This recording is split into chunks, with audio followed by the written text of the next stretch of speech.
on. Good morning, everyone. Can you hear me now? Much better. That's great.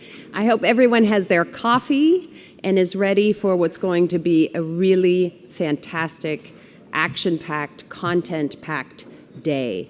Let me start by welcoming you all here in person in Washington. Also on behalf of our co-chair Condoleezza Rice, who couldn't be with us today. She's traveling in the Middle East. And Joe Nye, who is here, who you'll hear from in a minute. I want to start by thanking our media partners, NBC News, and also the Financial Times, and our sponsors, without whom this would not be possible, Google, MasterCard, McKinsey, Microsoft, Red Cell, the Rockefeller Foundation, and transportation provided by American Airlines, which is very helpful. Thank you very much to all of the speakers and moderators and all of our Aspen Strategy Group members who are with us today. I've got to tell you, we also couldn't do this without the help of the whole Aspen Institute, which has been enormously helpful. Too many teams to mention, but Elliot Gerson, who's here, Dan Porterfield, legal, comms, the policy programs, everyone. John Purvis and your amazing press team is always enormously helpful getting members of the press to participate in these events. And most of all, our mighty team here at the Aspen Security Forum, who always put in such an enormous effort to organize the events. They look seamless on the surface because there's a lot of work going on in the background. So Neve, Leah, Deb, Emily, Anna, Georgie, Chris, and Lupita. Round of applause for you.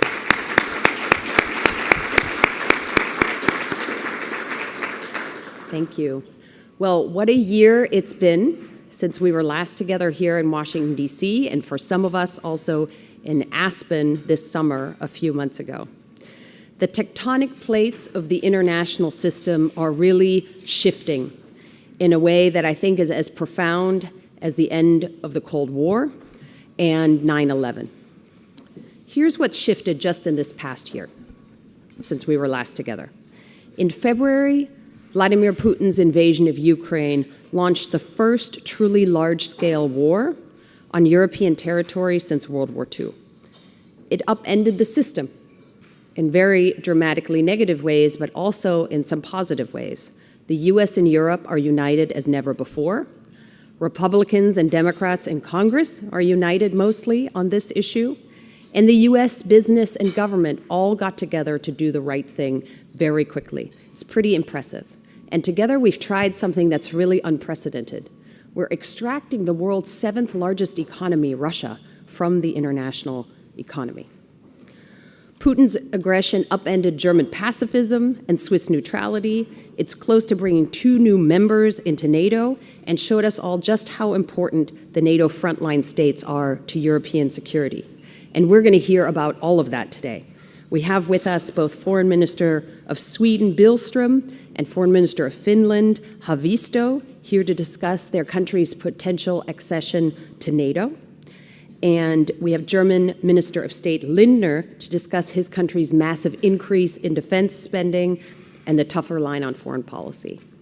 Now, I want to say a special welcome to Polish Foreign Minister Rau, who's with us right now, who will report really from the front line of the conflict and all of the amazing work that Poland has done, both to get the military material into Ukraine where it's needed and hosting so many Ukrainian refugees.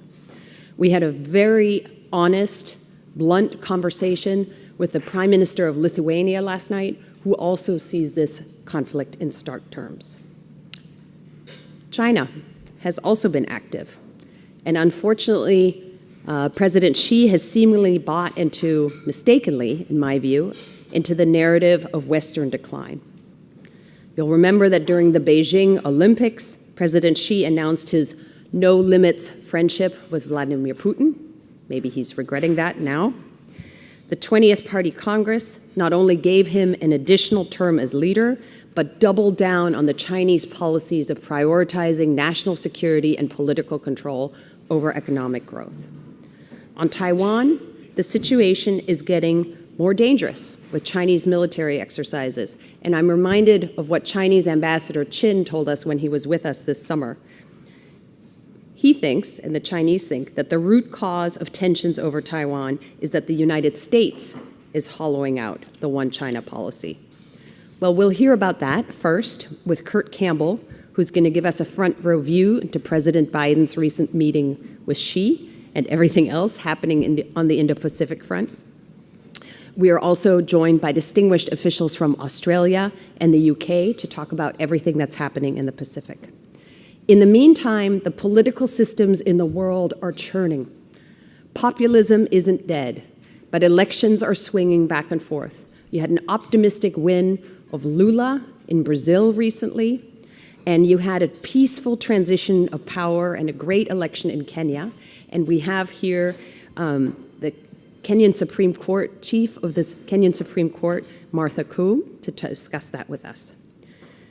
The Middle East continues to surprise and engage us, and we have a first-rate panel for you to interpret for us Netanyahu's surprise election in Israel, the continued development of the Abraham Accords, a real sea change in the region, and all of those courageous protests in Iran. With so much happening, the tendency is to look just right in front of us, how to support Ukraine and end that war, how to parsing the latest statements out of Beijing. But our goal here at the Aspen Security Forum is a little bit different. It's to lift our sights higher and to anticipate and prepare for the more dramatic shifts that are coming that are going to eventually impact us all. That's why we're bringing you so much content that looks at the more distant future. Arati Pragapkar, who runs the White House Office of Science and Technology, Senators Todd Young and Mark Warner will be here. We'll hear from Kent Walker on Zoe Beard, all of these on different aspects of the innovation ecosystem and what it's going to take to keep the United States competitive in future. We're also going to hear from Deputy Energy Secretary Turk and from Kath Hicks, our Deputy Secretary of Defense, who has done more really than anyone else at the Pentagon to push through innovative technologies and think about the threats of the future. We continue to focus on both technology and innovation here at the Aspen Security Forum for the following reason. In the 20th century, it was possible to predict both the threats and the rough trajectory of technologies several decades out. Now you can't predict either, nor do we know how technology may complicate future conflicts. So we must be much more flexible and creative in our thinking. I'm going to leave you with just one example. Like pretty much everyone in Washington, D.C., since that Axios article came out about the OpenAI chatbot, I have been playing with it. And last night, I gave this piece of artificial intelligence just the following prompt. Write a poem about the US, China, and Russia and avoiding great power conflict. Here's what it came up with. This is an AI, not a human, only slightly edited by me. China, with its ancient culture and vast lands, seeks to achieve its people's demands. The US, building on its dreams and ambition, strives to fulfill its founding vision. And Russia, land of ice and snow, has a storied past and a leader who has brought its public low. These three great powers, each with its own might, seem like giants locked in an endless fight. But deep down, their people have a common desire for peace to reign and conflicts to expire. Go robot. So if a chatbot can write a poem about promoting peace, we can certainly lift our sights to help solve the conflicts of today and avoid those of the future. Thank you all for being here.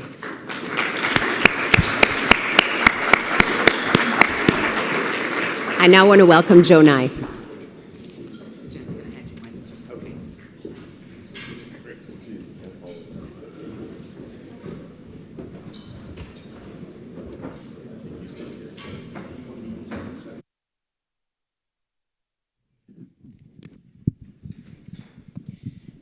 Good morning.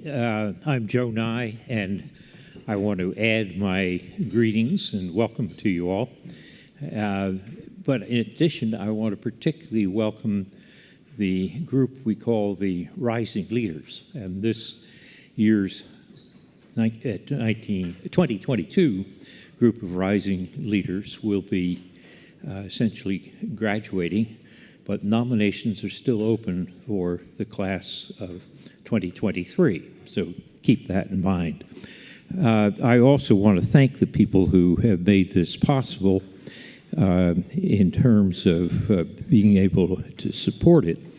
And that's Kim and Doug Beck, Rich Falkenrath, and Mike Froman, as well as board members Russell Goldsmith and Jane Harmon.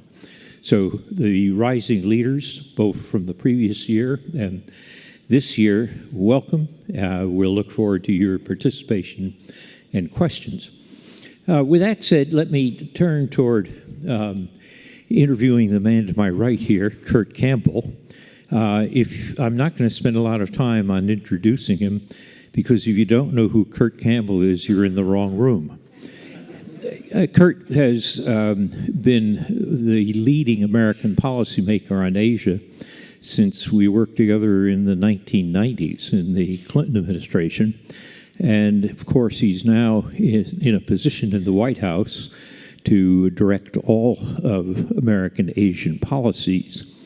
And Kurt, before I ask you a particular question about the Xi Jinping-Biden meeting in Bali, let me ask you a more general question. What is American strategy toward Asia?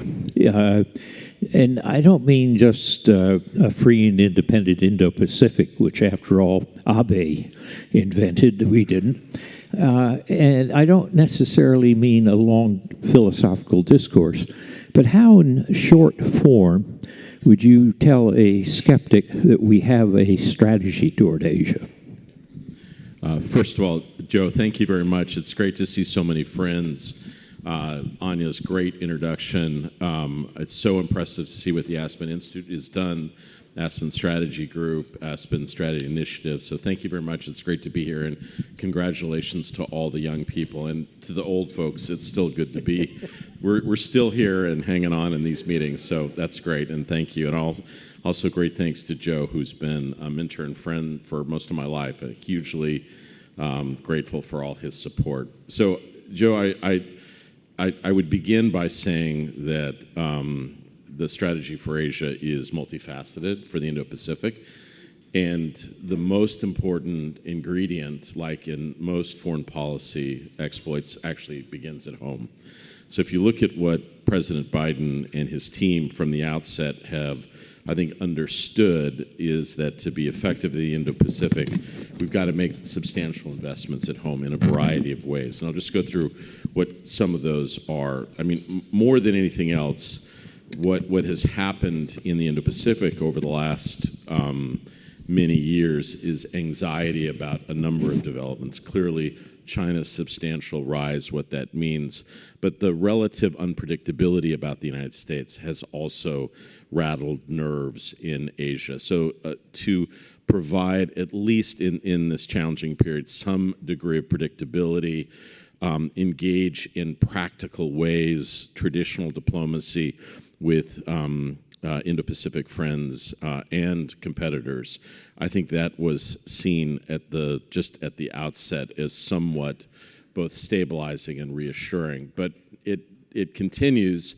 I think we recognize that the ramparts of competition and engagement in the Indo-Pacific will largely be in technology and in domestic pursuits, in which the United States once had a commanding, dominant position, and now I think is in need of shoring up. We can talk about that more. I like the way Anya laid it out, but I think we understand that in these leading technologies and areas, there needs to be a reconvening of public-private partnerships and like, and you've seen that in a range of different initiatives, Joe, IRA being most recent, but other investments in semiconductors and the like. This is not without debate. It's challenging. It means a return to certain aspects of what in the past had been labeled, industrial policy with all its, challenges. And I think we're in the process of that. But it's not just that, Joe. It has also building capacity for a new set of international challenges in the Indo-Pacific. It's not, this group has focused deeply over the last many years on the Middle East and South Asia. I think it would be fair to say that in our government, we do not have as much capacity in the Indo-Pacific in every agency, the State Department, our intelligence, DOD, and I think building that is no small feat. It's going to take a substantial period of time, and it's not just importing people with all their wisdom from Afghanistan and Iraq into the Indo-Pacific, but also building new capacity as well. So I would say that probably is the most important ingredient and an ingredient that gets the least amount of focus and attention. Without that sort of set of commitments and some degree of bipartisan common purpose, I like the way that Anya raised this, it's difficult to sustain our engagement effectively in the Indo-Pacific. And then second, Joe, would be a recognition that in the current period, building strong partnerships and alliances, not only with our traditional partners in the Indo-Pacific. Anya mentioned our Australian friends here. We just had a extraordinarily effective Aspen, a launch of the AUKUS process. We'll be talking more about that later, but also what's taking place in Japan and South Korea. But it extends far beyond that. It means creating new associations, some that are unofficial, like the Quad. It also means the point that has not been as well understood. Yes, the Ukraine invasion has led to unprecedented solidarity between the United States and Europe. That's beyond question. But what it has also sparked is a degree of alliance and coordination between many partners in the Indo-Pacific in Europe in a way that is completely unprecedented. When we meet with our Indo-Pacific friends, one of the first items on the agenda is how to support Ukraine, how to think about next steps in diplomacy and the like. And so those partnerships, that engagement, recognizing the importance of some key swing states that we need to bring increasingly more into the orbit, like India. I think that is critical and essential, understanding the importance of multilateral forum like ASEAN. So that element of our diplomacy is essential.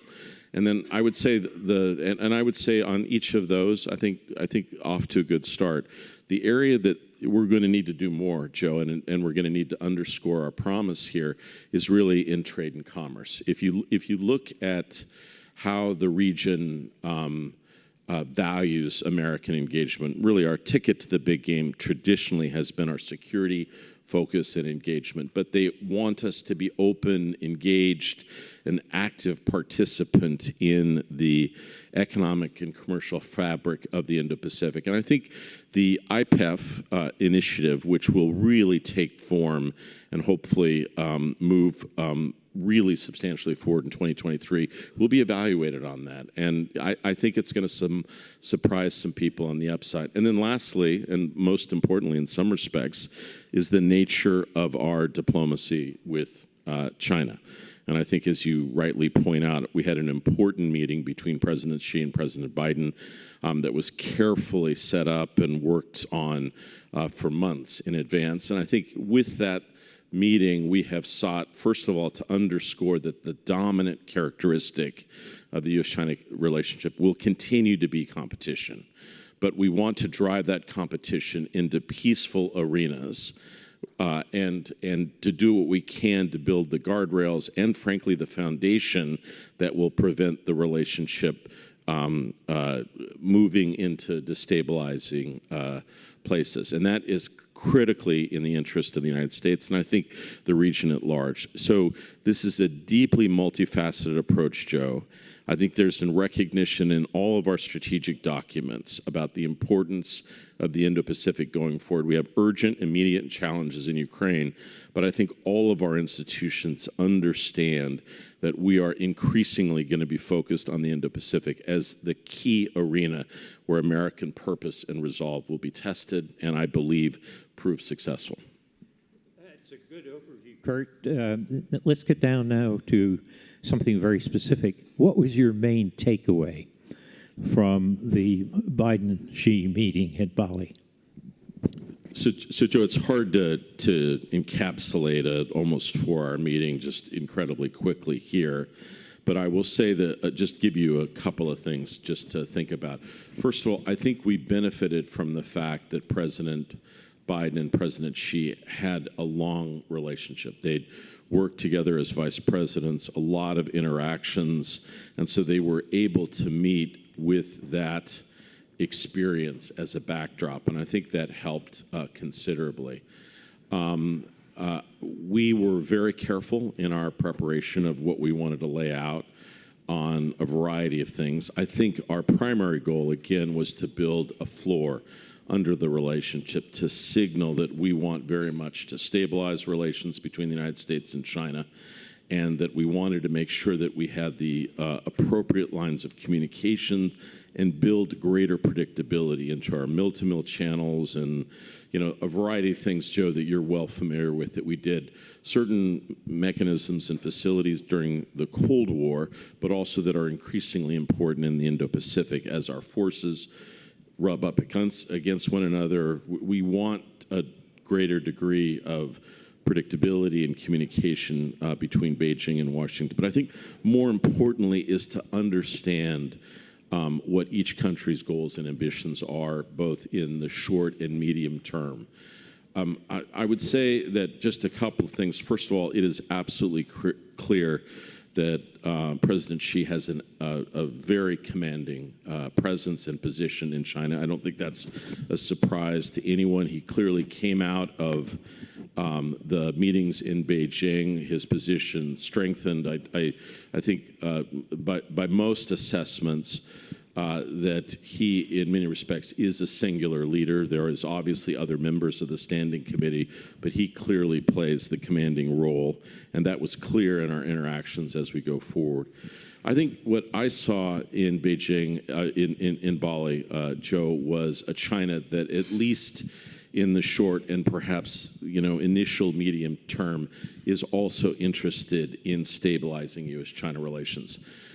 It's not clear to me that the feedback loop is working in China, but as they scan the international environment over the last several years, I think it's undeniable that certain elements of Wolf War diplomacy have been unsuccessful. They have lost some of their gleam with respect to their soft power. They've taken on and challenged many countries simultaneously, whether it's Japanese waters around the Senkakus, issues associated with India's border areas, other exploits that suggest perhaps a more ambitious China. I think they recognize that has, in many respects, backfired with a variety of engagements and also some of the partnerships that I led with, Joe. Countries in the past, I think, would have been more ambivalent about engaging so directly in either formal or informal associations of the kind that the United States and other countries have initiated in recent years. But I think it's not just the international environment. I think we are seeing also enormous domestic challenges, and I think others will be discussing that over the course of the day. The slowdown of the Chinese economy, deep uncertainties about COVID. There's lots of speculation about what comes next. I don't think I need to go into that, but I think all of that suggests to me that the last thing that the Chinese need right now is an openly hostile relationship with the United States. They want a degree of predictability and stability, and we seek that as well. And so I think you will see over the course of the next several months a resumption of some of the more practical, predictable elements of great party diplomacy, which we have always, great power diplomacy, which we have always supported, but sometimes China has been somewhat reluctant to engage in.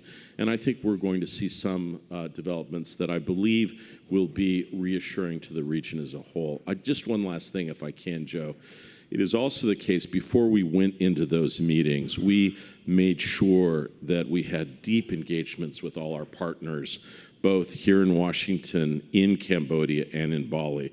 So, for instance, it has not gotten as much attention, but President Biden hosted President Yoon of South Korea, Prime Minister Kishida in a trilateral meeting and issued a statement of common purpose, which is unprecedented. For the first time, each of the three countries committed together to maintain peace and stability across the Taiwan Strait, to work collectively on certain technology pursuits, to work in the Pacific, an arena that gets less attention but is both strategically and morally important. This set of objectives by these three countries working together is deeply aligned with American interests to see Japan and South Korea work more constructively together. Again, great meetings with our Indian friends, with Australia.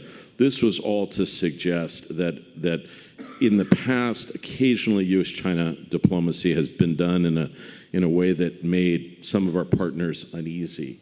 I think what we have sought to do is make sure that we are deeply in dialogue with allies and partners about our goals and objectives with Beijing, and then debrief them after. So I believe we have strong support for this diplomacy. I think most of these countries see this as stabilizing, as responsible, and in their best interests as well. You mentioned Japan, Kurt. I just got back from a trip to Japan last week. It was the second trip I've taken since COVID. One of the things that struck me was that before COVID, if I were talking to my Japanese friends and interlocutors, and I raised the issue of Taiwan, they said, oh yes, Taiwan, and then went on to something else. They clearly didn't want to antagonize Beijing. This time, what struck me on both my visits this fall was Taiwan was top of their agenda. And that is the question I wanted to ask you. What does that mean? I mean, that we'll get full access to bases if there's a crisis, and perhaps more imminently, that we're going to get full Japanese diplomatic support even if there's not a crisis. So what do you think what's the situation in Japan, and how does it relate to Taiwan? So I would say part of our diplomacy, Joe, in the Indo-Pacific is to make clear, both in Washington and in other capitals, that there is a strong overriding interest in the maintenance of peace and stability, and that what happens in the Taiwan Straits is not somehow isolated there. If there were a challenge, it would have terrible consequences strategically, commercially, and that is in no one's interests. And so I think every country understands the delicacy here, but there is a clear desire to sustain the status quo, to maintain peace and stability, to build dialogue, to ensure that we understand the implications of developments. And I do think, particularly after what we have seen in Ukraine, there is an understanding of the significance and the challenges that we're facing here. And so, indeed, what we are seeing is more diplomacy and behind-the-scenes discussions about developments across the Taiwan Strait. I think that is generally a positive trend, and I think it's something that we should encourage in terms of making clear to all the actors about the need to take careful, prudent steps with the situation that confronts us. On the question of American positions and troops in Europe, there is an issue of extended deterrence. Some people say that one thing the Ukraine war has done is teach the lesson that you need nuclear weapons, and if you have them, don't give them up. I think this is a short-sighted position. In Japan, I didn't discover any interest in acquiring nuclear weapons, but the polls show that something like 3/4 of South Koreans are thinking in those terms. In both cases, extended deterrence rests on American troop presence. What are we doing in terms of the situation in South Korea?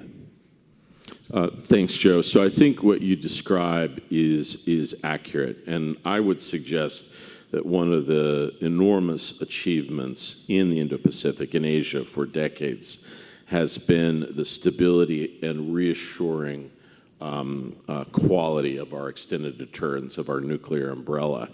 And I think the fact that so many countries in Asia who have the potential to build nuclear weapons have chosen not to, and have instead relied on the strength and the predictability of the American extended deterrence, I think that is something that we recognize fully. That is being challenged now. And I think probably there are four things simultaneously. The first, everyone has seen and knows, which is the potential for another nuclear test in North Korea, nuclear threats, potential blackmail. That is potentially destabilizing. We've made very clear to North Korea, China, other countries that these moves would see responses from the United States, Japan, and South Korea. But it is undeniable that this public threat has had a degree, it has created some anxiety in Northeast Asia. Secondly, again, Russia's public threats and deliberations about a potential use in Ukraine have also spurred dialogue and discussion. And I think less apparent publicly, but is also undeniable behind the scenes, China has embarked on a major nuclear upgrade of its capabilities. And so I think during much of the Obama years, the hope was that we would render nuclear weapons less relevant in global politics.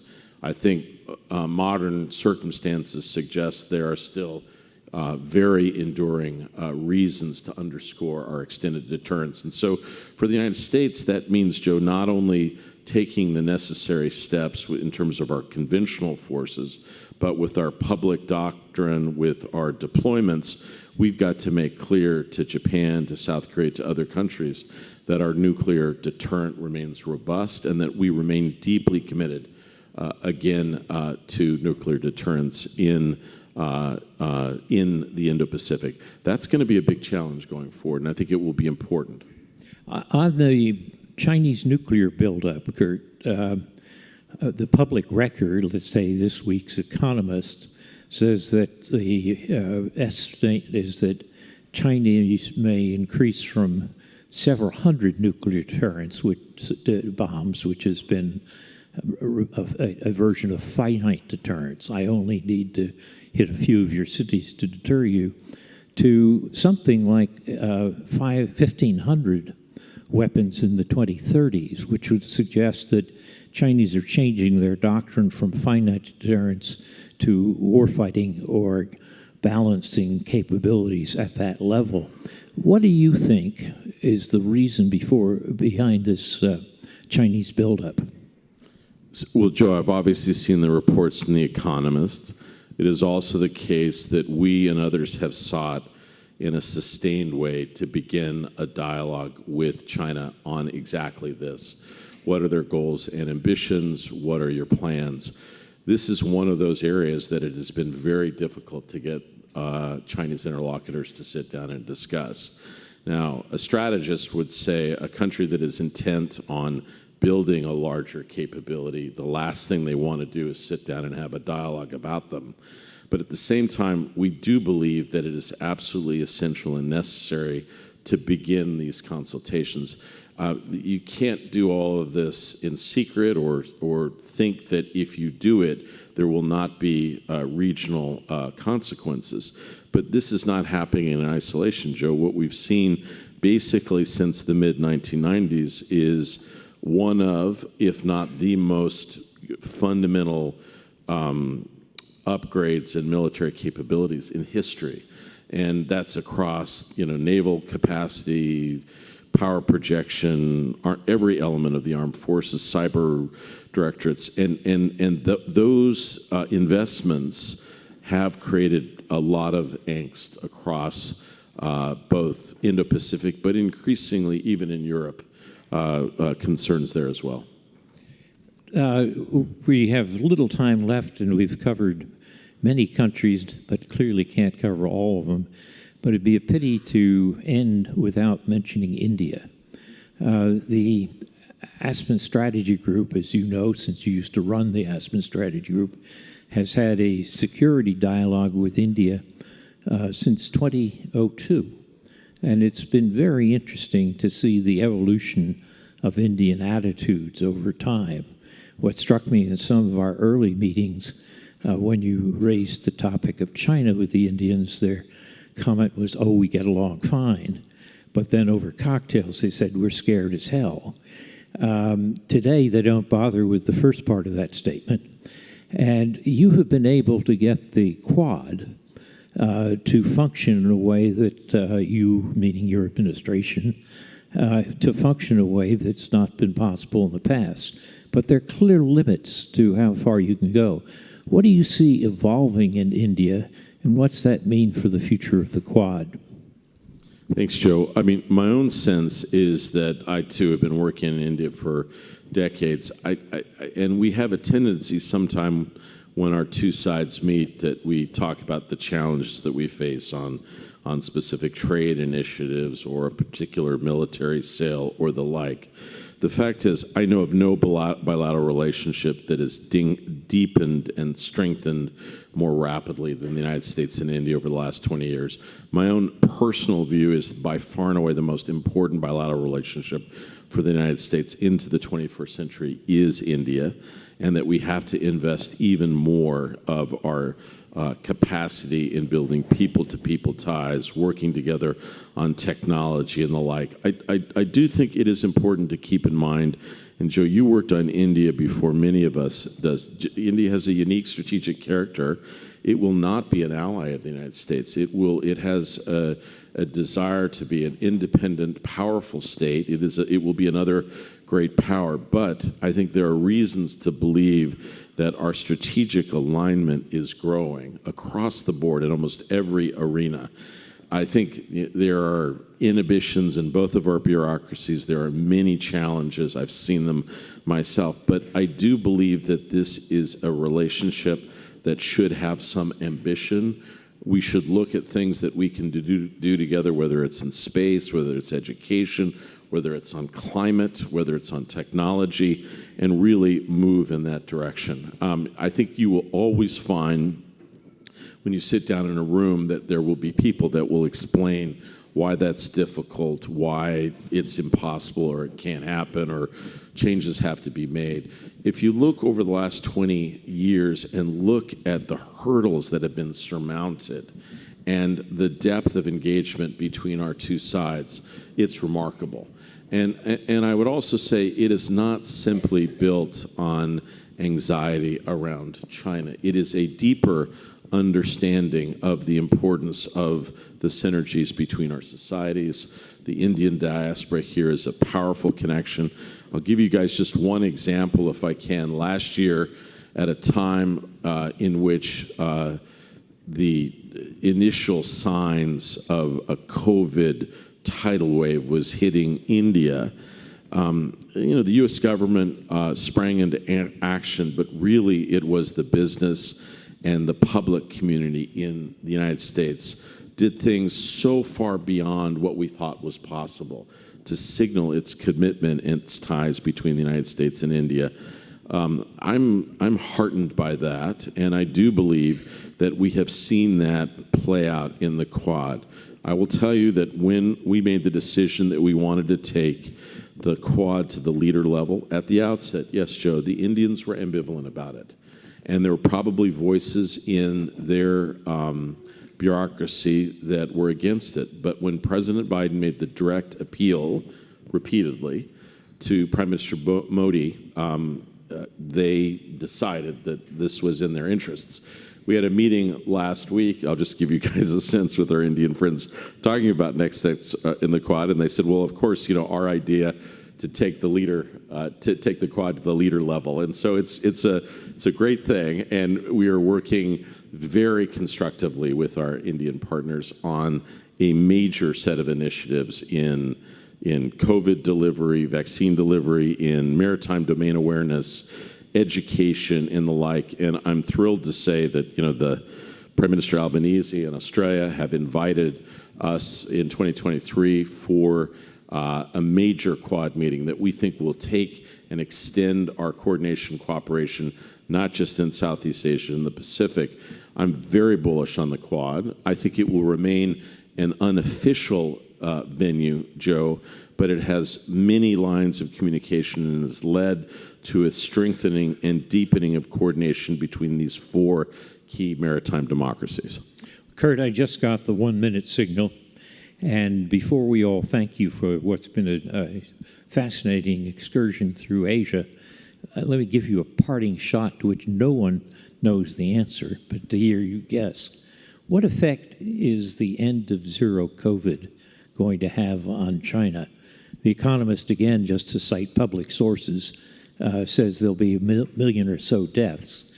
But will there be a change in China politically or economically? What do you see happening in 30 seconds? So I'm glad hardly any time left. All I would say is that particular question is one that we're deeply focused on, consumed on. I will also say we have reached out to Chinese interlocutors to engage with them on these issues. I think we will see diplomacy around what's going on in China, but at the same time, I would argue that there is a degree of uncertainty here that frankly no one knows, and those questions that are being asked in Washington are probably also being asked in Beijing.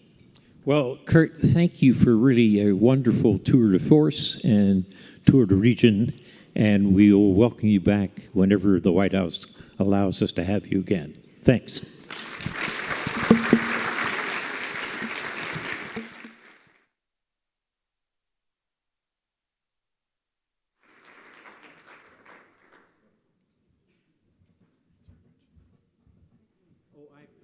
I should have mentioned that the next panel, which will be introduced by Neve King, is going to be about Asia generally and about AUKUS, and that's why we didn't discuss Australia in this one. No disrespect to Australia.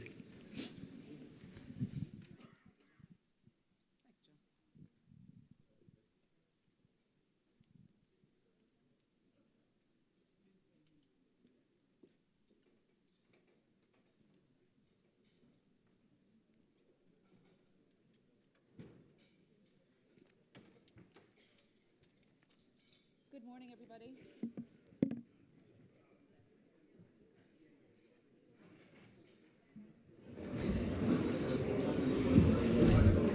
Good morning, everybody. As Joe mentioned, I'm Neve King. Nice to see you all. You're all very welcome.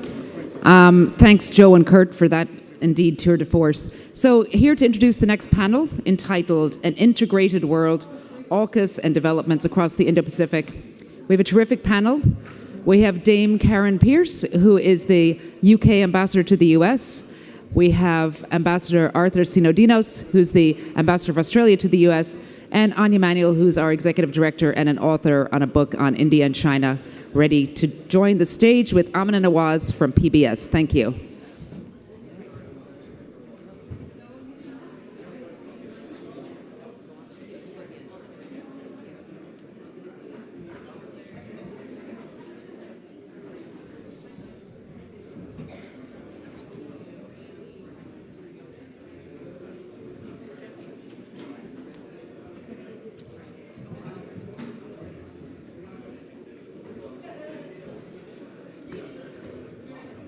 Do you want to go in the middle?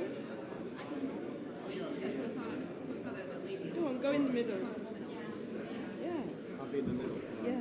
A rose between two thorns. There you go.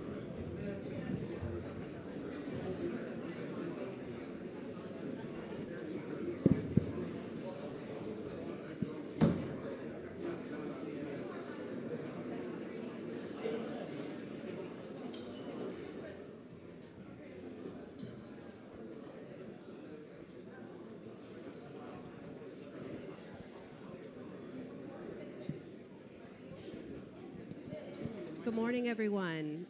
I'm Amina Nawaz. I'm the chief correspondent at the PBS NewsHour. Delighted to be here today. Thank you for having me. Particularly delighted to be in conversation with these three wonderful leaders. You all know Anya Manuel, of course. Also, Karen Pierce, Ambassador of the United Kingdom to the United States. Please join me in welcoming her. And, of course, Arthur Sinodinos, the Ambassador of Australia to the United States. Welcome to you both. We're speaking at a critical time, of course. You just heard from Kurt Campbell about the meetings taking place, the Osmond meetings this week, also the first defense ministers meetings between Australia, UK, and the US. So I'd like to start very broadly from each of you, if we can, just to hear from each of your countries' perspectives how you view the Indo-Pacific right now. What do you see as the single greatest threat to stability? Ambassador Pierce, why don't you kick us off? Well, thank you very much indeed, and thanks to Aspen for having me here.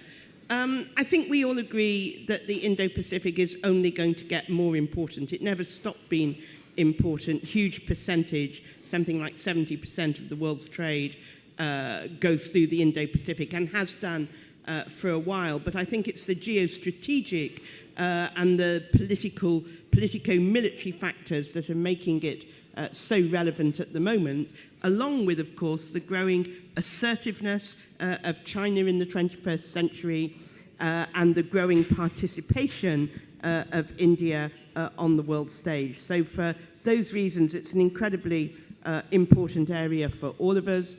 For the UK specifically, we are increasing our engagement with the Indo-Pacific across the board, and that's also in the Western Indian Ocean as well as in the Pacific and right the way in between.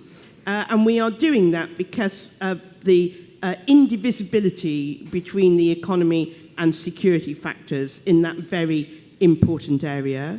There are some very important democracies in that area who struggle a bit in the face of some of the geostrategic headwinds that Kurt Campbell was talking about, and they're our friends, and we want to support them.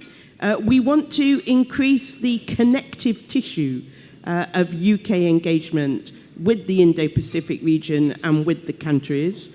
To that end, we have applied to join CPTPP. We are putting more money into helping Pacific Island states on climate, and we are doing more militarily in terms of stability and goodwill. We had the carrier strike group last year. We are sending a littoral response group to the Western Indian Ocean, and we are thickening up our relationships with all those countries, including India. What do I see as the greatest threat? I think Kurt said it very well. I think, though, that my favorite analysis of risk that I saw somewhere once was that when bad things happen, we take bad decisions. And I do think we risk miscalculation and misunderstanding at the moment because we don't have quite as many mechanisms as I think we need to be able to deal with whatever might come out of Chinese activity. And if you compare that to what we had with the Soviet Union in the Cold War, I think you can see there's a deficit there. Thank you for that. We're going to dig into a lot of those in more detail in the time we have. But Ambassador Cindy Dinos, why don't you give us Australia's thanks very much. Excuse my voice. I've had two ministers here, so there's been a lot of running around. For us, obviously, we're tethered to the Indo-Pacific. We can't actually move the country anywhere else. So for us, we have a very great stake in the peace and stability of the region.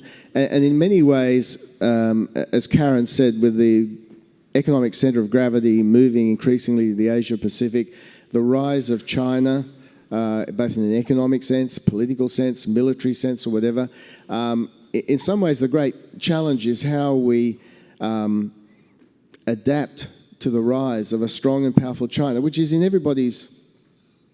it's to everybody's benefit. We have a strong and powerful China.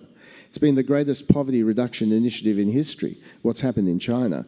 But the importance of this is that for us, particularly in Australia, who've had the benefit of strong alliances with powers which essentially have very similar values and interests, is how do you adapt that order in the region to the rise of such a powerful country in a way that helps to preserve important elements of that order. So from our perspective, the continued engagement of the US in the region is vital, not just in a defence sense, but in the economic sense. And for us, in recent times, under the new government, there's been more of an attempt to restart dialogue with Beijing, just as the US is having dialogue with Beijing, in order to stabilise our relationship. We went through a period there where increasingly we were taking decisions which they didn't like, but which were decisions profoundly in our national interest.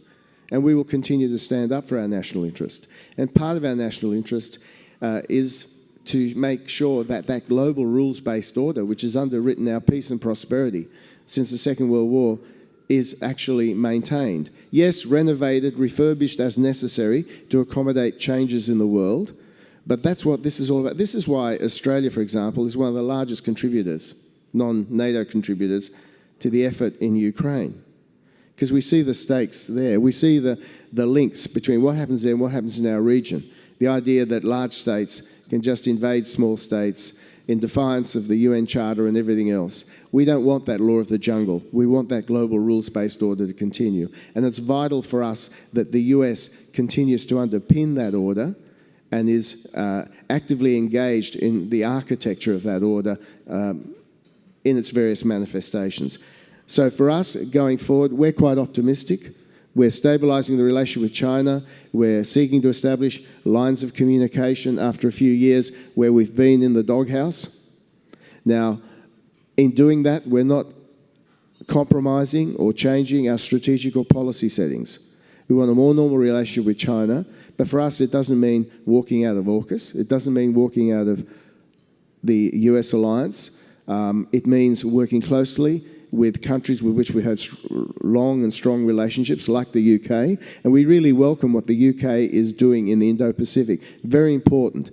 And in the AUKUS context, can I say, the UK is very much an active partner, and its heft, particularly punching above its weight in areas like science and technology, is going to be very important to the elements of AUKUS going forward. And we'll discuss it later, but we had some interesting discussions around that in the last couple of days with the US and the UK. We'd love to hear more about that. Now, Anya, you're not speaking for the U.S. government, but you can give us that perspective. Perfect. Yeah. Thank you. Yeah. I think it's off now, actually. Can you hear me? Let's try that again.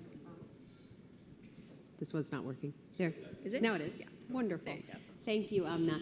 Kurt laid out perfectly the Biden administration's strategy in the Indo-Pacific and what's at stake. As a private sector citizen, I think I can paint a picture more clearly of what we're terrified of. And I think it's safe to say that it's not really an imminent invasion of mainland China into Taiwan, but it is an accident. And whenever I talk to the Defense Department, I'm in the private sector, I advise them, I don't speak for the Pentagon, but the worry is that there is so much military kit flying around and floating around in the Taiwan Strait, in the South China Sea, that ultimately an accident will happen. Let me just give you a couple of points. This summer, the Chinese declared the Taiwan Strait not international waters. The biggest applause line at the 20th Century Communist Party Congress was when Xi Jinping said, we want reunification with Taiwan, we want it to be peaceful, but if it's not, we'll use force if necessary. Biggest applause line. You have had something like 600 incursions by Chinese fighter jets over the median line in the Taiwan Strait. After Nancy Pelosi's visit this summer, the Chinese exercised not an invasion of Taiwan, but a pretty extreme version of a blockade of Taiwan.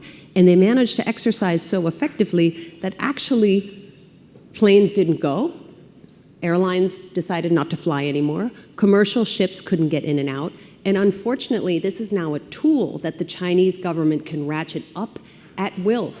And what's the US gonna do? What's Australia and the UK gonna do? Are we really gonna go to war over a military exercise? Probably not. So to me, that's what I worry most about.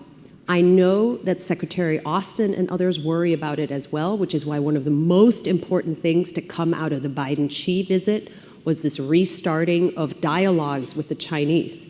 And you said it, Karen, with the Soviet Union, all the way through the Cold War, we had great mechanisms for deconflicting. Here, we really don't. So Lloyd Austin talked to his counterpart recently. He talked about restarting those dialogues, especially at the mill-to-mill level, which is the most critical level, and a direct line, ideally between our Indo-PACOM commander and their Eastern Command in China. Nothing doing. And that deeply worries me because it's only a matter of time before an accident happens and we'll all have a crisis on our hands. So, Ambassador Pierce, what about that? I mean, I want to remind folks of what the UK Prime Minister recently said about needing to evolve the UK-China relationship, right? He said that the golden era of those relations are over. When it comes to this trilateral agreement, when it comes to AUKUS and the threats and the very real concerns Anya just raised, how do you view that? What does that evolving relationship or evolving approach look like with China? So I think you shouldn't think of AUKUS as a Chinese-specific measure. It's deepening this connective tissue that we were talking about, and it's a mechanism for cooperation between 3 of the Five Eyes partners, and it's a mechanism to help enhance security, stability, and prosperity in the Indo-Pacific region, working very closely with Australia, and you'll have seen Lloyd Austin's announcement yesterday about more rotational US forces working with Australia, which we strongly support. It's very important that we develop these alliances and we thicken them up so they're actually useful, so that they can contribute to peace and stability.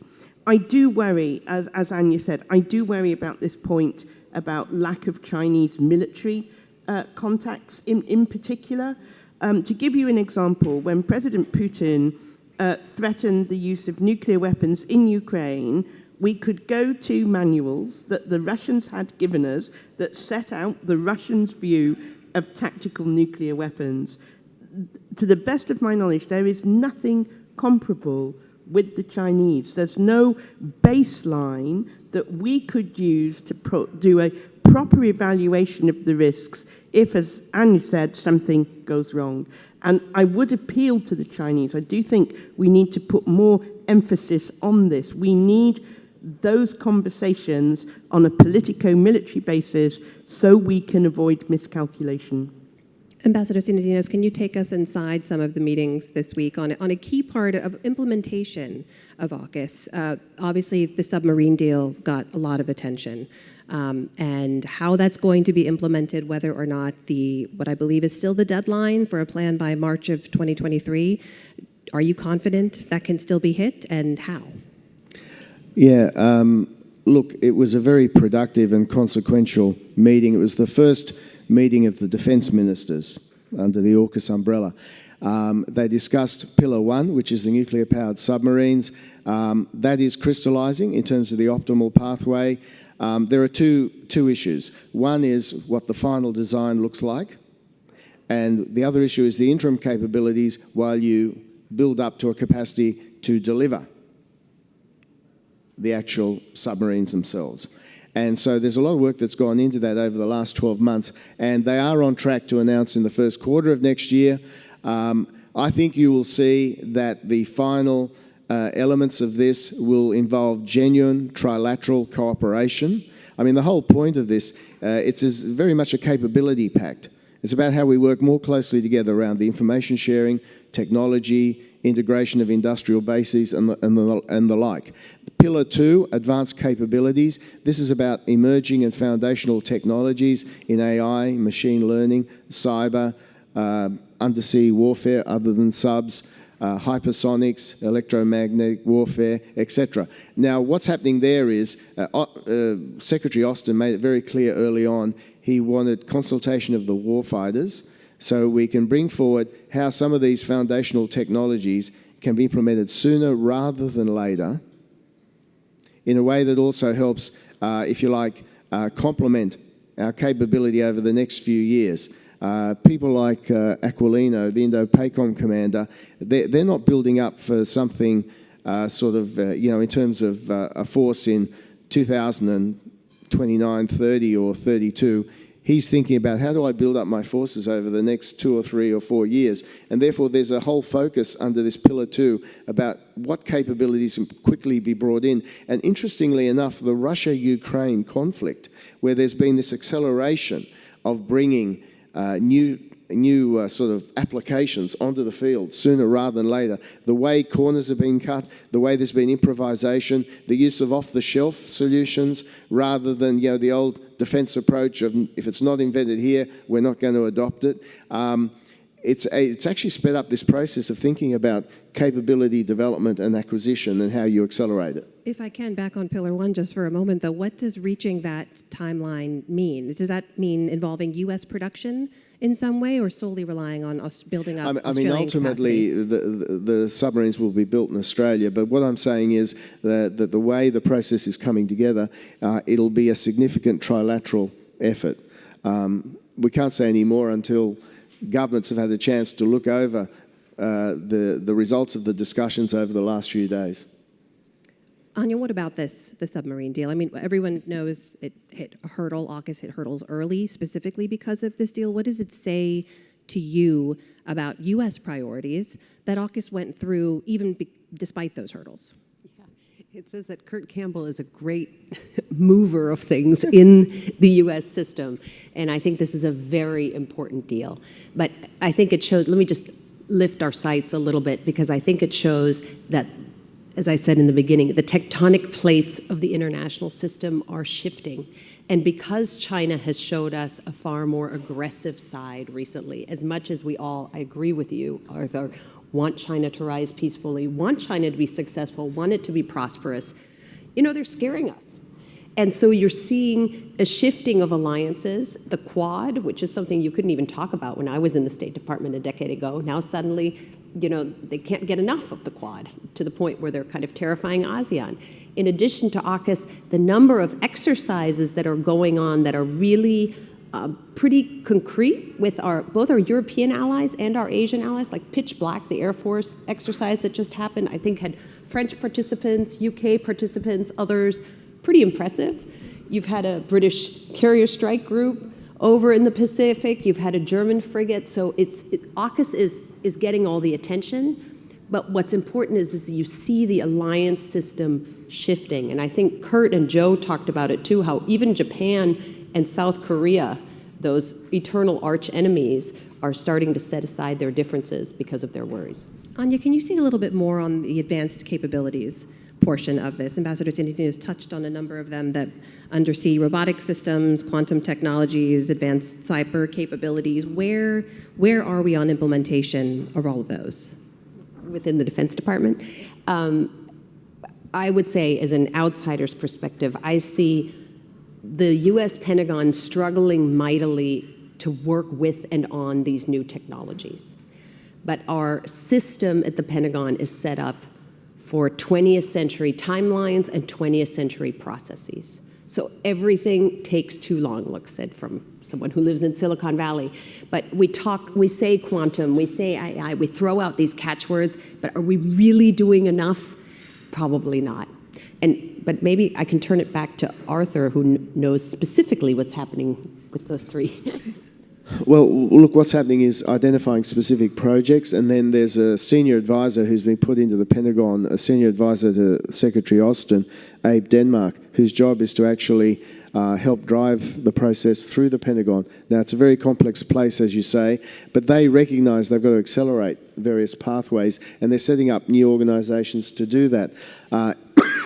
Pardon me. In the process of doing that, they recognise they've got existing fiefdoms that they have to bring along, and part of Abe's job is how do you herd the cats in that sense. The other part of this is that the Congress is taking an interest in industrial base integration, and so they're keen to find ways to also reduce the red tape around this. So I think this is a pincer movement, both from the administration perspective and the Congress perspective.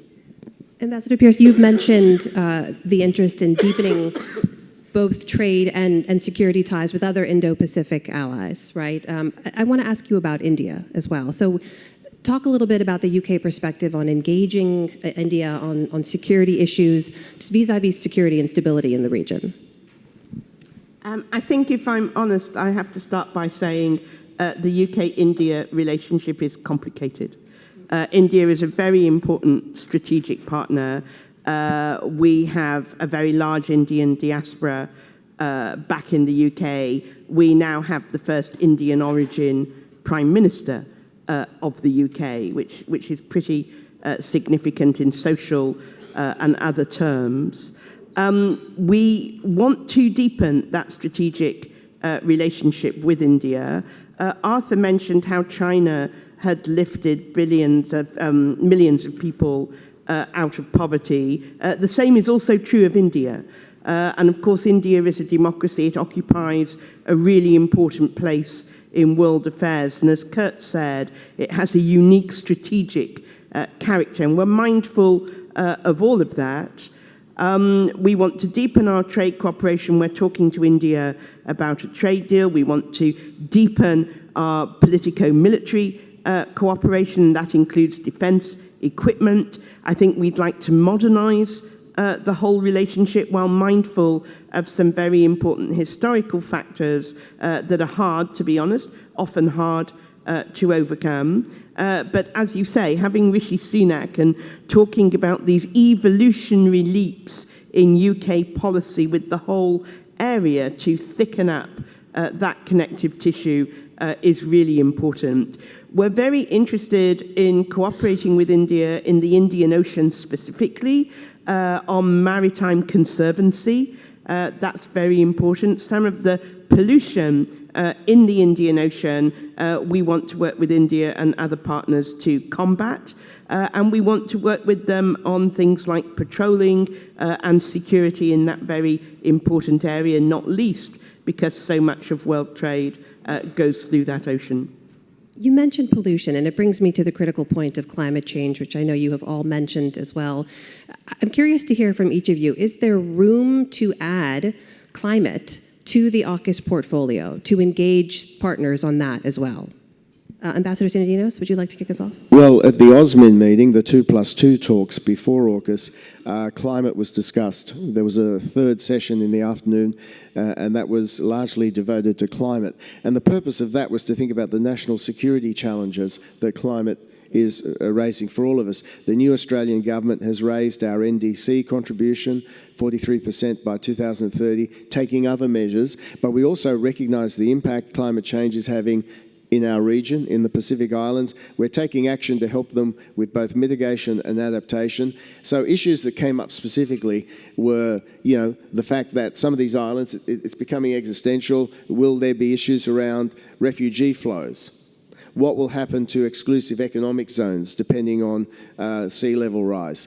What do we do about water security, which is being compromised in many of these places? So to have the defence people in the room, as well as, if you like, the foreign affairs people in the room, talking about how we grapple with this now is taking it to a whole new level of engagement, I think, and really thinking about how the national security apparatus adapts, not just in the sense of humanitarian and disaster relief, but also what other actions we have to take. The final peg of this is that after the election, when Prime Minister Albanese went to the Quad meeting in Tokyo, he and President Biden had a bilateral. One of the agreements out of that was for a leaders level climate statement between Australia and the US, which will complement the net zero partnership we've got, and that hopefully will be the subject of discussions next year when President Biden is in Australia for the Quad. Anya, would you like to add to that? And then Ambassador Pierce to you. Yeah, I just want to dig in a little more because this is such an important point, because we talk about climate often as separate from national security. But as you already said, Arthur, it makes all of the security issues worse. The refugee flows from Bangladesh into India because of climate change are somewhere in the range of 15 to 18 million already. As you know, because your family hails from that part of the world, 50% of the water resources in Asia are stuck in the Tibetan Plateau, and it flows down into India, Pakistan, and China, those great friends. Right? You said that sea level rise will make it even harder to figure out where are those atolls in the South China Sea. So all of the issues we worry about are going to be made worse by this. So clearly it has to be on the agenda. Having said that, I worry a little that we start these partnerships and they start with one purpose and then we add on everything else. If you look at the Quad, which has been an enormous success, it started as a conversation, not an alliance, but it started as a conversation about security between those 4 important countries.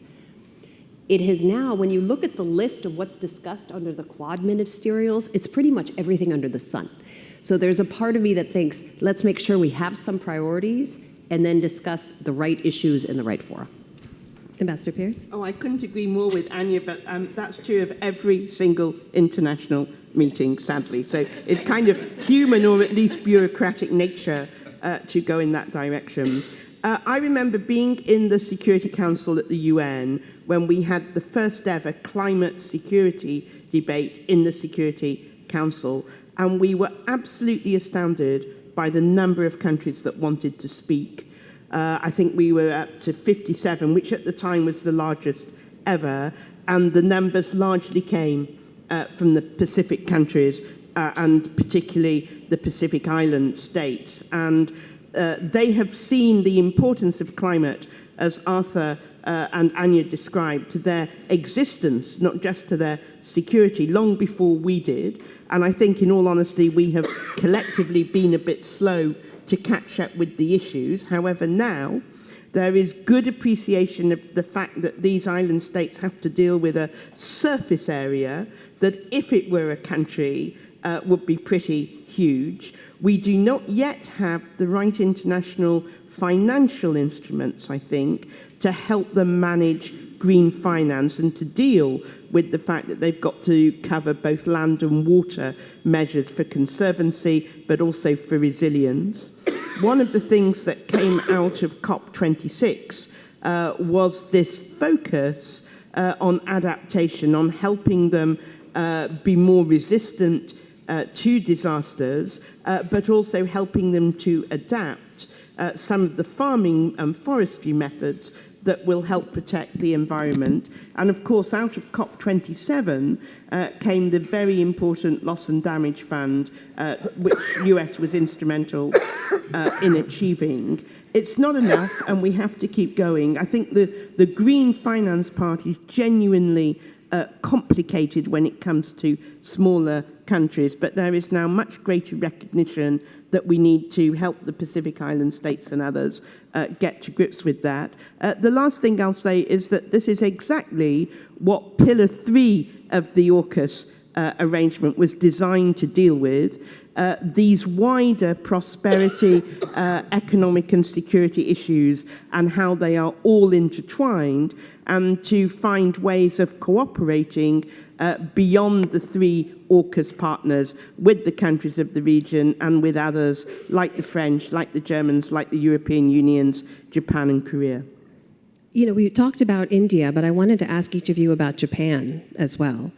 Because there were, you mentioned the Quad, obviously, which Japan is a part of, but there were reports earlier this year Japan was being asked to consider joining AUKUS. Those were shot down by both Tokyo and the White House here. But there are those who argue, you know, when you look at how Japan has changed its security posture, increasing its military budget and loosening restrictions on weapons development and so on, that it's made it an increasingly important actor in the Indo-Pacific. So I want to put to each of you, should AUKUS consider becoming JAUKUS? Excuse my voice. We've heard about FAUKUS, we've heard about JAUKUS. Look, at this stage, Pillar 1, the subs, is very much a trilateral deal. Pillar 2, the advanced capabilities, in due course there will be scope, I think, potentially to engage other countries in a subset of some of the technologies, because it's a capability pact. The thing about Japan, just to step back from AUKUS for a bit, is they are standing up in terms of military and security matters. Abe provided great leadership to the region. So going forward, we think that will continue. They'll increase their military spending. They'll be more forward-leaning. As part of OSMIN, they're going to be more involved in force posture initiatives, in Northern Australia. I think it's a case of there are lots of overlapping groups, and I think that's fine because differentiation, and as Anya was saying prioritization is important. But I agree with everything Arthur said about Japan and Japan's increasing strategic importance and also engagement. Makes me wish I hadn't failed my Japanese language exam on my first posting in the diplomatic service. There are groupings in the UN, loose informal groupings, where Australia, New Zealand, Canada, Japan and the US get together. As the UK, we sometimes join them, sometimes join the EU, sometimes do it in coordination with others. So those groups exist. I think philosophically, it's good that you have lots of different groups. But in terms of working more closely with Japan, particularly militarily and on politico-military issues, yes, absolutely. And one important manifestation of that has been in G7, where, spurred on by the Ukraine conflict, you have seen G7 this year become far more cohesive, far more of an actor right across the agenda, political, security and economic, than ever before. And of course, Japan is a very important member of that. Anya, to you. Yeah, I'll just add 2 sentences because a lot has been said. I think the important thing to consider here, how much there has been a sea change in Japanese attitudes to their own pacifism, to how they see their own role in the Indo-Pacific and how they deal with their friends and allies in that region. And it's very similar to what Joe said about India. You used to go to India and you'd say, oh, China is our great partner. And at the cocktail party, I think you said, Joe, they'd say, but we're terrified of China. The Japanese, you used to go to Japan and they'd say, well, you know, China is our economic partner and it's very important. And everyone was making lots of money in China. And recently, every time I go to Japan, the tone is much more worried. I just have one final question for each of the ambassadors, and then I'd love to open it up to the room for questions as well for a few minutes. And that is on some comments by President Biden that despite the U.S. policy of strategic ambiguity, President Biden has repeatedly said that U.S. troops would defend Taiwan if China attacks. And so I'd love to put to both of you, would you say the same of your nation's troops?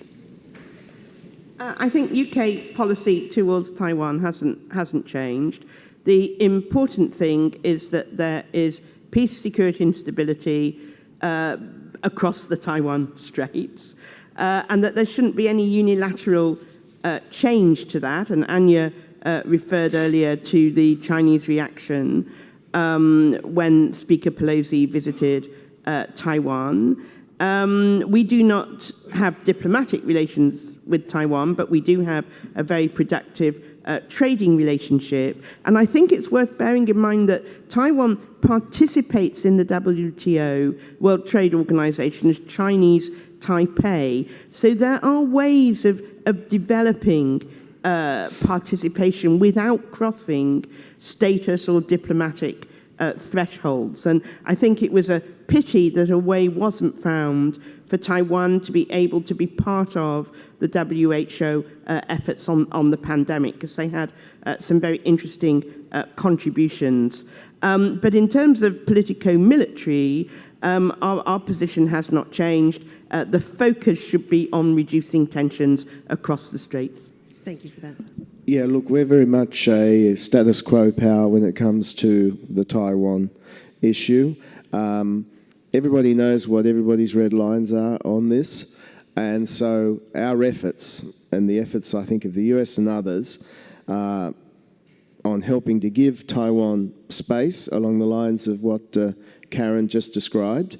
But we're not sort of contemplating scenarios other than doing everything we can to try and preserve a peaceful approach to the issue and working together to encourage, you know, if in due course Taiwan wanted to have discussions with Beijing about the future, well, that and that was done in a non-coercive way, that's their business. But we're not in the business of trying to change the status quo. Thank you. I would just add, as someone who doesn't live in Washington, D.C., but dips in here periodically, I would wish that policymakers, and especially our friends in Congress, would be a little more quiet on Taiwan. we're just being very loud, and we're not carrying that big a stick. So if we could reverse that ratio, that would be great. I feel like I have about a dozen follow-up questions to that and no time. But we do have a few minutes for questions from the audience, so let's open it up. Yes, please.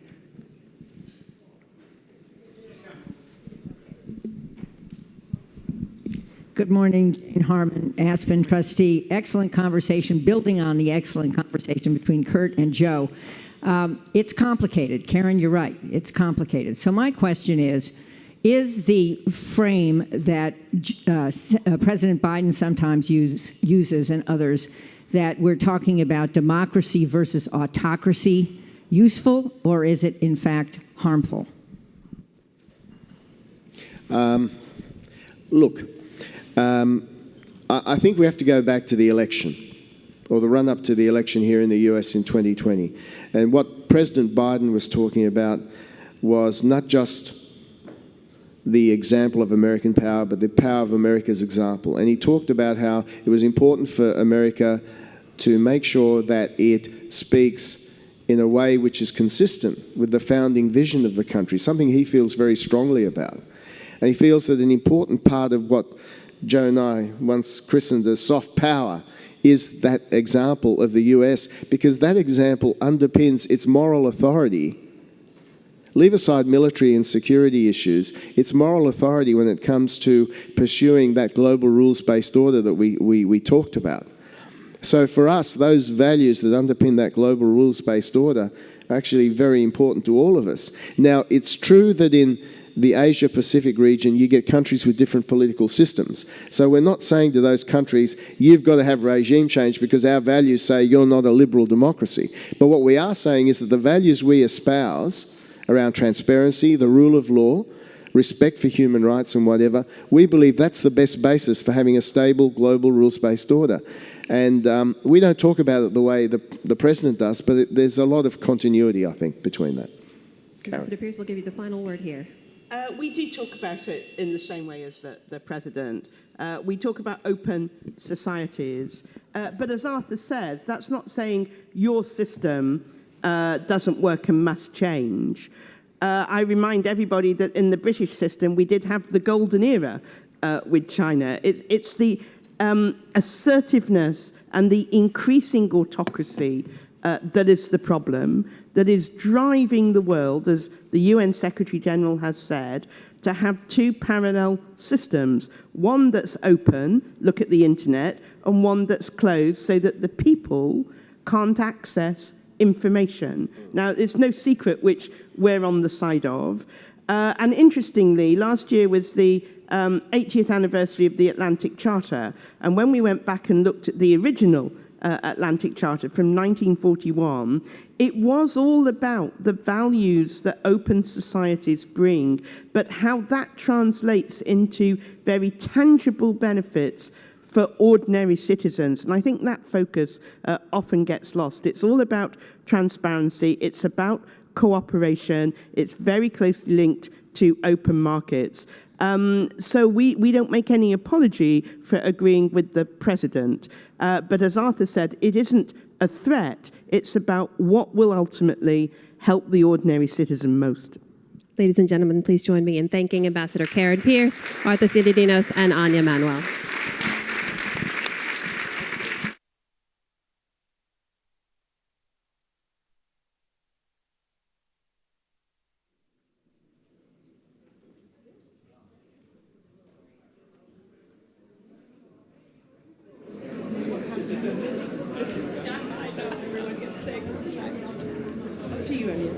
I'm going to stay.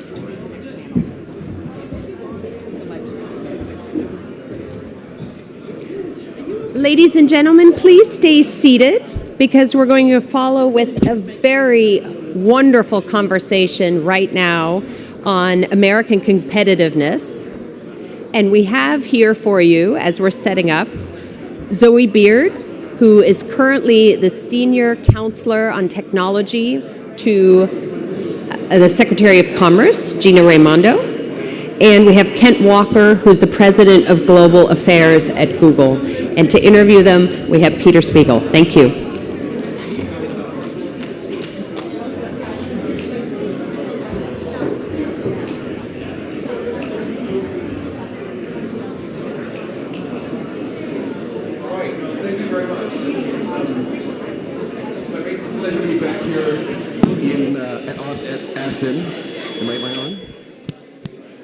1, 2, 3. Can you hear me out there?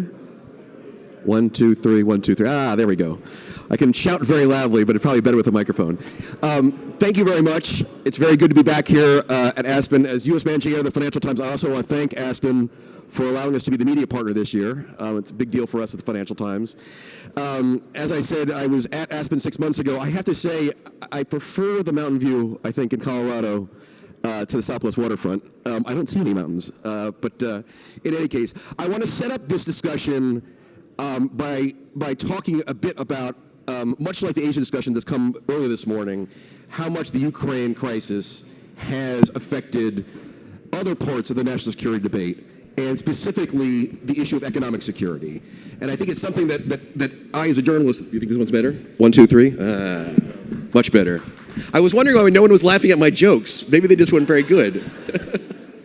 I want to set this up by talking a bit about, much like the conversation earlier this morning on Asia, the extent to which the Ukraine war has impacted other elements of national security policy, in this case, economic security. Because I think economic security was always something that those of us at the Financial Times would talk about quite frequently, but was never top of the agenda. But what was very apparent is that for those countries who are not actually Ukraine, but they're allies and neighbors of Ukraine, the issue of economic security has risen very high on the agenda, mostly in the area of energy security. But I would also argue the panel here is also going to talk about something that is almost equally important, which is economic security that is related to our domestic economies. What do I mean by this? I think if anyone has read, for instance, Robert Reich, who's I found very influential on labor markets, he has argued that the only assets a sovereign nation has in its economy are, 1, its labor force, and 2, its infrastructure. And we have here on our stage 2 experts in both of those areas, and who are working very hard about increasing the skill set in America and the security of America and our economy. So that is the way I want to frame this discussion. And Zoe, I want to start with you on this one, because one of the things you're working on at the Commerce Department is exactly this, which is trying to find a way for the government to incentivize our education institutions, our corporates, to better skill set our labor force for what is an increasing competition with other, frankly, rival nations in the area of technology, in the area of STEM. Let me ask you just first off, what actually is the role of the government? Because unlike perhaps some of our European allies, there is not a long tradition of the government getting very involved in skill setting, particularly the federal government, in the education system. What do you think the role is for the federal government in particular, but perhaps even state and regional governments, about setting targets for skill setting our labor force, ensuring that companies have people they can hire who have the skills they need to compete? Well, let me start by saying that people in the Aspen Strategy Group who've been around these conversations for a long time will know that I've been talking about the importance of economic security to national security for a couple of decades, and generally people have kind of rolled their eyes. So I am just feeling great that the conversation starts with, we all understand the importance of economic security to our national security. So, and I say that because we have so often segmented policy decisions so that they're in silos and we don't necessarily operate against the intersections between them. And the fact that this group is now focused on that intersection is enormously important. So we now need to focus on another intersection which has also been siloed, and that is the development of our workforce and the skills of our people. It is really imperative to our leadership in technology, and technology will drive our leadership in economic growth and national security. It's really imperative to our leadership in technology that we develop the capacity to have the skilled workers we need across the whole value chain. And as you noted, this is a global challenge. The Chinese have this challenge, the Europeans have this challenge, every part of the world has the same challenge. Well, we've just confronted an enormous disruption from COVID, And the acceleration of change that has come with that, the acceleration of automation and the disruption to the jobs that people have had. And so our challenge now, I think our challenge as a government, our challenge as a country, is to capitalize on that disruption and come out of it with a stronger system of training our workers and moving people into jobs that will give them real careers in the future and rebuild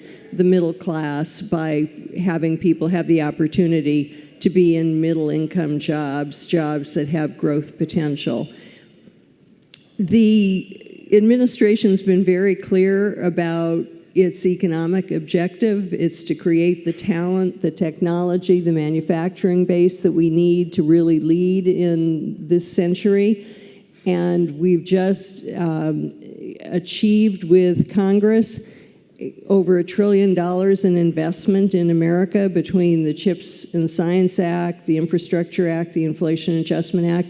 Fortunately, those statutes have in them training funding. So that's one place where we can start, and in collaboration with business and educators and others, really try to create the robust training system that we need. You know, 100 years ago, or over 100 years ago, when we moved from an agricultural economy to an industrial economy, we actually invented the high school in order to create the level set of training and education people needed to make that transition.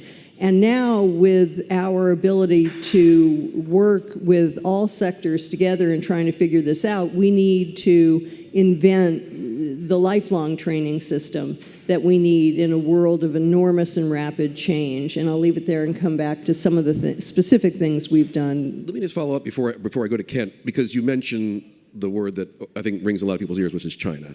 And you mentioned that China has the same challenge. But I guess to what extent, how do I put this? I mean, you rightfully said that you have for 10 years been working on this issue and there hasn't been a lot of people listening. The threat that China poses for technology leadership seems to be something that has galvanized, like no other thing can galvanize bipartisanship in Washington, this kind of issue. To what extent is what you're trying to do driven by the Chinese threat? Or maybe this is not an and/or, to what extent is actually China a helpful thing, I know it sounds slightly weird, in galvanizing the national security establishment and the federal government to start thinking about this more seriously?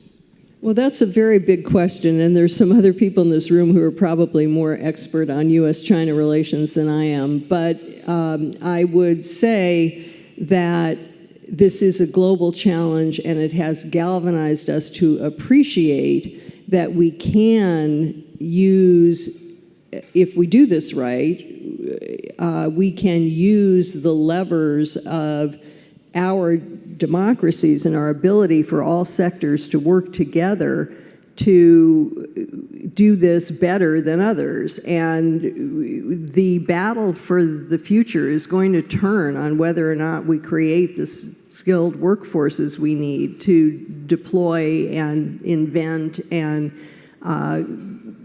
build off the capacity that technology provides. So just this week, the US and Europe have decided to collaborate on this together. And at the US-EU Trade and Technology Council meeting, we announced the creation of a Talent for Growth task force, which will be a task force made up not just of government officials, but people from the private sector, business, labor, educators.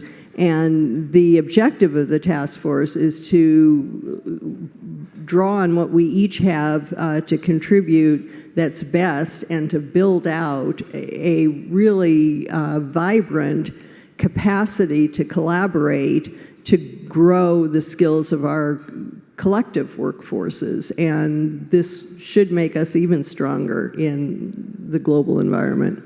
Ken, I want to talk to you about sort of the second bit of this conversation, which is sort of the physical infrastructure, the security of the physical infrastructure. But if I could just continue this conversation with you on workforce skilling, because I'm just curious if you could sort of tackle the issue of what role the private sector should play in this. Because Zoe and I were talking about this before we came on stage. In the early stages of the Cold War, where we saw the threat from the Soviet Union, the big American corporates, GE, IBM, some of these brand names, even Kodak, which at the time was a tech company, saw that they played a very important role in training their employees up that value chain into more STEM, what was then not called STEM, but these sort of STEM areas. Google, Alphabet has been very active in some of this, but I guess talk to me a bit what that balance is. Where is the corporate role and the corporate responsibility in trying to skill up our workforce in that regard? Yeah, we're very supportive of the work that Zoe, the Commerce Department, the Secretary are doing here. I think the first thing to say is that every country around the world, as we go into this digital century, needs to have a digital strategy to provide and to protect. To provide by creating the engine, the innovation that's raising living standards and pushing forward, and to protect on the security side and come to both of those.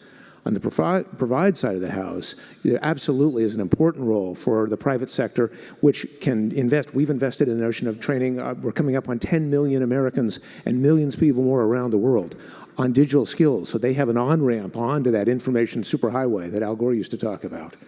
That is soup to nuts, from being able to operate your own website if you're a small business to becoming a cybersecurity professional and expanding the number of people that come into doing some of the most advanced work we have. At Google, we have something like 15,000 computer science PhDs who are doing work at Google and going on to do work beyond Google in ways that really lifts up our ability to innovate for the next generation of artificial intelligence, quantum, and even beyond. But not all of those jobs need to be computer science PhDs. We have a range of different things that we need throughout our economy to be successful.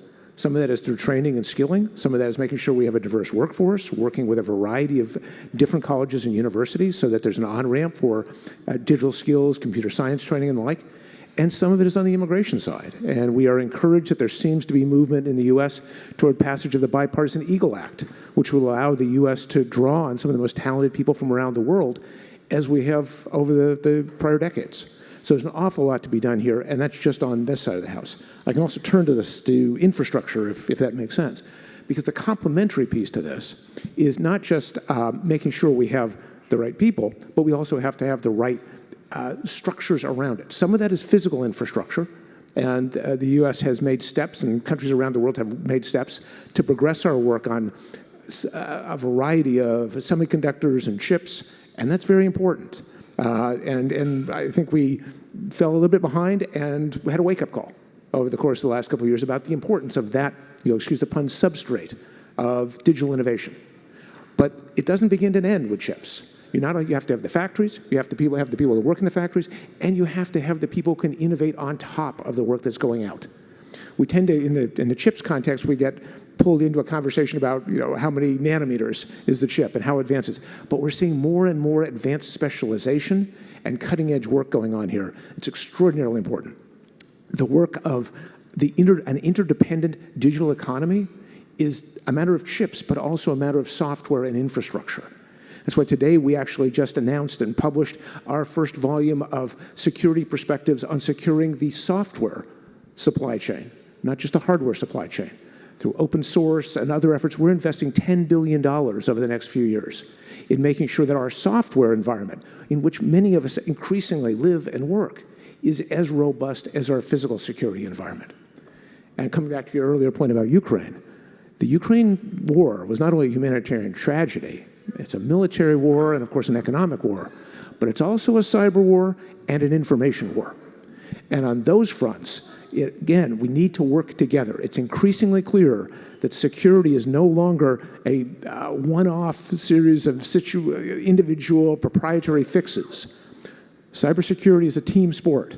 It not only can be, but it has to be both open and collaborative.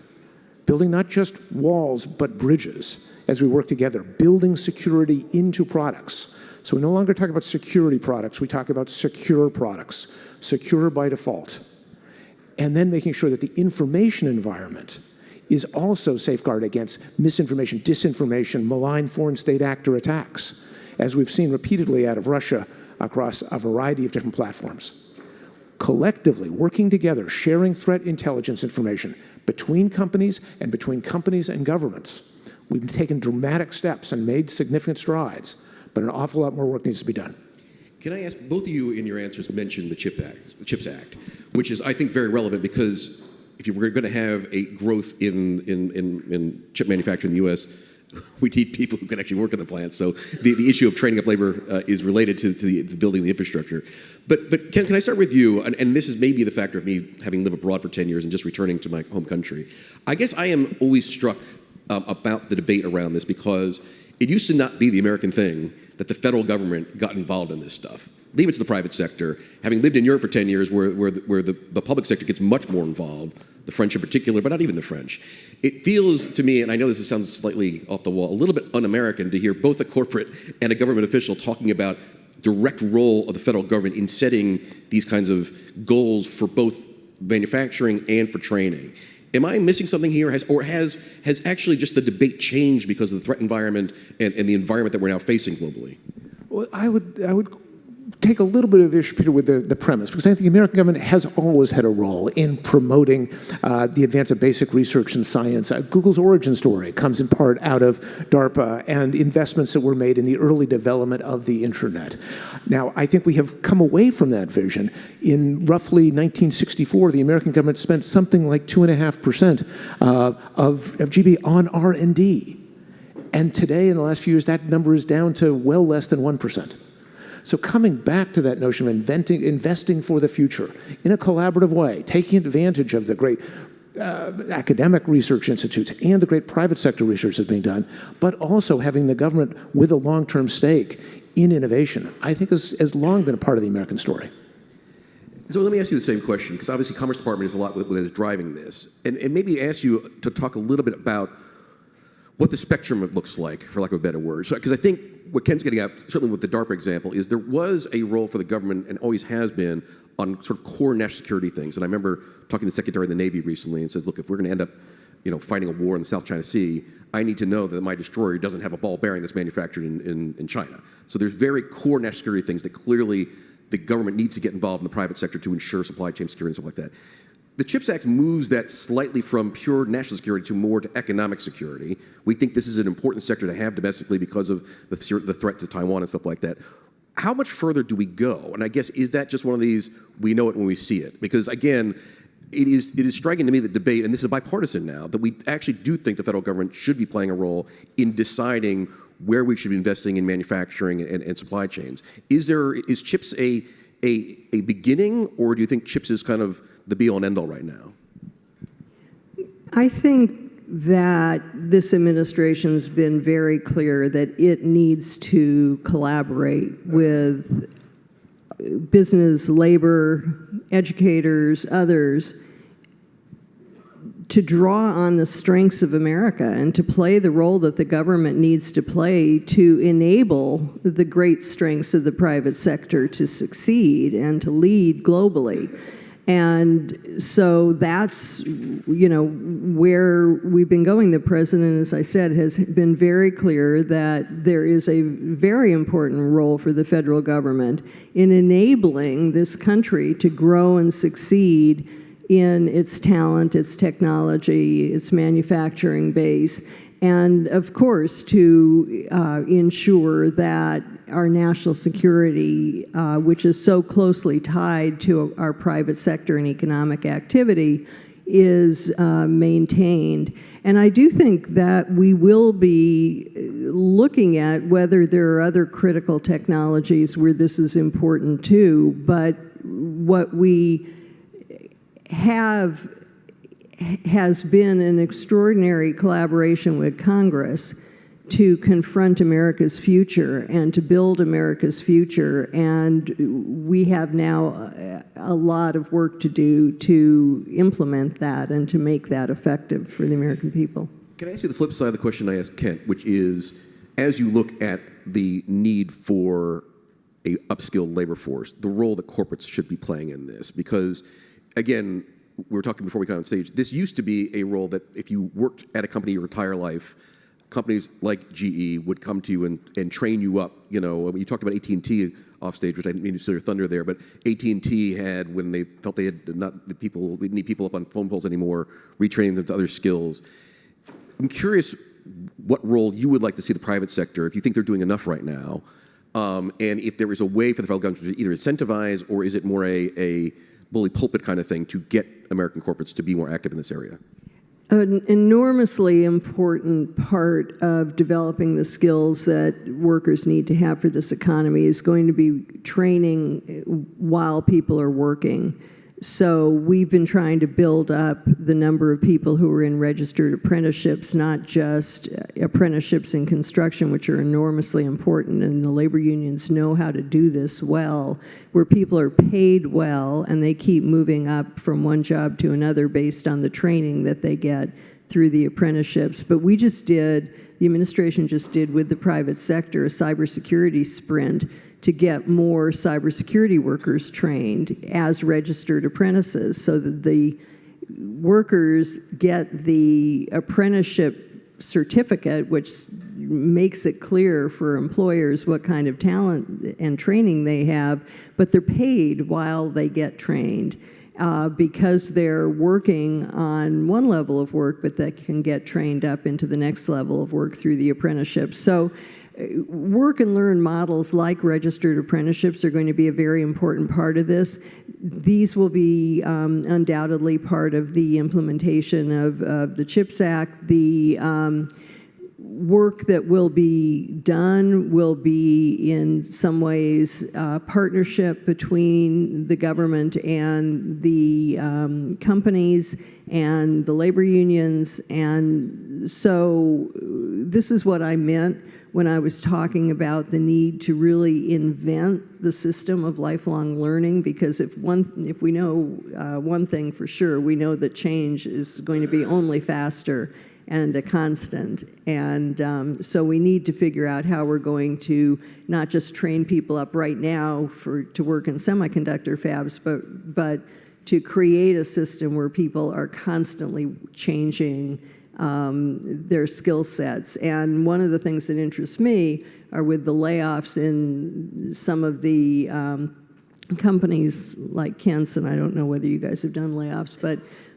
in that sector, can we move people into some of the other technology areas where we need workers, like in semiconductor fabs, by modest sort of bridge training that takes them from what they know to the new jobs that we need filled? Kit, do you want to jump in here? Just a quick anecdote to illustrate the importance of Zoe's points about apprenticeship models generally. And I think we have a lot to learn from countries around the world like Germany, which have experimented this, worked with this for many years. My most popular tweet ever was when we announced that we would take career certificates in lieu of college degrees for applications at Google, and over 100 companies joined into that program. And I think it's easy to forget that 2/3 of Americans have never attended college.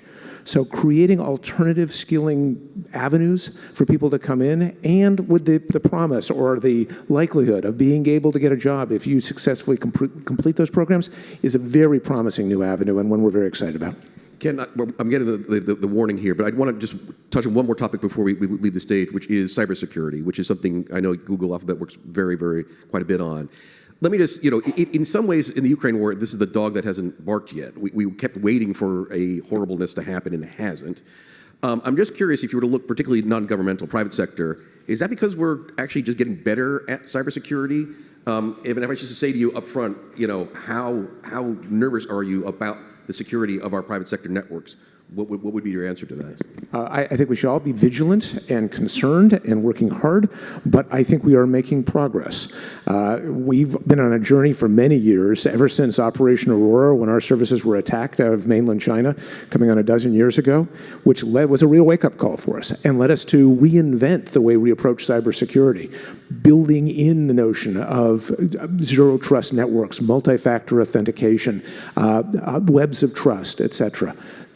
There are a lot of outdated, vulnerable, proprietary services out there. The older your system, the longer it's been since it's been patched. The more full of holes it is, the more vulnerable you are, and the more vulnerable your entire supply chain is. So we have to think about this holistically. Sophisticated cyber attacks are hard. I think there was a notion earlier in the war that it was a grab and go kind of thing. To plan and execute these things requires significant discipline and structure. But we are by no means out of the woods, and we see every day lots of different vulnerabilities out there. Our threat assessment group which together with Mandiant does some of our core threat intel, tracks 270 different malign actors out there who are looking to find vulnerabilities in systems of all varieties, from government to essential infrastructure to private sector companies. So it is a big and growing problem. People are on it, and we're making significant progress, but it's way too early to take it for granted. Last little question before I get the hook. I know you work quite a bit with technologists in Ukraine as well on this same issue. Again, sort of same question there. Why do you think it's been the dog that hasn't barked yet? Why is it that we haven't seen Russia successfully target? I mean, having used kinetic quite successfully on the electrical infrastructure, wasn't so successful on infrastructure attacks in Ukraine. The Ukraine government has been quite savvy in being forward-looking. They were digitally first. The deputy prime minister is also the digital minister. And so they were able to use the cloud in a hybrid way, move a lot of their IT experts out of country so that they could actually be outside of the zone of some of these attacks. They upgraded their infrastructure to modern hybrid architecture in many ways. We work with them on this and other areas. They employed things like air raid alert services. So Android phones throughout Ukraine could get earlier alerts of incoming Russian attacks. So they have been very sophisticated on their infrastructure side as well as their anti-disinformation. And we've been very proud to partner with them. In fact, we were the first company to receive the Special Peace Prize of the Ukrainian government, recognizing some of the work we've been able to do together on these fronts. And one of the interesting stories we've followed is the Ukrainians who used to work in Silicon Valley, who have gone back to Ukraine and have worked with their old friends back in California to help on some of these things. Anyway, thank you very much. Zoe, Ken, I'm very glad that economic security is back on the top of our agenda because the FT covers it very much. Please join me in thanking them.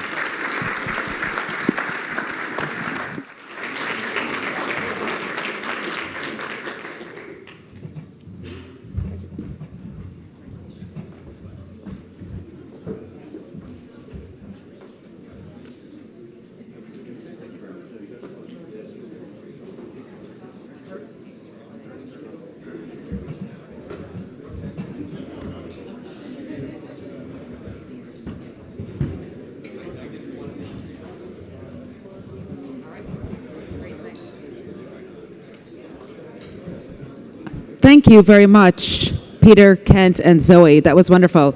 Now, please, can you join me in welcoming to the stage Dan Porterfield, who's the president and CEO of the Aspen Institute. He'll introduce our next panel. Thank you.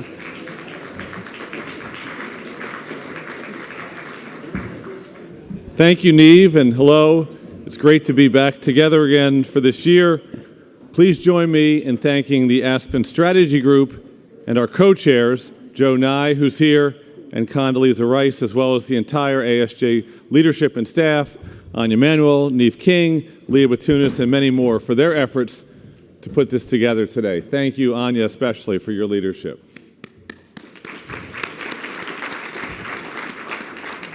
I also would like to recognize the generous leadership and vision of our trustees. Jane Harmon is here. Thank you, Jane, for everything you do for the country, as well as for the Aspen Strategy Group and the Aspen Institute. Alma Gildenhorn, who has endowed a portion of the program you're going to hear from, is a big supporter of ours. I don't know that Alma's here today. Russell Goldsmith, another of our trustees, will be here shortly. And of course, every time we convene, we think of the late Madeleine Albright and all that she did to help make the Aspen Institute the very best and finest organization we can be. And our mission as a whole, across all of our work, which spans many continents, many methods of change, many forms of dialogue, is to drive change towards a more free, just, and equitable society.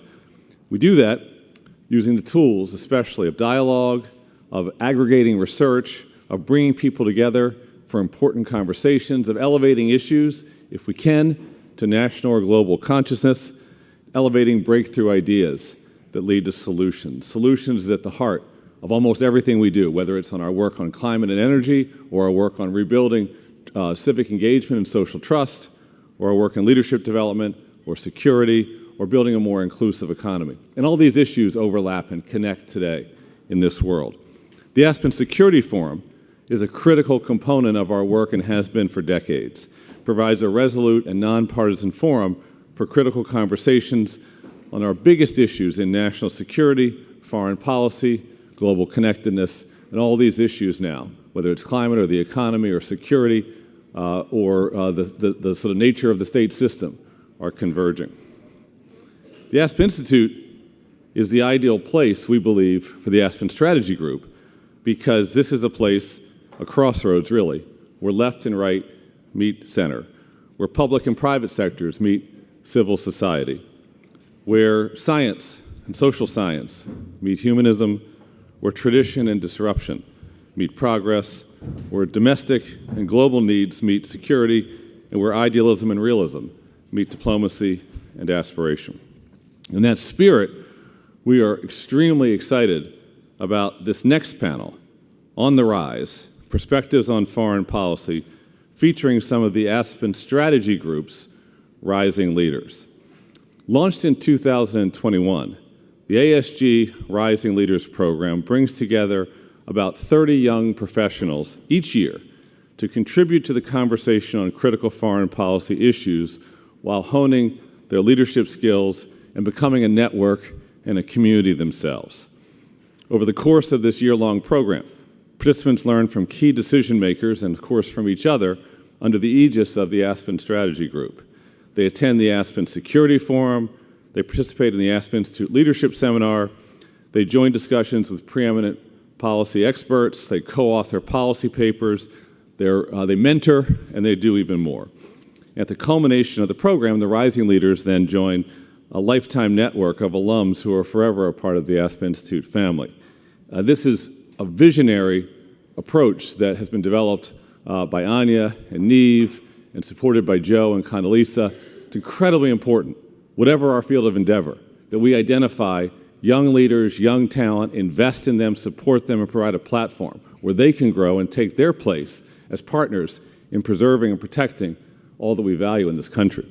So today we are joined by 5 of those fellows, Mary Brooks, who's a public policy fellow at the Wilson Center, Unique Campbell, who's a foreign service officer with the U.S. Department of State, Brian Monjo, who's a principal at First in Ventures, Anand Ragamoran, who's director of global public policy at MasterCard, and Gio Saba, who's chief of staff in the Office of U.S. Representative Ro Khanna. You can see they come from different backgrounds and walks of life. What they share is idealism, expertise, and a drive to make the country and the world a better place. They'll be joined in conversation today by Neve King, who's the director of the Aspen Strategy Group, the Aspen Security Forum, and one of the champions of this new program. Thank you again for being here, and can I invite you to the stage?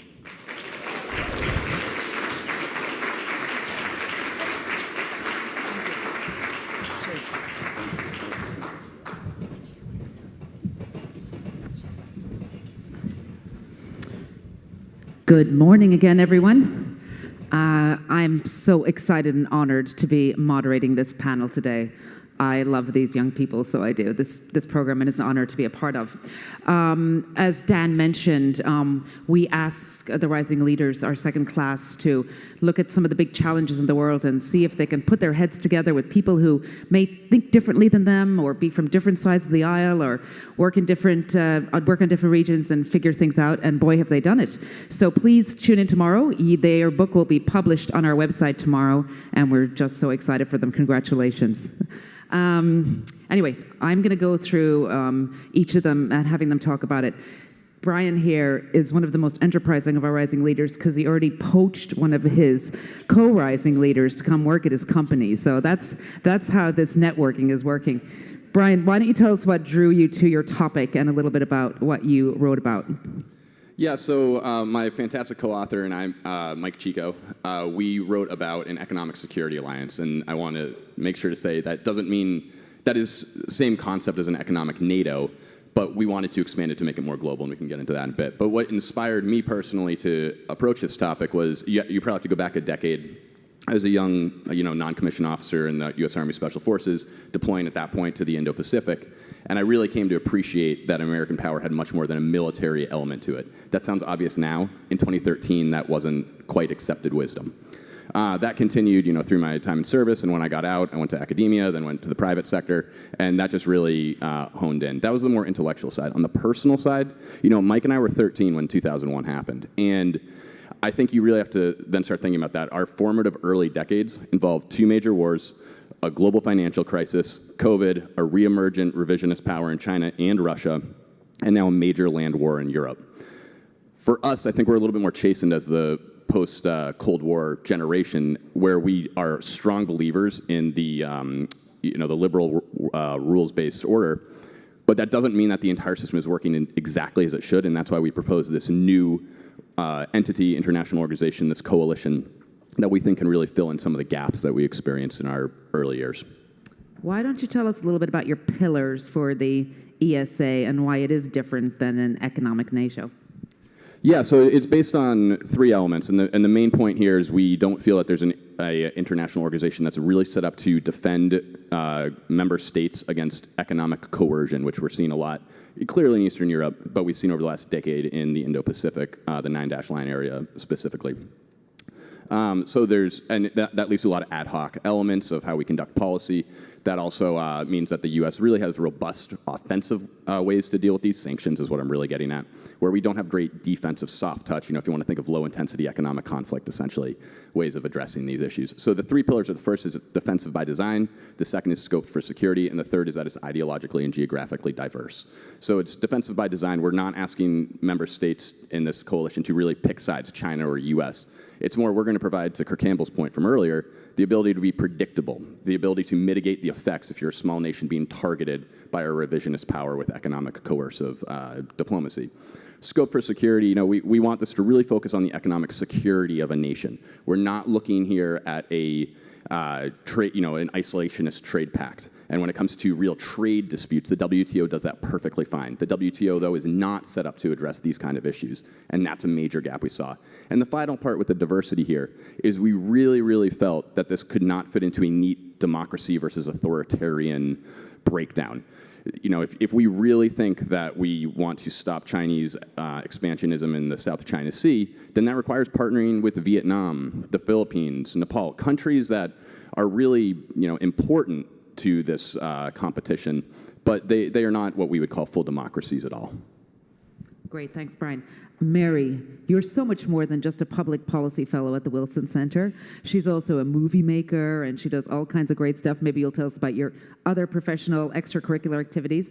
But tell us what drew you to your topic and a little bit about your paper, please. Thanks, Neve, and good morning, everyone.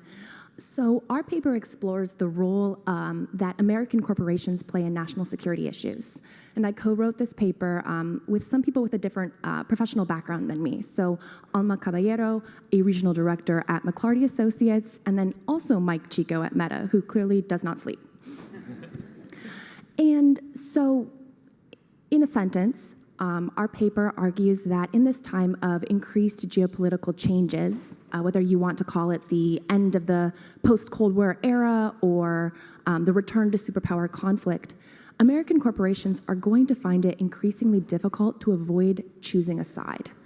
And this really it dovetails very well with the previous panel, but it really does fly in the face of the past several decades of globalization, in which American multinational corporations really maintained, and others did as well, that their responsibility was to the world, to their shareholders, to the public, to their customers.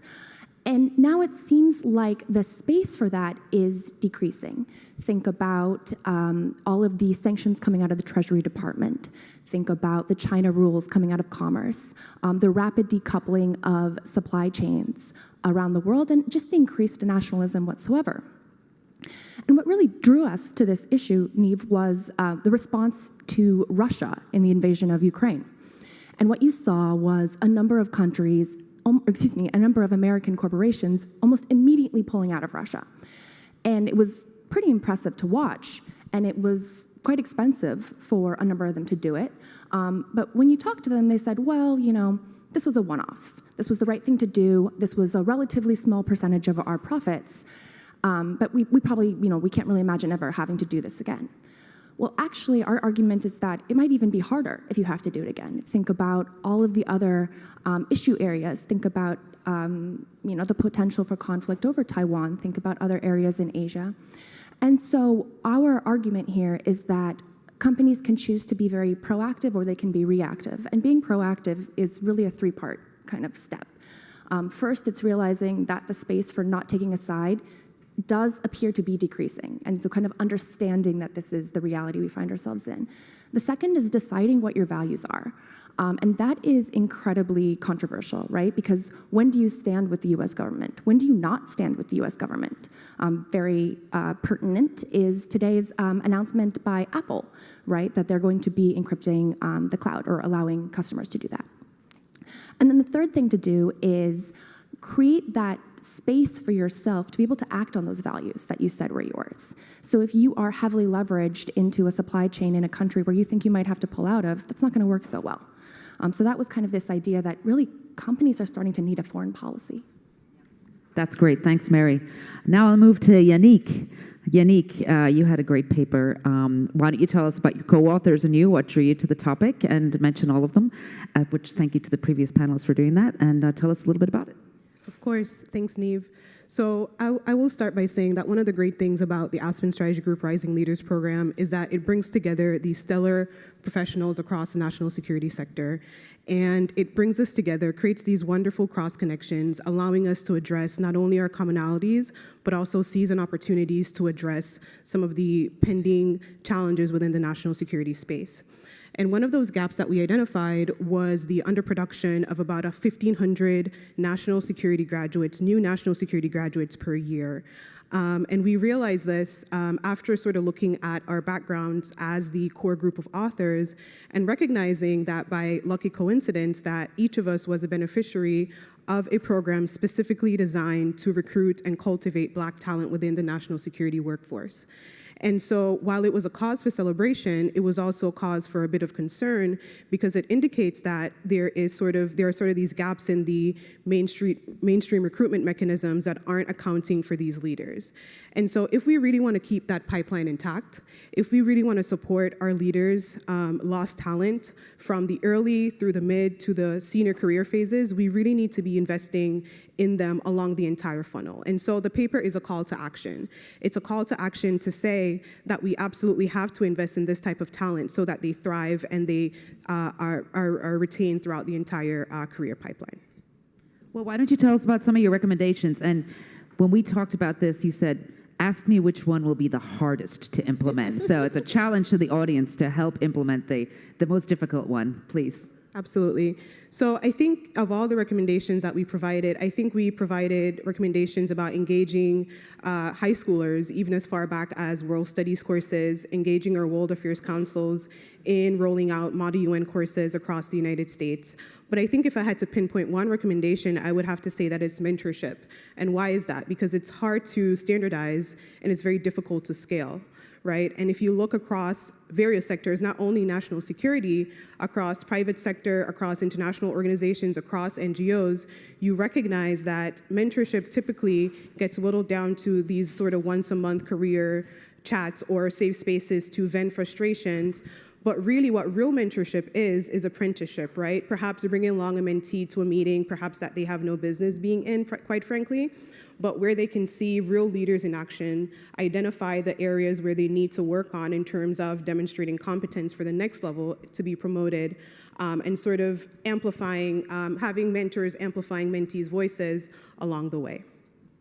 Great, thank you. Now we move on to Geo. Geo, I know you have a great story about where your paper came from, and I believe the genesis of it is in the room, actually. So go for it. Tell us that story. Yes. So going into this project, I knew that I wanted to write about the topic of how we can better improve and better connect Silicon Valley startups with DoD. I work for a member of Congress who represents Silicon Valley. He's on the Armed Services Committee. And so I knew this is what the topic is that I wanted to focus on. And so I had a few ideas swirling around when I went to Aspen via the Rising Leader program. And towards the end of the session, I was in the Aspen gift shop and ran into General Petraeus and went up to him, introduced myself, said I was part of the Rising Leader program, and his eyes lit up. And I pitched him on a few of these ideas that I was thinking of, and he said, those are terrible ideas. What you should do instead is look at bringing an In-Q-Tel-like entity to DoD. And so I thought that was great, and I explored it and did some research on it and wrote my entire essay on it and think it's a great idea and something that we might be pursuing legislatively in the next Congress. And so, Gio, how is what you propose different than the DIU, Defense Innovation Unit, or the newly announced Office of Strategic Capital out of DoD? It's a great question, and I see all of these as pieces of a larger puzzle. Not one of them is going to solve this issue that we have. The difference with an In-Q-Tel-like organization is it would be able to make equity investments. As we've seen with In-Q-Tel, every $1 that In-Q-Tel invests leverages $18 from the private sector. And so while DIU, while the Office of Strategic Capital are important, and they're doing great things to connect startups with the DoD, trying to find capital, this would be an entity that could actually make investments, get a return on investment for the taxpayer. And imagine if venture capital see that the DoD has made an equity investment in this startup. DoD is going to do a lot to make sure that that company succeeds, and that's going to provide a lot of interest from other venture capitalists to say this is going to be a successful company because DoD is invested in it, and we think that that will help overcome the valley of death. Great, thanks. And then at the end of our group, we have Anand down there. Why don't you tell us what drew you to your topic and a little bit about your paper? Fantastic, thanks, Neve. Well, my co-author, Akhil Berry, and I decided to write about the United States strategy in South Asia, and we were drawn to the topic for two reasons. The first was to give some airtime to a region that rarely gets the play in U.S. foreign policy discourse. South Asia is home to almost 1/5 of humanity, tremendous economic dynamism, an incredible demographic dividend of young people, under the age of 35. New digital economy that are thriving in many ways, but also tremendous challenges from climate change to public health to infrastructure that many global communities are facing. That was the first. The second was to take a generational perspective on South Asia and recontextualize the way we look at South Asia as a region when we see a broader shift underway in U.S. foreign policy. And that shift, in many ways, is a transition from the war on terror, 2 decades of conflict in Iraq, Afghanistan, and transitioning to a new operating paradigm for U.S. foreign policy that is increasingly defined by great power competition and a Indo-Pacific theater that is increasingly the locus of geopolitical rivalry, economic dynamism, technological leadership, and to try and understand how does South Asia fit within that broader picture? And for, when we think about where we were even a decade ago and how we were thinking about South Asia, it was still in that context of the war in Afghanistan. And just as a point of reference, I was looking at an Aspen Strategy Group report on defining, American interests in South Asia, written in 2011.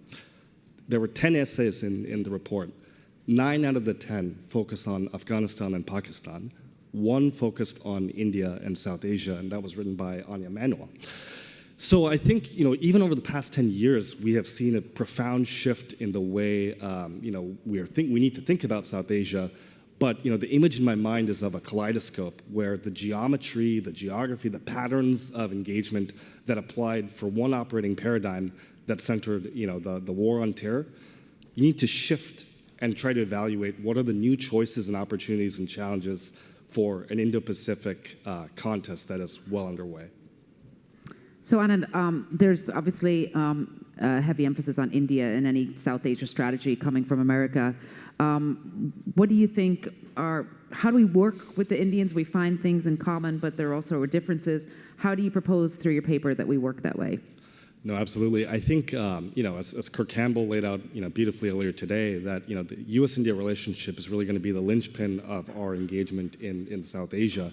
And it's both working with India, on issues of mutual convergence, but then also thinking about how do we work with India in the context of broader South Asia, whether it's, on some of the climate issues that Anya was talking about earlier, whether it's on digital issues, particularly in the context of India's G20. I think we have to always look to the fact that we have a strategic convergence, we have strong diaspora ties, we have growing economic integration. We're also going to have points of difference, and I think the Biden administration has done a phenomenal job in managing that difference, keeping their eyes on the ball on the strategic convergence. There will be areas of difference, when it comes to Russia, when it comes to some of these broader issues. I don't think an approach that says, we're not going to talk about those differences is fruitful. I think we've got to recognize it, but ultimately recognize that this is a relationship that's based on trust, that when it comes to the issues of democracy and human rights, we're going to raise those issues, do it from a position of a trusted partner and friend, do it in private as opposed to finger wagging and lecturing, and recognize that we are both democracies that are working to deal with a world that's fundamentally seeing tremendous change technologically, socially, politically, and come at it from almost an element of humility, recognizing the challenges that we have here at home. Great, thanks. So as you can see, we have a pretty talented cohort. And actually, while we're here, why don't we have the rest of the class all stand up so everyone can see them, and let's give them a big round of applause, actually.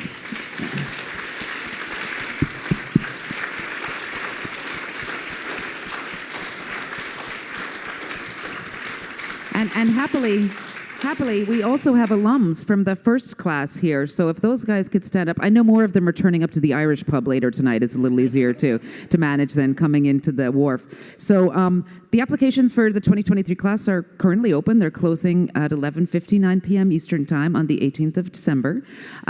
So I'm just going to do 2 minutes of an ad for our next class. Brian, what's the best thing you learned while you were with us this year? Because they're all graduating tomorrow. Best thing I learned, learned a lot. I would say that honestly, there's 3 parts to it that I really just loved. If I'm just gonna take this how I want.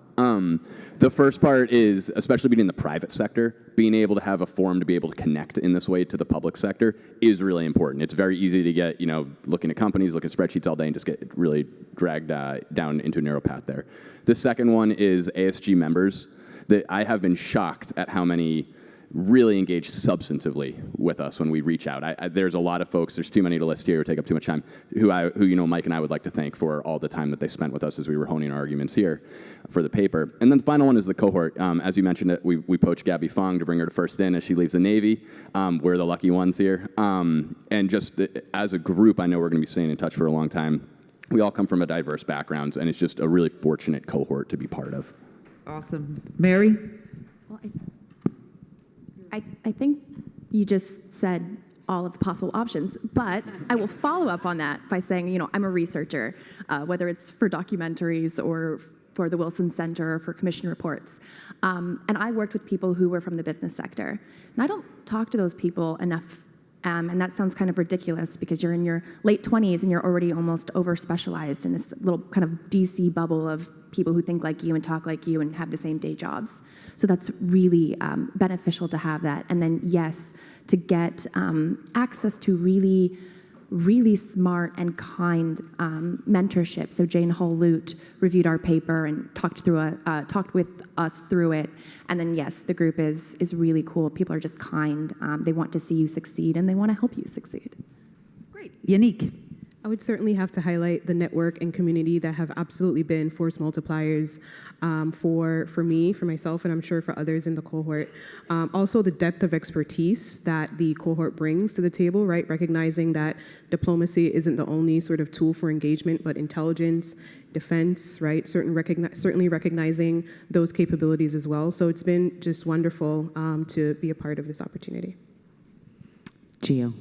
Yeah, I would say the mentorship at the ASG level. When we submit our essays, they send it to an ASG member, and I got assigned David Ignatius. And I was going to say, Neve, if you're going to tell me David Ignatius is going to read my paper, I was going to tighten up my grammar a little bit. But that's just one example. And obviously, David Sanger spoke with the group about how to write papers. So that's just an incredible level of mentorship and guidance. But also just from the cohort, I've learned so much from each and every one of you. Not just professionally, but also personally. Thanks, Joe. Anand? I think for me, it's hard to kind of build on what everyone has said, but for me, the key thing is what lies ahead. I turned 30 a week ago, and I imagine a long kind of career in foreign policy in DC, kind of working at the intersection of both business and government. And to know that there's this cohort that's going to be with you, not just through this Rising Leaders class, but for decades, building relationships, building, kind of mentorship and expanding this, the horizons and the possibilities. That is just a truly exciting prospect. And to know that we're all in together solving critical issues that matter. What else can you ask for? Oh, also, it's just really fun. That too. Excellent, excellent. And happy birthday belatedly. All right, we just have a couple of minutes. I see the TSA administrator has arrived, and when he's arrived, we pay attention. So any questions from the audience? We have mics somewhere. We'd love to answer them, and otherwise we'll move over to our next panel. It's hard to see the arms with the light. Are they there? Great. Well, we seem to have answered everything. You guys have solved all the problems, 5 of them and more. Anyway, if you'll all please join me in thanking this wonderful group of young people. And their book will be published tomorrow. Look for it in the Leaf. And now we'll just move over to our next panel. They'll move the furniture. Thank you.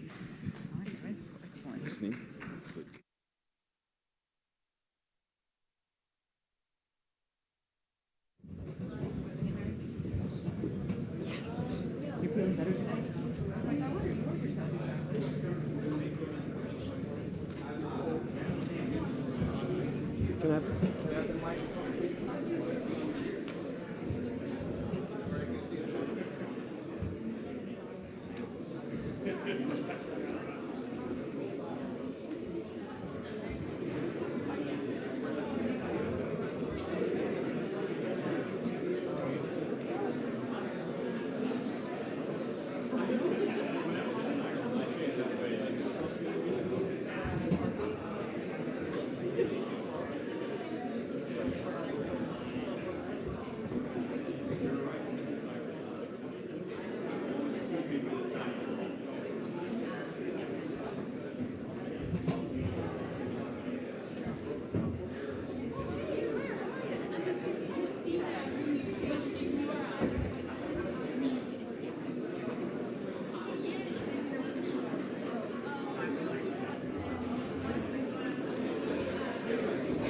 Just 2 on this one, right? Yeah.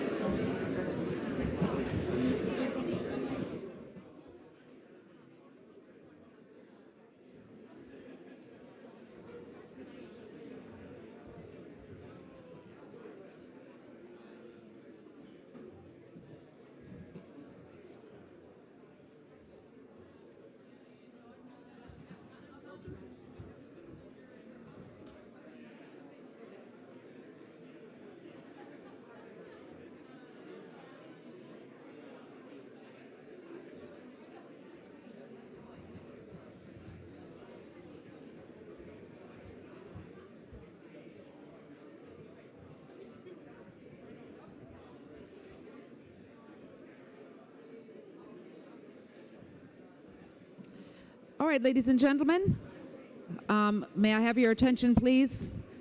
Thank you. Very excited about this next Aspen Security Forum conversation. We're honored to have Tom Costello if you're Irish, Costello if you're American, he's not Italian, who's with our wonderful partner NBC to interview the TSA administrator, Mr. David Pekoski, who's just been voted to his second 5-year term, not voted, but joined to that. And we're looking forward to a great conversation. Please help me welcome them to the stage. Thank you very much. I'm Tom Costello, as we say in the States. In Ireland, it's Costello. Only a good Irish lady would know that, but you're absolutely right. I cover aviation and space for NBC News, and I've covered the TSA now for 17 years, and Admiral David Pekoski is in his second term now as the TSA administrator. In shorthand, on TV, I call that the TSA chief, because I think the average American would think an administrator, like he answers the phones? No, he runs the place.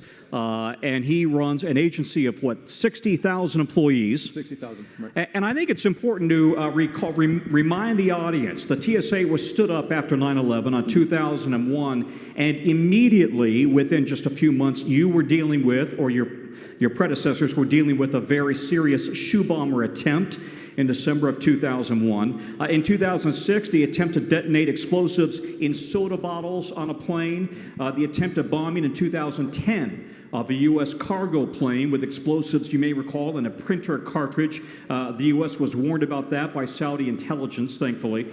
And the TSA has dealt with, as we all know, and I've been on the scene of many of these, shootings at airports, checkpoints, physical attacks on passengers, airlines, and airport employees. And you are screening right now roughly 2 to 2.5 million people a day, depending on the day. So we just went through Thanksgiving, pretty smooth sailing, and now everybody in this audience online is wondering, what about Christmas? How is it going to proceed for the typical viewer and the typical passenger coming in on over the Christmas holidays? Well, first, Tom, thanks for the Coast Guard analogy, smooth sailing over Thanksgiving, and I would expect the very same over Christmas. What we did over Thanksgiving is we asked for volunteers across our entire workforce that were certified as officers that could do our screening operations to go to other airports that might need more help. And so over Thanksgiving, we had about 1,000 people that volunteered, and we deployed them around the system. And we'll have probably a little bit less than that because the Christmas holiday is a little bit longer over Christmas, but I expect it will be smooth sailing as well.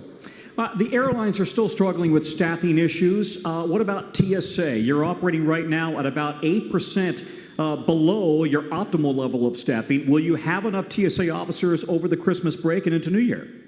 We'll have enough over the Christmas break, and Christmas is already baked in. I mean, there's not much we can do between now and Christmas to bring somebody on, because for us, you can hire somebody. It's a government hiring process, so it takes a little bit longer, but the certification process can take 5 months. So the workforce that we have today is the workforce we're going to see over Christmas. But to your point, Tom, yeah, we're about 8% below our staffing, the staffing levels we'd like to have, given the passenger volume. We've been working very, very hard to recruit and bring people in, but like every organization in the United States, it's hard to do that. So we're hoping to recover a little bit more over the springtime. Well, you've also got a bit of a challenge because TSA officers, many people may not realize, they make about 30% less than a typical federal employee. And given the very tough jobs market right now, in other words, it's a full jobs market, you can't find enough employees. Private companies are struggling to do that. How does the TSA hold on to employees when the federal government is paying these officers less than people in other positions across the government? And this is a tough job, day in and day out. Yeah, it makes it really hard to retain the talent we have, and we're starting to see that in our checkpoints. We're starting to see the average level of experience in terms of number of years go down, so that's a concern. We have a proposal, the President submitted a proposal in the fiscal 23 budget that we hope the Congress enacts in the omnibus legislation that we hope to see before the end of the year that will fix that pay disparity. But to your point, if you took the work that a transportation security officer does and went through the government process to figure out what grade level that person should be, and then you compared the pay is about 30% less. So it's very hard not just to retain, but you can imagine how hard that makes it to recruit as well. What about just the challenge of providing upward mobility for a typical TSA officer? Because everybody wants to feel like they can progress in their career. Is there enough upward mobility to make this an attractive career for young people? Yeah, I think we can provide more upward mobility opportunities, but importantly, we need to provide more upward mobility communications. And we've been doing that over the past year and a half, and we're starting to see some really good results of that, because we have folks that came into the agency at the entry level as TSOs. In some cases, are members of the senior executive service. And so those paths for people are definitely there. We just need to do a better job of communicating it. But the other thing is, in my career experience, I would not have had some of the opportunities that I had if it wasn't for somebody else looking out for me and somebody else saying, hey, there's an opportunity over here. I think you'd be pretty good for it. You really ought to try and see if you could get that job, or I'll help you get that job. We're trying to institute that culture into TSA as well. But the TSA is not the Coast Guard. I mean, you rose to become Vice Commandant of the Coast Guard. There aren't as many layers of possibility of promotions in TSA.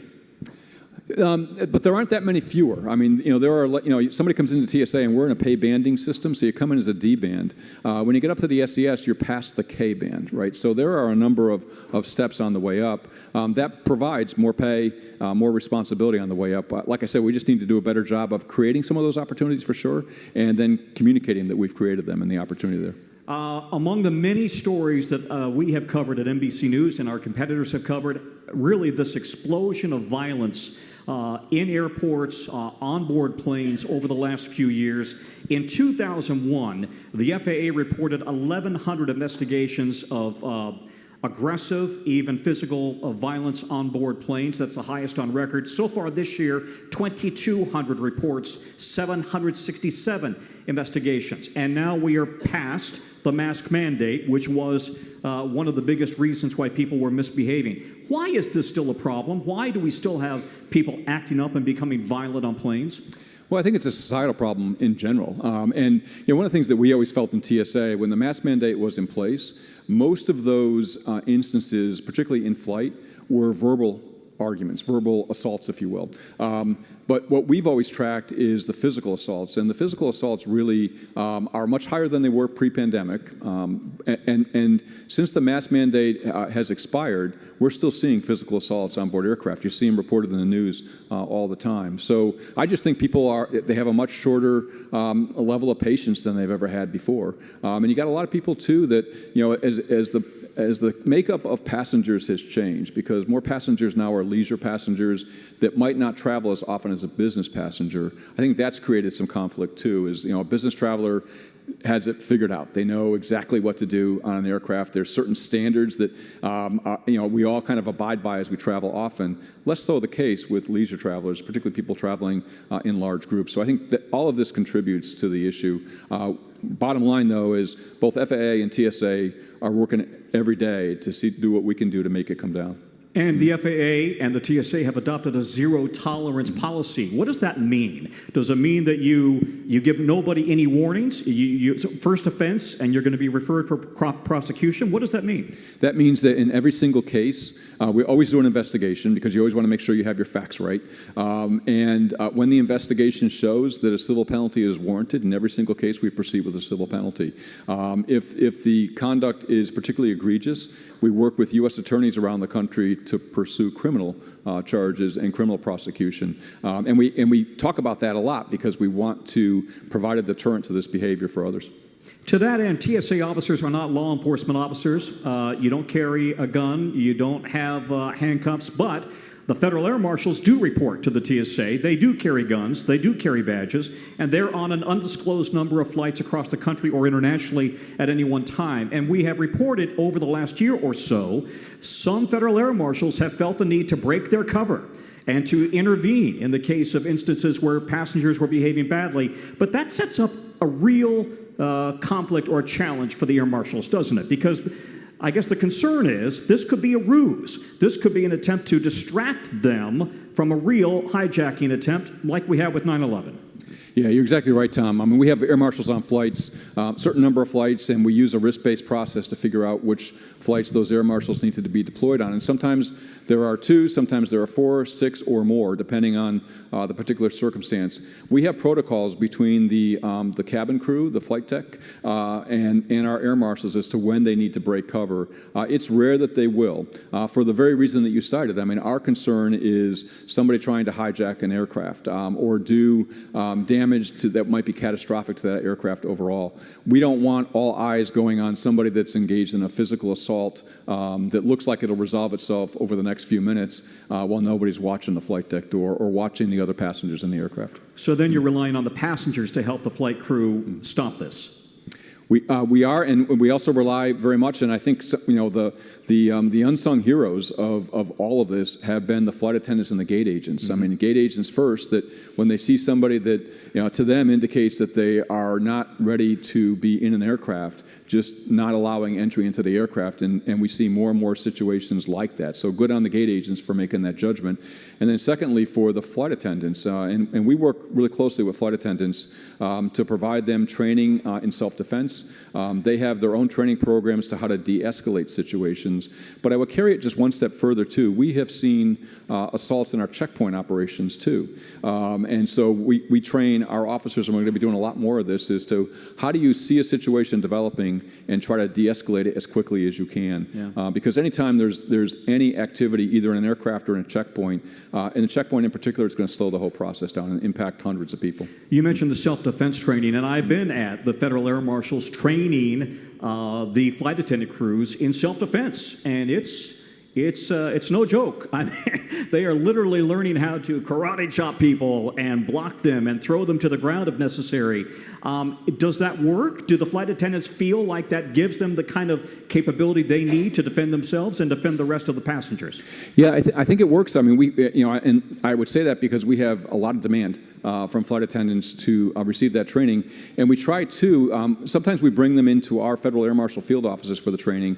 What's even better in a lot of cases is to go to their training center and train them right in their training center as well. We get a little bit more time to do that. They're within their own environment. The other thing that's really important about that training is for flight attendants and our air marshals to get to know each other a little bit too, because more familiarity in terms of just the conversations you have, a discussion of procedures and things like that is really beneficial in an operational situation. All right, let's talk about guns confiscated at checkpoints. And we are set to break, or you are set to break, another record this year. So far this year, at last check, 4,600 guns have been recovered at airport checkpoints, and 87% were loaded. Last year, 6,000 guns were recovered. That's averaging 17 every single day. And these cases, if they're prosecuted, are prosecuted locally, not federally. But why is this such a problem? And are we really supposed to believe that all these people simply forgot that they had a gun in their carry-on?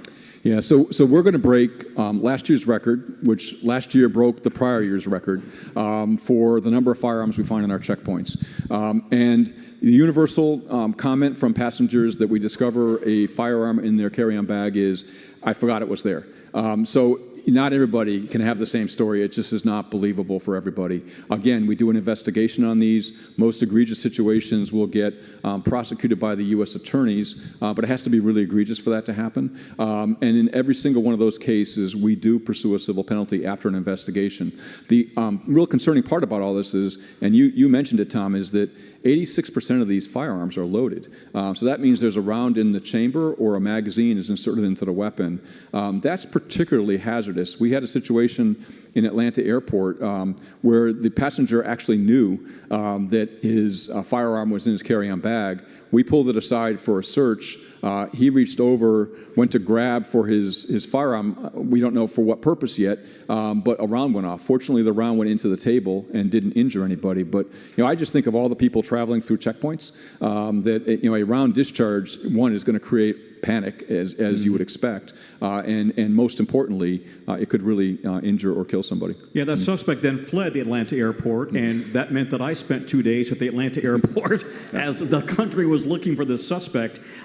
Does this depend often on the gun laws in that state? In other words, based on some states where they have looser gun laws, do you see an uptick there versus other states?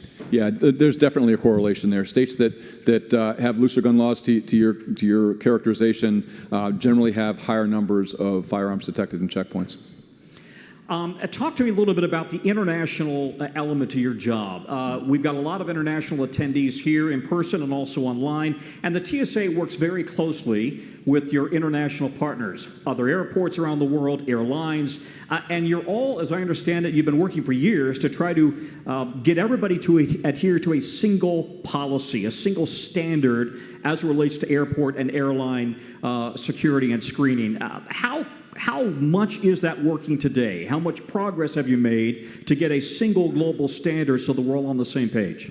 That's worked really well. I mean, we all work, all member states, to an organization called ICAO, which is the International Civil Aviation Organization, based up in Montreal. It's a UN body.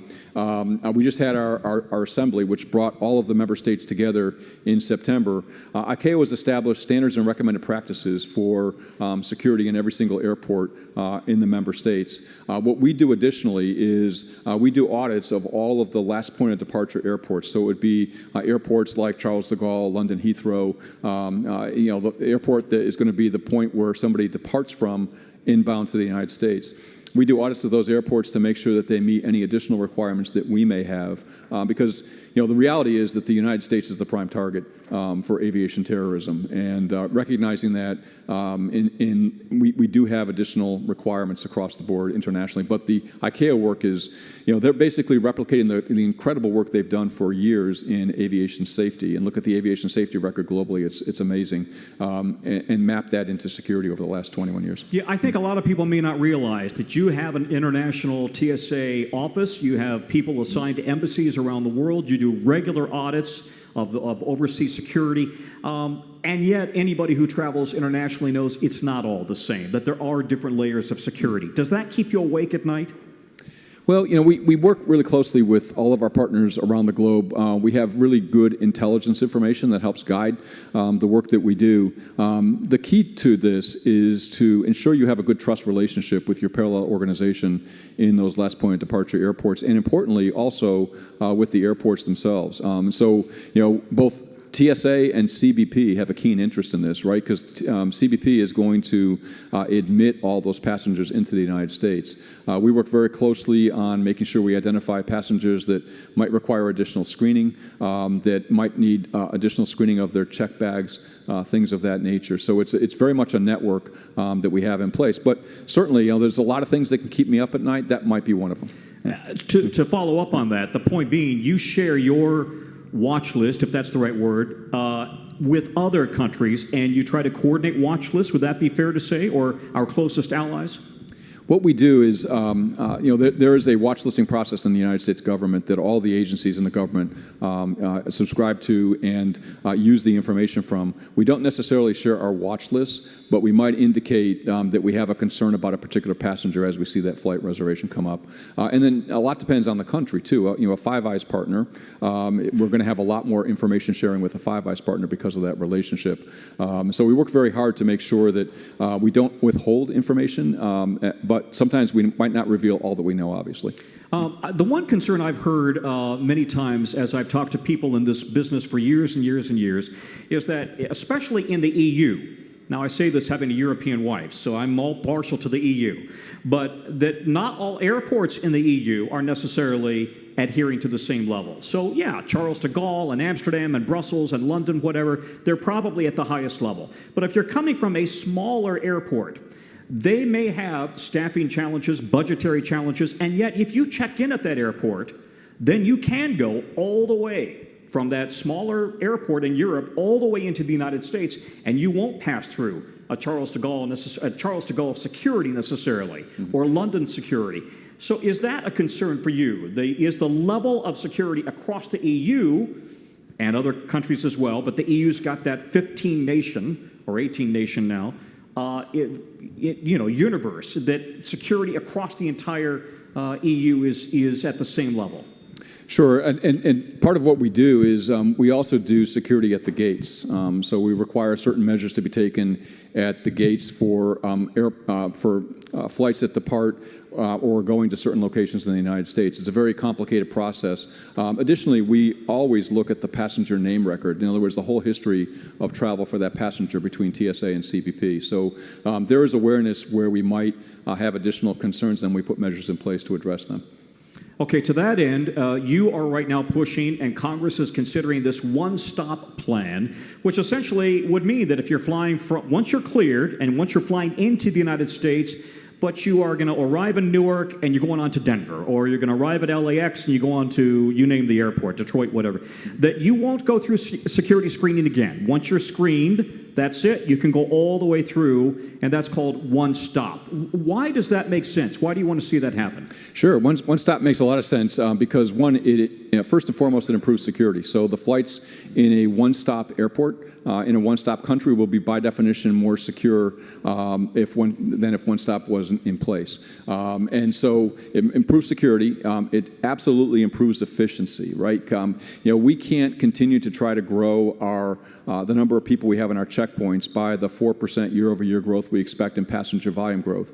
So there is a need to become more efficient in what we do. Thirdly, it provides a much better experience for those passengers. Now, what's enabling a lot of this are technological advancements. We can literally transmit an image of a checked bag, for example, within seconds from a potential one-stop airport to the United States so that CBP and TSA can take a look at that bag, determine whether or not we want to provide additional screening for that bag. So, One Stop, I think, is a great idea. I'm fully supportive of it. We expect to have the legal authorization to do it because there's a law in the United States that says that all domestic U.S. travel, all those travelers need to be screened by a U.S. federal officer. We've asked the Congress to give us the ability to prototype at 6 last point of departure airports for 6 years. And so we'll run this prototype to see how it works.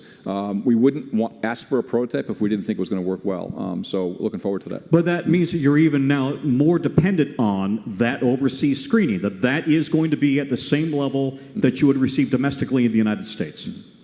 We are, but what that means is that that screening has to be commensurate with our screening. And the reverse is also true, by the way. I mean, we have international partners that already have one-stop agreements outbound from the United States. And so what they do is they accept our screening as commensurate with theirs. So to me, this is a really good idea because it increases overall global aviation security.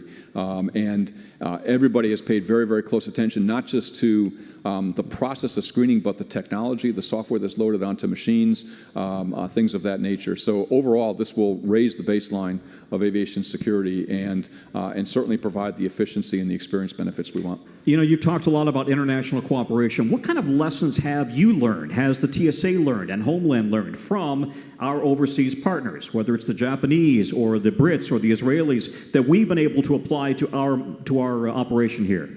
Sure. One of the things we've learned is, you know, it's incredibly helpful to have somebody from a different culture look at your system because, you know, the United States has people from all over the world in our system. Many of our international partners do as well.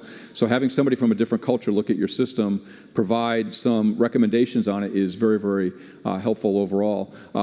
The other thing is that, you know, just the higher level of communication between us that these one-stop agreements are going to drive, I think is really important for us being able to figure out, hey, what are we seeing in a trend, for example, that might affect aviation security that we can collectively address rather than individually try to address.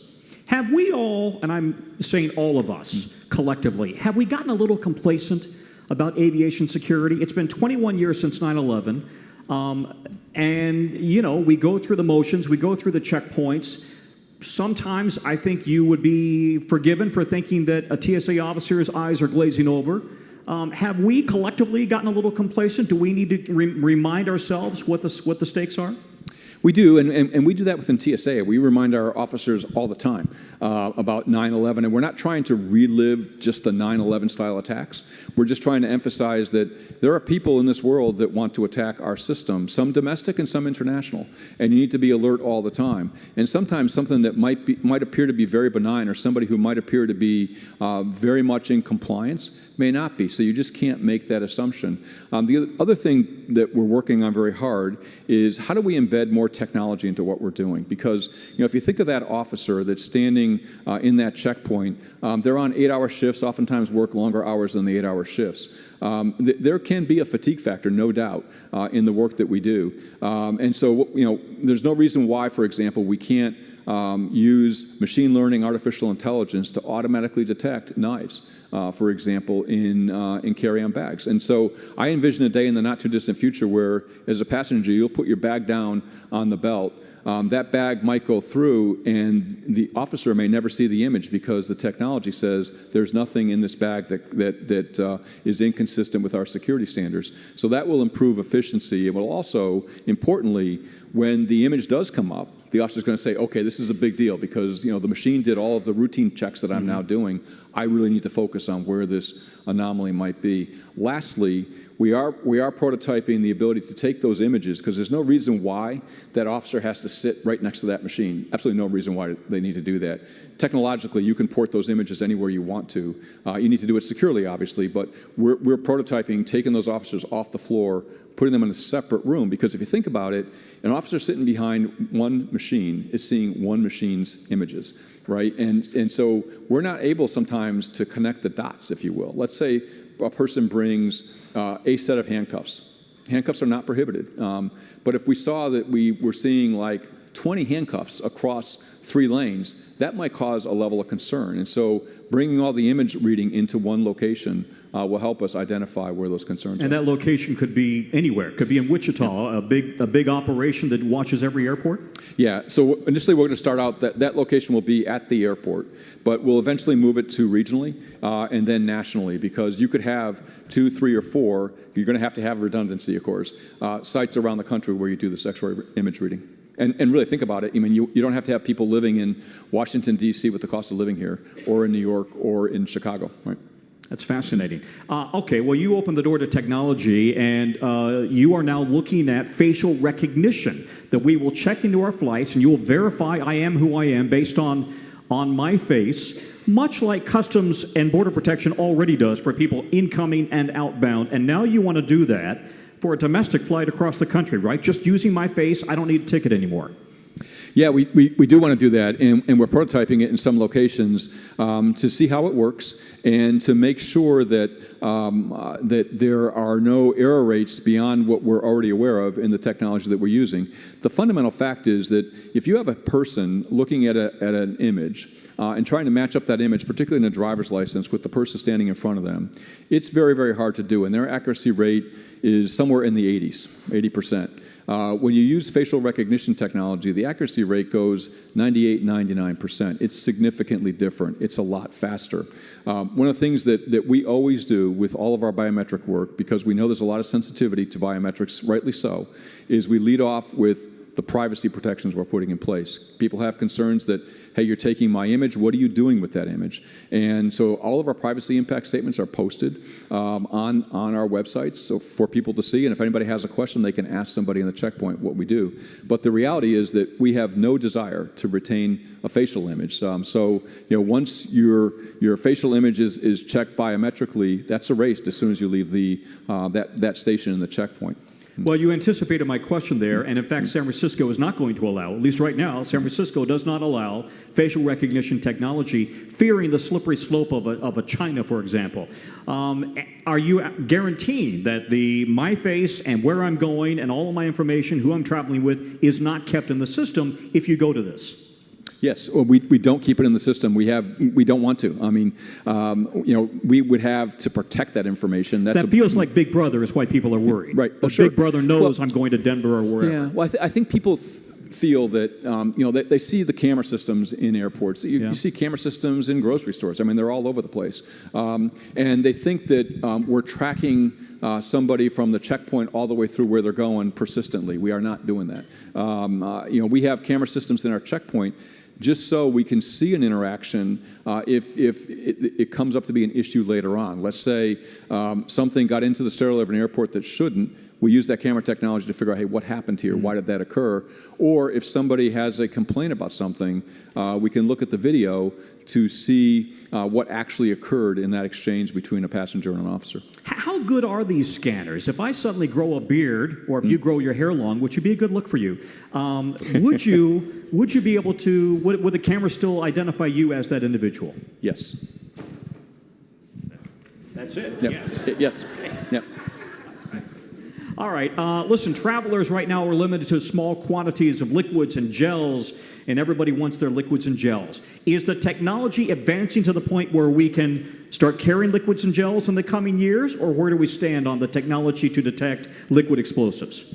Yeah, it's all about the amount. So 3.4 ounces is the limit in a quart bag. What we did during the pandemic, if people wanted to bring hand sanitizer through, we allowed 12 ounces of hand sanitizer. What that required us to do, though, is to be able to characterize that sanitizer to make sure it was really sanitizer. So it's a little bit more process step for us. We're looking at technologies that will be able to allow us to characterize liquids more quickly and more accurately. One of the things that we will always do, though, is we want to encourage people to join our Trusted Traveler programs, either CBP's Global Entry Program or TSA's PreCheck program. To join it, it costs you a little money just to offset our cost to do the security check that's involved there, but you also provide your biometrics, your fingerprints and your facial image to both CBP and to TSA. What we will always focus on is putting our newest technology in the pre-check lanes to give our pre-check passengers that experience and that convenience. And then if we do look at potentially in the future modifying our liquids requirements, liquids, aerosols, and gels, we will always prototype that in pre-check first, because this is a trusted population. We'll see how it works. We'll see what things evolve from that. So there's your incentive right now. Get your pre-check.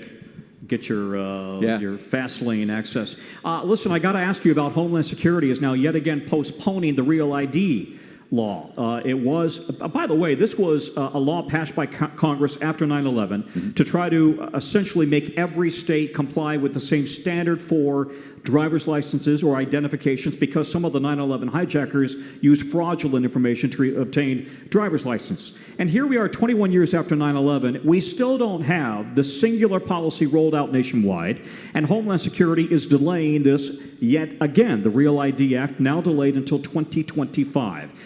I think people are forgiven for asking why. Why is this such a problem? Yeah, it's a problem because the adoption rate on the part of the states who issue all the driver's licenses in the country is not at the level where we need to be able to successfully implement this. I mean, you can imagine. By the way, what is that level? What level of compliance do you need? We need about 70%. And 70. And we're below 50. And some states are well below 50. Some states are close to 90, 95%. So there's a wide variance across the states. I think Real ID is critically important because what that says is that when you're holding this credential, this driver's license, it really, really is you compared to the current standards that we have in place. So is it just a matter of individuals not wanting to go through the hassle of bringing all of these forms of ID to their driver's license office to get that Real ID? Is that why it's so slow? I think that's part of it. And so what we're working on now is a rulemaking that will allow them to electronically transmit those documents to their DMV, so they don't need to physically carry them. But that's going to have to go through the whole notice and comment rulemaking process. That will take many, many months, if not years, to be able to do that. But we want to make it more convenient for people to get the credential in the first place. All right, bottom line is that's going to be in 2025. I got one last question for you, because guess what? TSA has yet another, you got many more obligations on your plate. You are also in charge of pipeline security, oil and gas pipeline security. Like you don't have enough to do already. Now you got to worry about that. But this came to the public's attention when we had the Colonial Pipeline hack last year. Oil and gas shut down to the entire eastern seaboard. And that was a ransomware attack, a cyber attack. Have the pipelines upped their game? Are they now able to withstand, or at least hopefully defend against, a similar attack, given the fact that we right now are in a cold to hot war with Russia, and we know what those threats involve? Sure. Well, the reason why that's in TSA's remit is we're the Transportation Security Agency and formed out of the Department of Transportation. So what happened was, if you looked at all the modal administrations that are in DOT, Secretary Normanetta at the time made a decision to take all the security functions, transfer them to this new Transportation Security Administration. So it was a clean break of security requirements across every single modal administrator in DOT.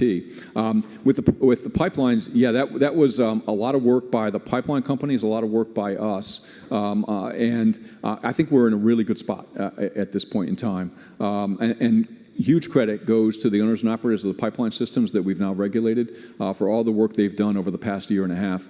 A really important thing, though, that we did, and this is a direction that I think the rest of government will eventually go into, is rather than prescribe specifically what somebody needs to do in this regulatory framework, we chose to establish performance standards. And we said, hey, you need to provide access control. You need to provide a risk-based system to patch your systems. You need to segment your information technology from your operating technology. We didn't say how to do it. And so we went back to the regulated parties and said, here's the performance metric. Come back and tell us specifically how you're going to accomplish it. We've gotten all those proposals from the pipeline companies now. They look really good. And so what this does is it gives the owners operators a little bit more flexibility, allows them to use some of their current cybersecurity protocols that are in place, which are quite good in some cases. And then the important part is, once we approve that implementation plan, we require the pipeline companies and the rail companies, and soon the airlines and airports, to tell us specifically how they're going to measure the achievement of that objective. So there's accountability, objective accountability in this process. And the cool thing about it is we don't need to rewrite a regulation when technology changes. I mean, we expect that owners and operators are going to keep pace with technology, and we don't need to go through a whole process to get there from here. Admiral David Pekoski in his second term as the TSA Administrator, the TSA Chief, and he is watching over all things transportation related. Admiral, thank you. Thank you, Tom. Appreciate it.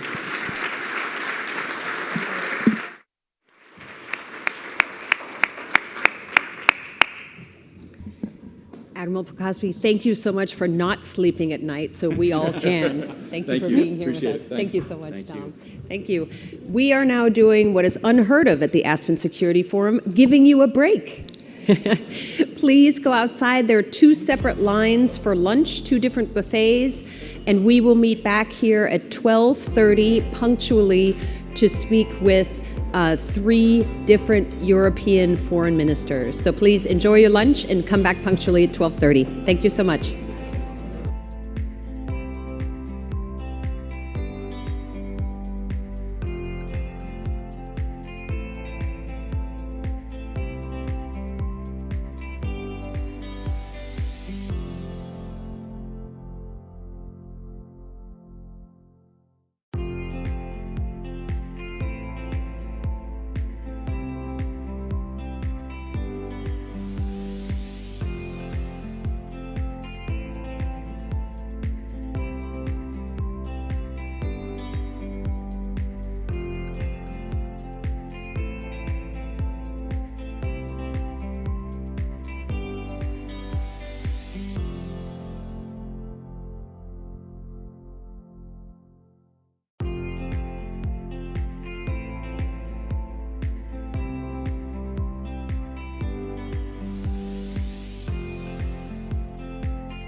Welcome back, everyone. If everyone could take their seats, please. We're ready to get started. Welcome back. Welcome back, everyone. Please take your seats.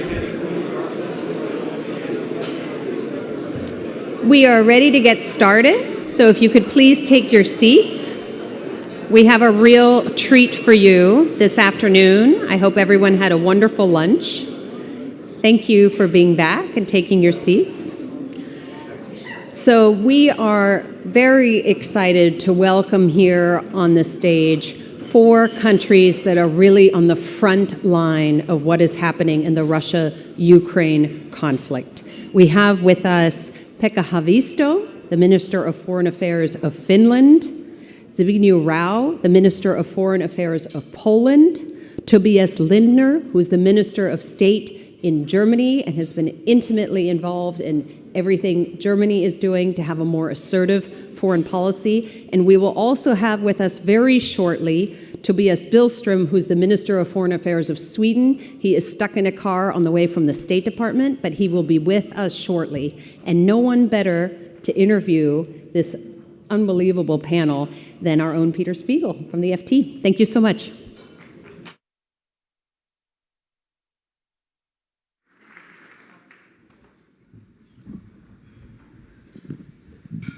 Well, thank you very much, Anya.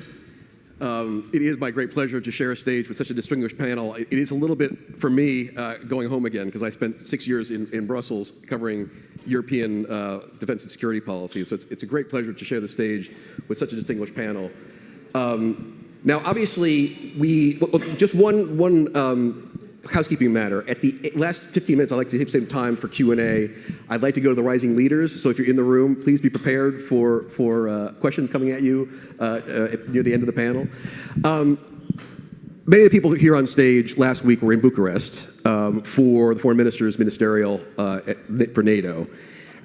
Bucharest chosen symbolically as the place where both Georgia and Ukraine were told that they would become NATO members eventually, an event that some critics have argued provoked what we have seen over the last 10 years in Ukraine by Vladimir Putin.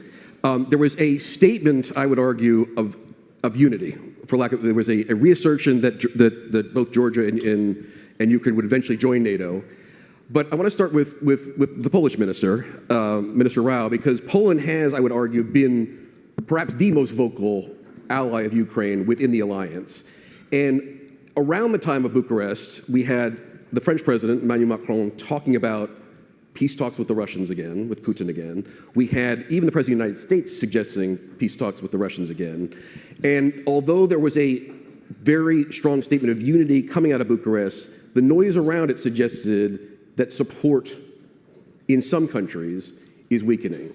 How concerned are you, as perhaps the most vocal ally of Ukraine within the alliance, that you are no longer leading a unified alliance on this? Okay. First of all, thank you very much for your kind invitation to the conference and to the panel. Let me reverse your question, or at least my answer. I do believe that what the Russian aggression against Ukraine achieved, contrary to the expectation of Mr. Putin, is an exceptional unity of the free world and exceptional unity of the transatlantic community. This is something that, quite frankly, we couldn't expect a year ago. Of course, within the transatlantic community, there are different perspectives coming from the location of various member states. Naturally, that we are on the eastern flank of NATO, given our different historical experience, given our geopolitical situation, are much more sensitive to Russian imperialist policies than our friends and partners in Portugal or Spain. But this goes without saying that so far we can count on the unity of the alliance as a whole. Of course, you have to realize that the main task of Russia in the last couple of decades, as far as Russian European foreign policy was concerned, was to divide us. And the assumption was very simple. The more divided we are, the stronger Russia is vis-à-vis continental Europe. The problem is whether Russia gave up right now this mode of thinking. I'm sure they did not, but it's much more difficult for them to achieve this end than it was the case before the Russian aggression. What the Russians are after, it's more than clear to us. I mean, to paraphrase the first Secretary General of NATO, from the Russian perspective, the optimal situation would be to bring the Russians into Europe, to paraphrase Lord Secretary General again, to have the Germans up and to have the Americans out, certainly. And thank heavens, it's not working. Can I push you a little bit on this, though? Can I push you a little bit on this, sir? Because I was in Brussels during the 2014 crisis, Little Green Men, Crimea, and I remember at the time, the Polish government, in particular the Lithuanians as well, some of us heard from the Lithuanian Prime Minister last night, were frankly very angry at the French, at the Italians, because they saw very quickly after the initial takeover of Crimea and Luhansk and Donetsk, that the Italians and the French wanted to return to normalization of relations, essentially. Are you at all concerned that as this war drags on, and perhaps this winter, because there will be some political issues given energy supplies in Europe, that we were seeing a weakening of some of the weaker links, for lack of a better word, within the alliance? Well, everything is possible in politics, but it's possible, but I would say rather unlikely, because we are at a different stage of this historical development here. First of all, the Russians, by this act of aggression, destroyed the previous security architecture in Europe, and not only in Europe. The other thing is that you cannot see a true war fatigue that so many representatives of the media used to talk or write about.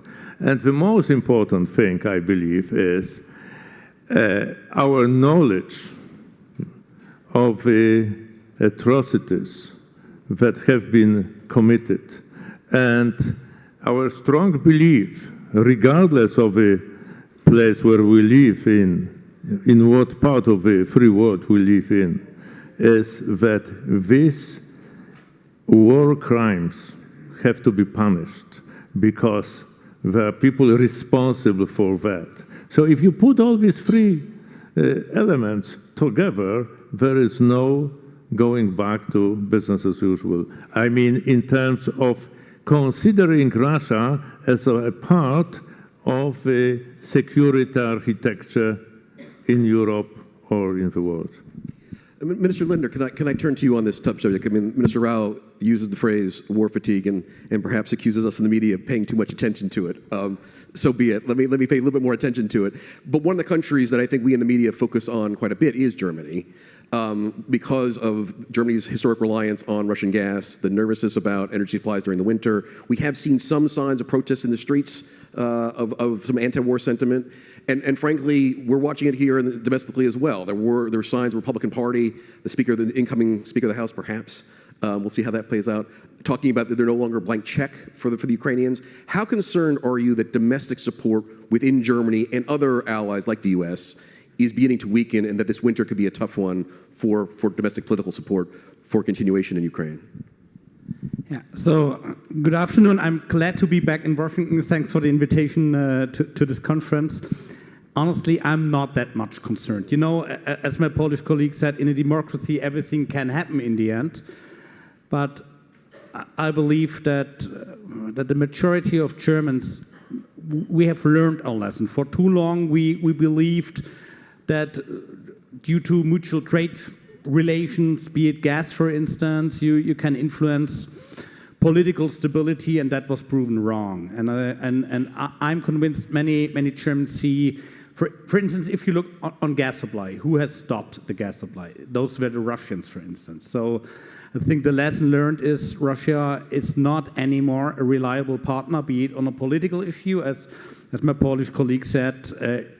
The war in Ukraine is terrible, but what's happening goes beyond Ukraine, since Putin is putting the whole international security order at risk. And that's the reason why this war is also affecting us. And therefore, our assessment is Russia cannot be a reliable partner anymore, even after this war might have ended, because we had to learn Putin is a man who is doing in the end what he is saying. That's the hard lesson learned out of February 24th for many Germans, but I believe they have learned their lesson.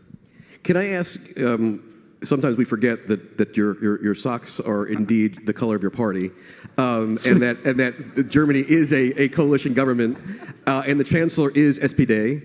And the SPD has a somewhat, shall we say, checkered past when it comes to relationship with Putin in particular. You know, ex-Chancellor Schroeder is on the board of Gazprom, is very close with President Putin.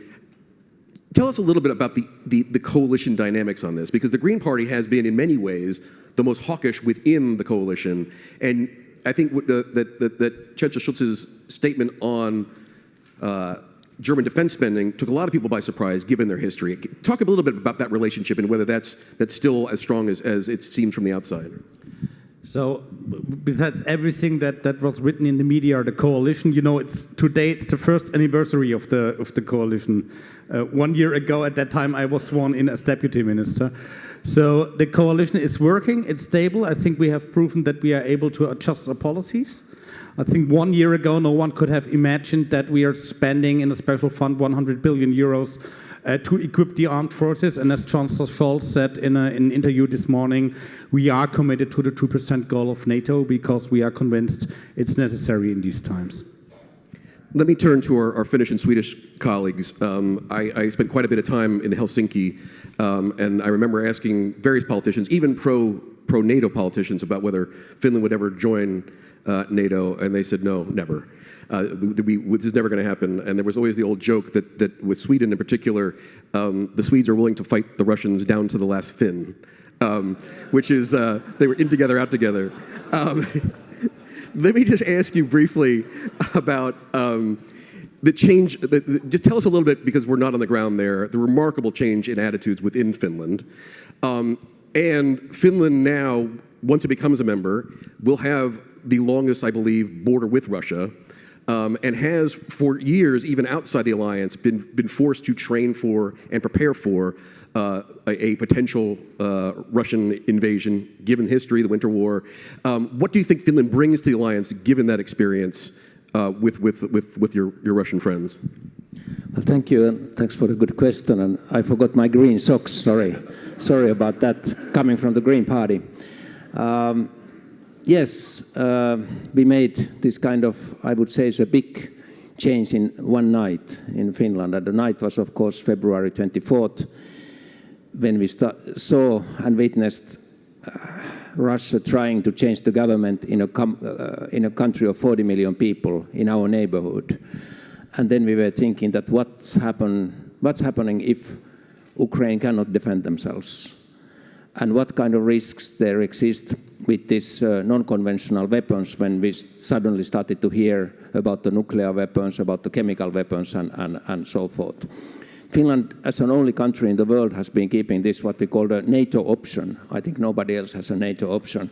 But since 2004, we have been saying that if the security environment changes in Europe, in our vicinity, we are ready to consider about applying NATO membership. That has, of course, been also the message to Russia, that if something changes to bad direction, we might consider our situation. And so we did, and we luckily got Sweden on board. I remember the first calls to Sweden when we were telling that we have been thinking maybe applying the NATO membership, and we got the answer, no, Sweden has been 200 years neutral, and so forth, a long tradition of neutrality. But then, luckily, we agreed actually to apply the membership together. You referred to the border. We really have more than 1,300 kilometer border, and people are asking, are you concerned about the long border? And our answer is that we would be concerned if there wouldn't be any border between us. So it's good that there is a border. And we want to keep the border peaceful in all circumstances. So what we are bringing to NATO is a peaceful border, and it hopefully will remain like that. Can I ask the same question I asked Minister Rao? Because there is a word in foreign policy discussions which I learned is a dirty word in Finland. I learned the hard way when Prime Minister Stubb yelled at me about it, but Finlandization. And I think outside of Finland, this is viewed as a way for a country to survive next to a much larger, powerful country without basically creating an alliance with anyone else. And there have been suggestions, including, again, from the French president, that Finlandization of Ukraine is an option. Tell me, first of all, why Finlandization is such a dirty word within Finland, but also your experience as a quote-unquote neutral country neighboring Russia, with the lessons you've learned on that neutrality and how difficult that is. Well, of course, now when we are joining NATO, hopefully, we will not be neutral militarily. We will be part of the defense alliance. But the political alliance, European Union, we joined in 1995, so we actually dropped that idea of neutrality in our own minds in 1995 when we joined European Union and took all the political positions of European Union. But of course, before that, the time we describe as neutrality. And something that we sometimes as Finns remember was 1975, the Helsinki Security Conference, the beginning of the OSCE and so forth. And then there's this big debate in Finland that was this, the highest or the lowest point of the neutrality. There are many opinions. Some people say that somehow, made the bloc, Eastern and Western bloc, visible and accepted the current status quo in Europe. But then there are voices who say that this was exactly the time when Helsinki groups were formed in many countries to advance the human rights, and actually the third basket of the OSCE started to be functional. And I tend to a little bit go towards that description of the situation, that even in the darkest time of the Cold War, actually probably the Helsinki Security Conference triggered something new in Europe, and particularly in the Eastern Europe, triggered these new groups.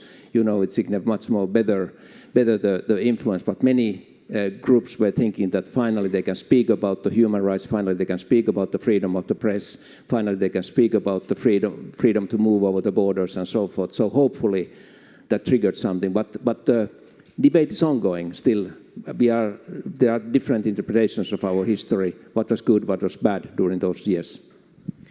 Let me bring in our Swedish colleague, Minister Billström. Thank you for suffering the traffic of Washington and getting here. I want to ask, obviously, a similar question. Obviously, feel free to defend my besmirchment of the fine Swedish military, but I want to talk a bit about the membership process, because we are in a place right now where the initial problem with the Turks still lives with us, and we don't know if Turkey, where they stand on ratification. The Hungarians now seem to have added their name to the list of difficult countries in terms of ratification. Talk to me a little bit about where you think the process is right now, perhaps even your discussion with the Americans on this, and perhaps timing. Do we think that it's happening in a good time that you had expected? Well, thank you very much, and thank you for giving me the floor. It's the first time I'm addressing the Aspen Security Forum, so it feels really good to sit up here and talking about the Swedish and Finnish NATO accession process, something which we are very keen to see a successful ending to. The meetings here in Washington today have been very productive, I have to say, especially now with Secretary of State Blinken, but also the meetings I had yesterday with lots of members of the Senate. My belief is that we are well underway with the fulfillment of a trilateral memoranda that was signed in Madrid during the summit this summer. This is something which Sweden, Finland, and Turkey have a responsibility for, no one else as such, but of course we welcome very much the support of not only the US, but also all the other NATO states that have spoken up in favor of Sweden and Finland. The fulfillment is about fulfilling all the conditions laid down in the memoranda. And that has to be done through various dialogues between not only ministers, but also with authorities. And we also have to make some changes.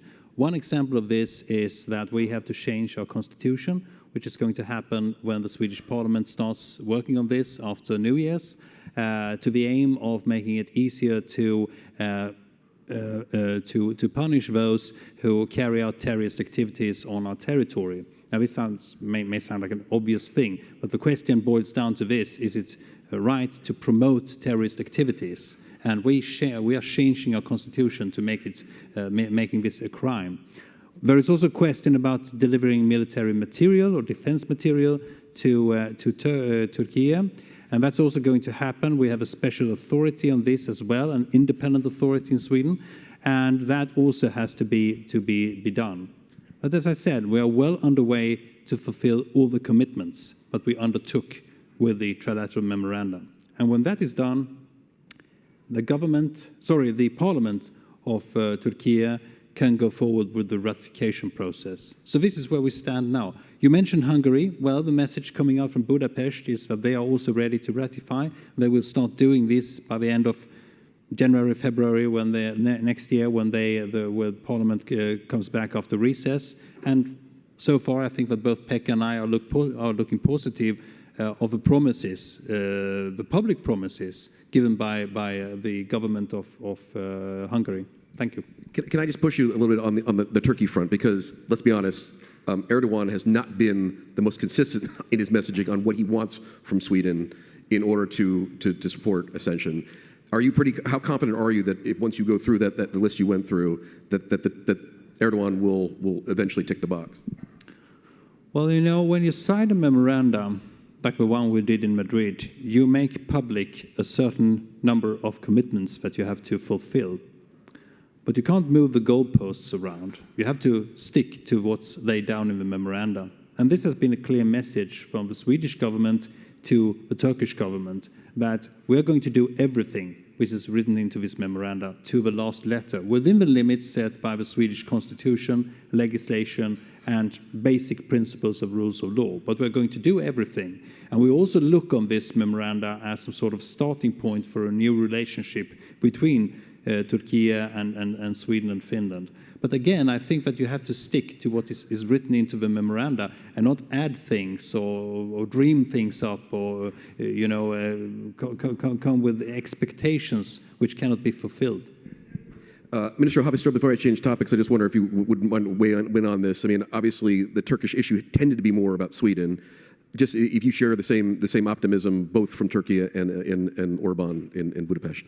Well, I think first of all, the tripartite cooperation with Turkey has been functioning quite well on the expert level. We had one meeting in Helsinki, tripartite meeting in end of the summer in August. Then we had just maybe a month ago in Stockholm another meeting. And on the expert level, things are going very well. And this is the feedback we are getting from the Turkish side as well.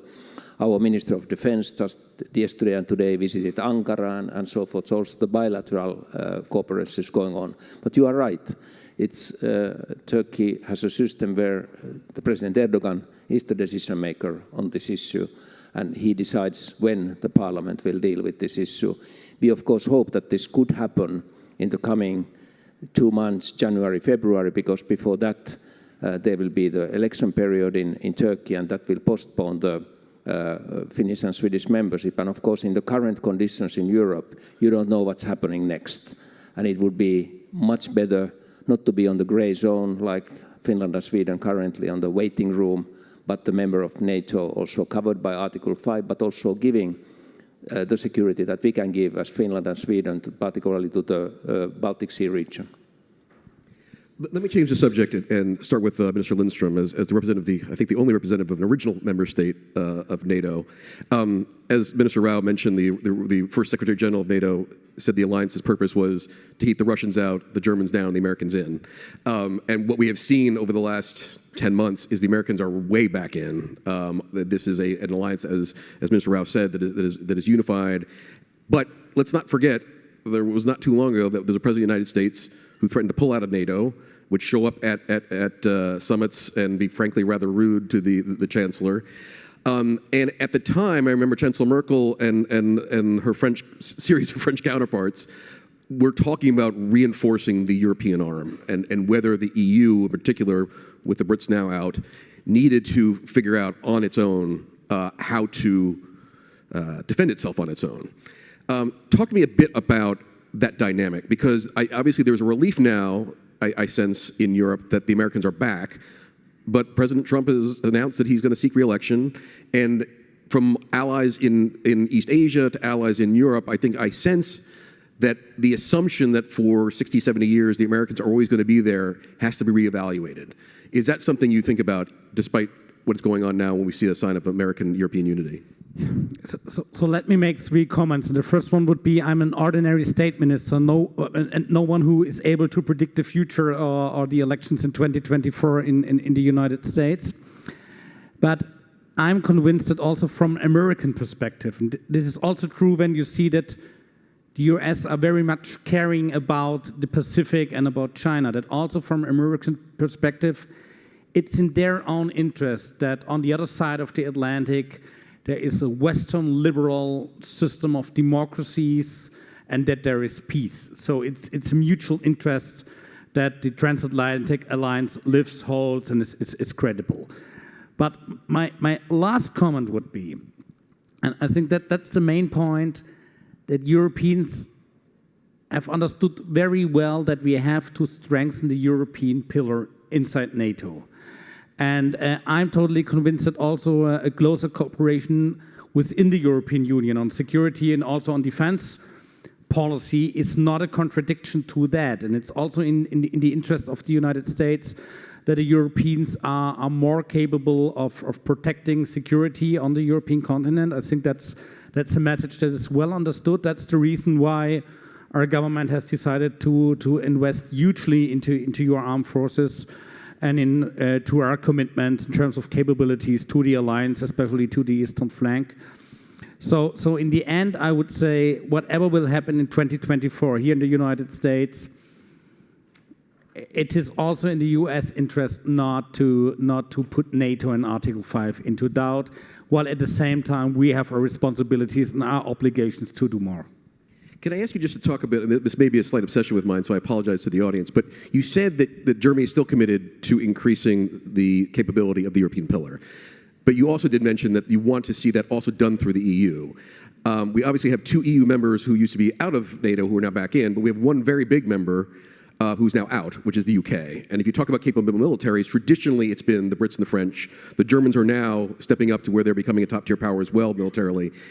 Can you just talk about squaring that circle, how you increase the European pillar within NATO, but also at the same time strengthen EU defense without the most important European military or one of the most important European militaries within the EU? And does that complicate your effort? So if you want to do this effective, and if you want to strengthen European security and defense, not in a contradiction to NATO, not in parallel processes. This means 2 things. First of all, the European Union can do things that are complementary to NATO, especially when it comes to, let's say, crisis management, stabilization, peacekeeping missions, especially in Africa. And during my time here in DC, I very well understood also the American wish and demand towards the Europeans to be responsible for that. Second, I'm urging for more European cooperation to fulfill our capability goals within the capability planning process of NATO. So don't do your own process in terms of capabilities. Don't double structures, but do it more effectively, spend the money better. I think that's also in the US interest. Minister Rao, can I turn to you and ask the same question I asked originally, which is, how much you can rely on the US as a reliable NATO ally. Now, the Polish government, when Trump was in office, I guess went a slightly different direction in that they tried to really embrace Trump. President Duda invited him to Warsaw, talked about Fort Trump potentially even being set up in Poland. And yet, Trump himself did not seem to warm to the idea of being an active member of NATO. How concerned is Poland that the U.S. is no longer a reliable ally, given the political situation domestically here in the U.S.? Well, first of all, there is no doubt in our mind that the Americans are absolutely indispensable in Europe.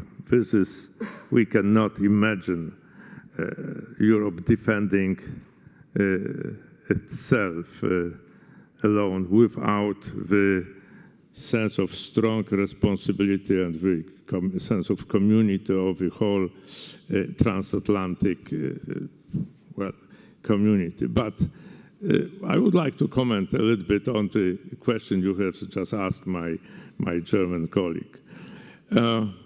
We also, just like the Germans, strongly believe that the European pillar of NATO has to be strengthened, because we also believe that the transatlantic commitment is a two-way street. Each country, first of all, has to take responsibility for its own defense and do its absolutely everything possible to strengthen its own armed forces. And having done that, has every reason to expect support from the allies and partners. But the first thing is to take responsibility for our own defense. So, for example, we in Poland are going to spend 4.2% of our GDP next year for our military expenditure. 3% of it is going to come from the state budget, and the rest from extra budgetary sources.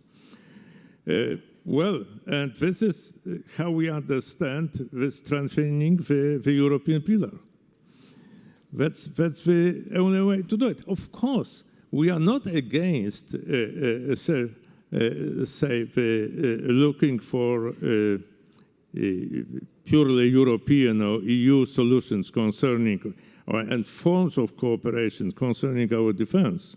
But usually it's better to put yourself to work at home, find the necessary financial means, and then have a reasonable plan how to defend yourself, and then look for another form of European cooperation. It's absolutely necessary. We do realize that there are many issues that we Europeans can arrange ourselves without waiting for our partners from outside, from the other side of the Atlantic. Nevertheless, on the eastern flank, we realize very well that if we are talking about an effective defense, so deterrence and defense, without the common effort of all NATO members, it's absolutely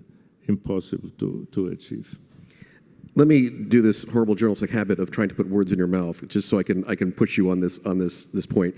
What I hear you saying is you would prefer if the European members of NATO first lived up to their NATO commitments on spending 2% of GDP on defense before we start thinking about EU structures and EU defense cooperation.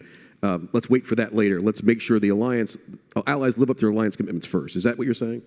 Well, my point is that this is our Polish experience. And if we are talking about fair burden sharing, and if we are talking about the responsibility for our own security and for the security of our allies, so it's absolutely necessary to think in the first place about your own defense. Because how can you be a reliable NATO partner if you don't have the means in terms of the weapons, for example, or to help others, right? Minister Rao, let me stick with you for one last topic before I go to the audience for Q&A, which is energy security. Again, my recollection from my time in Brussels, anytime your Polish diplomats in Brussels would hear my American accent, they would say, why don't you Americans talk to the Germans about Nord Stream? You are bypassing us. This is not something we support, and why aren't they being good allies? This is an argument that Poland has been making for a decade, and now we finally come to a point where I think the rest of Europe has woken up to this fact and is trying to diversify away from Russia. How confident are you? Well, let me ask you, do we think we started too late? And how confident are you that the transition is happening now, that we will see alternate sources of energy in time for if not this winter, next winter? Well, let me elaborate first on our previous attitude, because you were referring to Nord Stream 2. I mean, the difference between us and our European partners, above all Germany, was that we didn't treat Russia a reliable, trustworthy business partner. Neither did we treat them a reliable political partner. And this was the reason for the fact that we were pursuing a completely different policy as far as our energy security was concerned, right? So as far as the winter is concerned, this is your question, right? Well, it's not going to be easy, but nevertheless, we took in Poland precautions to assure that our population will not suffer from the lack of, say, electricity or the lack of heat, or people would not be in a position to afford it, because there are certain systems that helps every kind of security and also the business community to survive this difficult time. And we are proud that we introduced this extra measures, but to the best of my knowledge, we are not the only country in Europe that is turning to this kind of measures. It's our common European experience. Perhaps some of us are doing this in a more radical way, like Poland.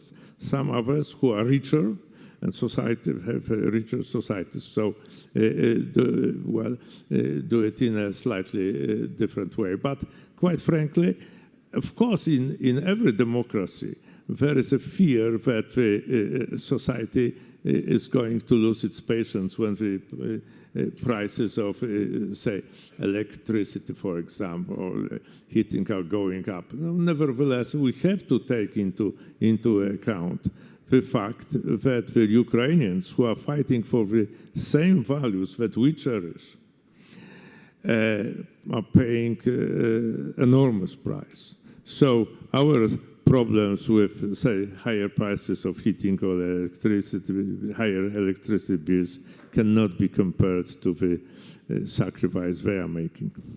Let me ask, Minister Linder, I will get to you on this point, but maybe give you the last word on it. Let me turn to our Finnish and Swedish colleagues on this first, because it was an EU issue post-2019 about how Europe was going to wean itself off Russian gas, and Finland and Sweden were part of that discussion. If I remember correctly, there was a debate about, for instance, LNG terminal that actually was going to go to Finland, and there was a long discussion about it, a long debate about it, and the Lithuanians said, you know what, we're just going to build one. Tell me a little bit about your view about Europe's response to 2014 and whether there was a window that was missed to try to get alternative structures, alternate pipelines, alternate facilities that could have paid us in good stead during this crisis. Well, maybe first, if I go today's situation, we have ordered a LNG ship to the southern Finland. It's coming during these weeks. So actually, we are replacing the Russian gas. They cut the pipeline last spring. We have a pipeline called Baltic Connector with Estonia, Latvia, Lithuania, so we can share gas with these countries. And now we will have an LNG terminal that will also pump gas if needed through this Baltic Connector. So our pipeline to Russia is no more in use, and our system is based on the LNG.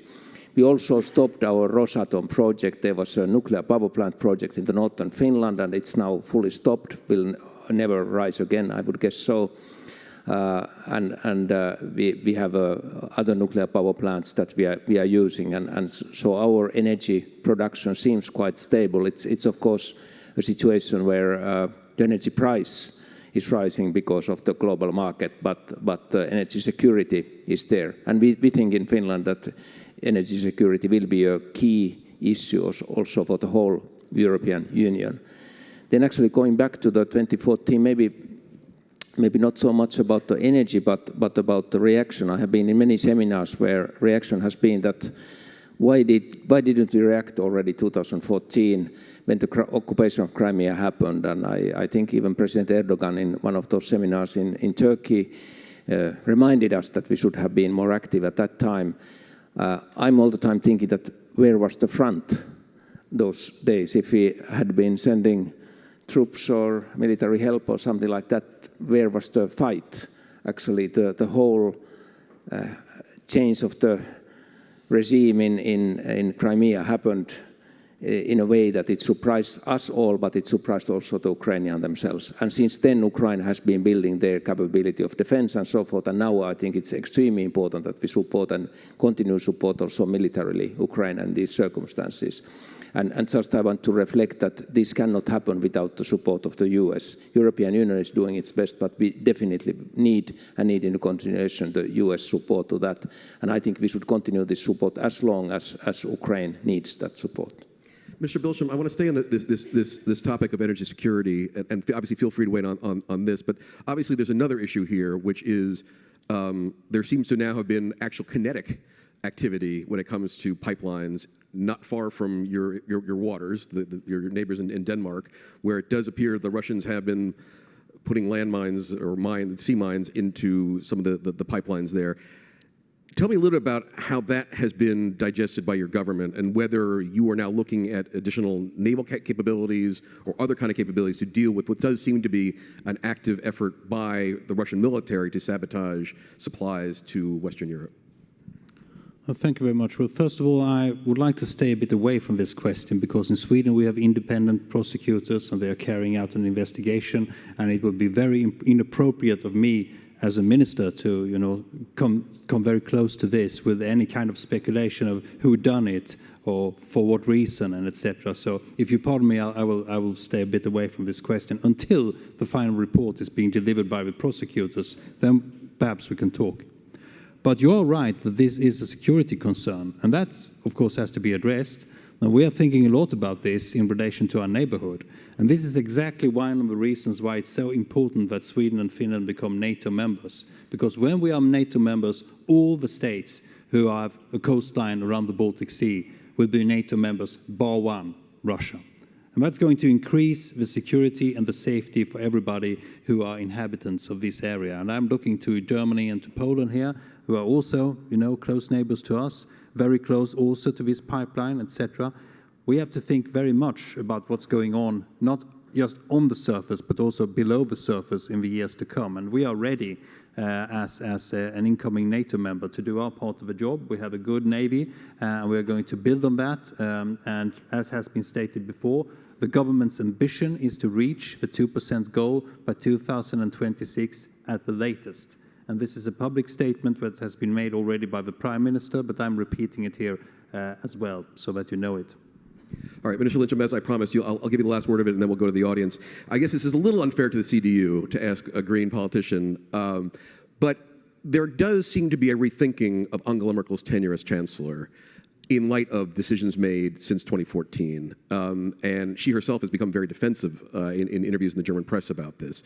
Do you think it's fair that we reassess Angela Merkel's tenure as Chancellor because of some of the decisions she made to continue relying on Russian gas through her tenure? Coming back to the color of my socks, because the Green Party was always opposed against Nord Stream 2, so it would be somehow too easy for me sitting in a chair, being 1 year in office, and making too much comments about the chancellorship of Angela Merkel, because with the knowledge from today, also she would have done many things different than with the knowledge at that time. I think the important point is to have the lessons learned out of what happened. I think the main lessons are deterrence and defense are key. So we are really back at collective defense. For too long, we have structured our own armed forces being ready for deployments to Mali, to Afghanistan, to Iraq. Let me emphasize peacekeeping missions. Such deployments will be still necessary, but our armed forces need to be capable to defend ourselves and to guarantee the security of our friends and allies. The second lesson learned out of what happened is, for too long we have to be one-sided dependent on Russia on economic terms, that kind on fossil fuels. So the answer must be that we need to have an approach to security that also embeds economic relations, that reviews economic dependencies, be it on fossil fuels, be it on rare materials, be it on semiconductors, you name it. So for me, the emphasis is about lessons learned and adapting these lessons learned quickly to our policies. And last comment, that's the reason why at the moment we are drafting for the first time a national security strategy for Germany and also a China strategy that should review both and draw the right consequences. A very diplomatic answer. Thank you very much. Let's go to the audience. We have about 5 or 10 minutes left, and I see one of our rising leaders right here with a hand up. Can we get a microphone right here with the gentleman in the red blazer?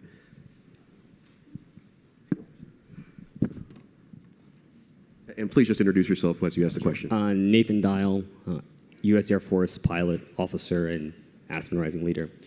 So there's an ever-changing definition of security, and while Article 5 is the ethos and the keystone of the NATO alliance, the alliance's ever-present function is coordination between the members in terms of military capabilities and policies. Myself and 2 colleagues in the program argue that one of the new frontiers for the alliance is energy security. And namely, we argue that the alliance as a whole needs to bolster its nuclear energy, specifically a position on it, because it's very absent in the NATO alliance of policy. There's a no nuclear proliferation position in terms of weapons, but there's not a nuclear energy direction or position from the alliance. So one of the benefits that we saw of Sweden and Finland accession into NATO is that both countries power 35% of their energy grids via nuclear power. And so I would just pose to the panel, would love to hear your position on energy security within the alliance and the potential of bolstering nuclear energy in light of many NATO allies' dependence on Russian oil and gas. Really good question. Let me start with you, Minister Havenstoke, because as you don't have the socks, but we now have 2 green ministers up here to talk about nuclear power. Talk a little about maybe your parties, but also Finland's view on this, and also whether there should be within the EU more reliance on nuclear to solve some of these issues. But also, it seems to be a suggestion that this should be perhaps a NATO issue, that because energy security is an issue of national security, that perhaps the EU is only one forum that should be discussed, that actually the energy mix should be an issue for the alliance itself. Would you mind weighing on that?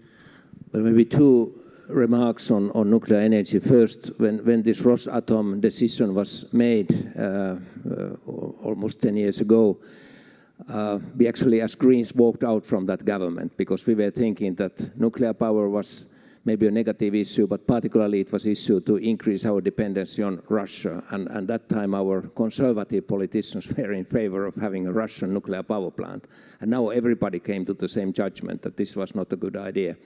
But also from our side, my party, and this that differs us from the German Greens very much. In my party, the younger generation started to re-evaluate during the climate crisis the role of the nuclear power in the energy production and came to the conclusion, and actually we have a party congress majority in favor of the nuclear power plants in our Green Party. And that's of course a big difference towards many other Green parties. And I fully agree with your argument that this, I mentioned it should be a common topic on the European Union level, the energy security, but definitely on the NATO level as well. I know this was asked of our Finnish and Swedish colleagues, but I hope you don't mind, Minister Linder, if you could address this as well, because the debate within Germany is quite interesting, and the Green Party plays a very interesting role in that debate. Your thoughts on the role that nuclear could play in an energy mix, and how difficult might that be for Germany? You know, this is something which is really different to the Finnish Greens. We are opposed to nuclear energy. Germany will phase out of nuclear energy by the middle of April in the latest. But we have respect if other countries make different decisions, to be blunt about that. I think from a European perspective, you need to keep in mind where the nuclear fuel comes from. And there are some large European countries that get a maturity of their nuclear material, which is needed for the reactors, still from Russia. There are reasons why there are no sanctions on nuclear fuel at the moment. So, but the issue you are addressing is about energy security. It's about autonomy in some sense. And as I said in the beginning on our dependencies, I believe the answer is diversification on short term, saving gas, but on the mid and on the long run, we are speeding up our green transition. And you know, we are the fourth largest economy on this planet. We are convinced if we can prove that we are able to do it at affordable prices and with a reliable energy system, then it's also a good example for others to follow. And it's also good for the climate, by the way. I must admit, I don't know the position of the Swedish moderates on nuclear power, but can I get our Swedish view on this? Yes, indeed. I think this discussion about security and energy being tied together is extremely important. And we believe from the government that I represent that we should expand nuclear power, and we have plans to do so. Just as our colleagues in the government of Finland, we believe that this is, the way forward. We have to become independent on this. We are a small, export-dependent nation. Without seeing to it that we can deliver safe, secure and clean energy in the future, this will not be possible to sustain our finances and finance our welfare. But on the other hand, and I do agree with you, that also calls into the question uranium. We do have uranium that could be mined on Swedish territory. So this is something which we also will have to look into, the mining legislation, etc. And we have to do this in a holistic way, I think. We have to understand and come to terms with the fact that nuclear power is the only alternative for a country like Sweden. We can use solar power, and that will be done as well. We can use wind, to some extent, but these are not reliable because of the fact that Sweden has a geography we are geographically situated in a zone of the Earth where we don't have enough solar hours per year to sustain our energy needs. So this is all being brought in by the new government, this new policy. And we're going to see to it, especially the question about how to finance new nuclear reactors. This could be done by the state offering credit guarantees. And this is also something which we are in a close cooperation and dialogue with the Swedish industry on. Thank you. We only have 2 minutes, so I'm going to give Minister Rao the final word on this one. Thank you. I would like to say that the gentleman who asked the question connecting the energy security with other kinds of security and was put it in the NATO framework is absolutely right, because our decision in Poland as far as the nuclear energy is concerned is based on a wide political consensus. We are very much in favor of nuclear energy.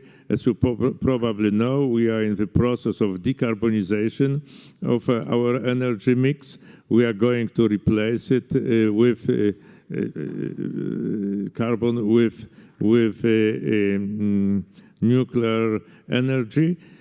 Choosing our partners in this endeavor, we were following three premises. One had a geopolitical character, very important in terms of security, understood as a very wide issue, financing and technology, and you are not surprised that we chose for our partner here Westinghouse, an American company who is going to be the partner of our state-run company, and this is the beginning of changing our energy mix. With that, we are out of time. Please join me in thanking our distinguished panel here.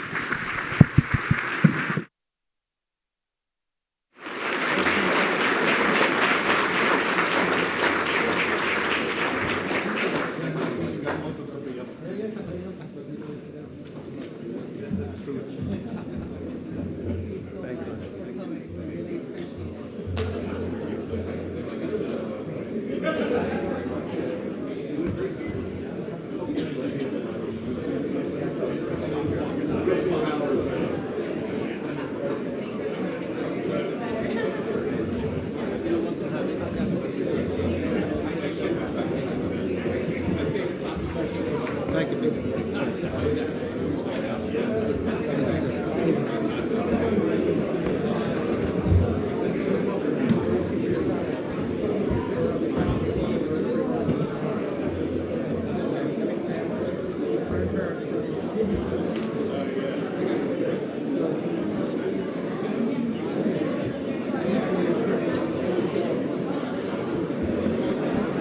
You scooch him over, yeah.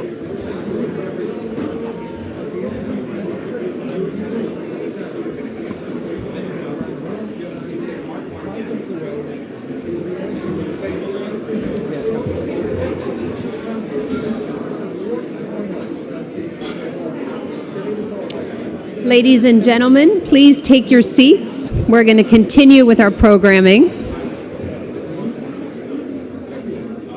Thank you very much. And thank you for being with us for that tour de force from the front lines of the war between Russia and Ukraine. And I think I can fairly say that we've seen an absolute sea change in foreign policy in Europe just in the last year. So we felt very privileged to have all of those senior officials from very critical European partners and allies with us today. If you can please take your seats, we're now in for really one of the biggest treats of the day. And I wanted to introduce to you Martha Koome, who is the Chief Justice and President of the Supreme Court of Kenya. And not only is she that, but she was the runner-up for UN's Kenya Person of the Year Award for all of her advocacy for the rights of children and in the justice system, and her incredible work with women across Africa. And we are particularly honored here because Chief Justice Koome is the first visitor we've been able to attract to come from Africa for this important dialogue. And we just want more African participation. We want to hear more about what's going on in the continent beyond our news headlines, which are frankly quite shallow on the continent. I was in Nairobi myself just 2 weeks ago, and I was just astounded, not only at how vibrant the city is, but at your startup ecosystem, at all of the amazing things that Kenyans are doing. And of course, Kenya is such an important partner to the United States. So Chief Justice, we really welcome you here. And there's no one better to interview you than our very own Steve Clemens, one of the great U.S. journalists. Thank you so much. Very much. Hi, I'm Steve Clemens. I'm editor-at-large of a new publication called Semaphore. And I just want to settle any controversy that my socks are flying ducks. And the reason they may be controversial is I was over the weekend in Slovakia. I interviewed the foreign ministers of Slovakia, the Czech Republic, and Austria. And it turns out that the foreign minister of Slovakia is Radoslav Káčer. And in Slovakian, it turns out that Káčer is duck. And so the other two foreign ministers were a little disturbed at my socks and thought it was unfair. But we'll just leave that there. But Chief Justice Koome, it's such an honor to be with you. You were the first female Chief Justice of Kenya, the third of, I don't know how to describe it, the government under this Constitution of 2010. Your nation essentially under the Constitution is 12 years old, and you were very involved in helping to go from what I know in Kenya was just a messy, messy situation, and you were very active in gender rights, civil rights, human rights, constitutional reform. And I think there's never been a time in our history, and particularly the Aspen Security Forum, where there's been so much interest in constitutions, in elections, in coming to decisions on elections as a national security issue. That's why we're discussing this today. So just before we get into the recent presidential election and the controversies with that, I'd love to kind of hear your journey from pre-2010 into a legal system and into a Supreme Court that many around the world admire so much, and which you now lead. Thank you very much, Steve and Manuela, for that very kind introduction. Good afternoon, everybody. Where I come from, we believe in connecting through greetings. Steve, when we had a small chit chat, you asked me what I would like to speak about, whether it is the Constitution, whether it is the independence of the judiciary, whether it's the gender equality, whether it's the peace and security that you are talking about. And I said all of them. But I do not want to go ahead of myself. Let me follow your question and talk about the Constitution of Kenya 2010, which we believe is a very, very progressive charter that entrenches the independence of our institutions, the executive, the legislature, and the judiciary. But just having the independence of the judiciary spelled out in the Constitution is not enough. You must have the systems, structures, mechanisms that sustain that independence of the judiciary. You must have judges who are ready to work independently. And that cannot happen unless you have that anchored in the Constitution in terms of the tenure of the judges, which is secured. We have the security of tenure for judges. We have an independent body called the Judicial Service Commission, an independent commission that is charged with the responsibility of recommending persons to be appointed as judges. The role of the executive or the president is to appoint upon recommendation by this independent body. What happens in Kenya is there is a standard process of appointing judges. And when a vacancy occurs, like it did occur when my predecessor's term came to an end, upon reaching the age of retirement, which is 70 years, the position of the Chief Justice vacancy was announced. Then applications were invited, and I was interviewed publicly for this position.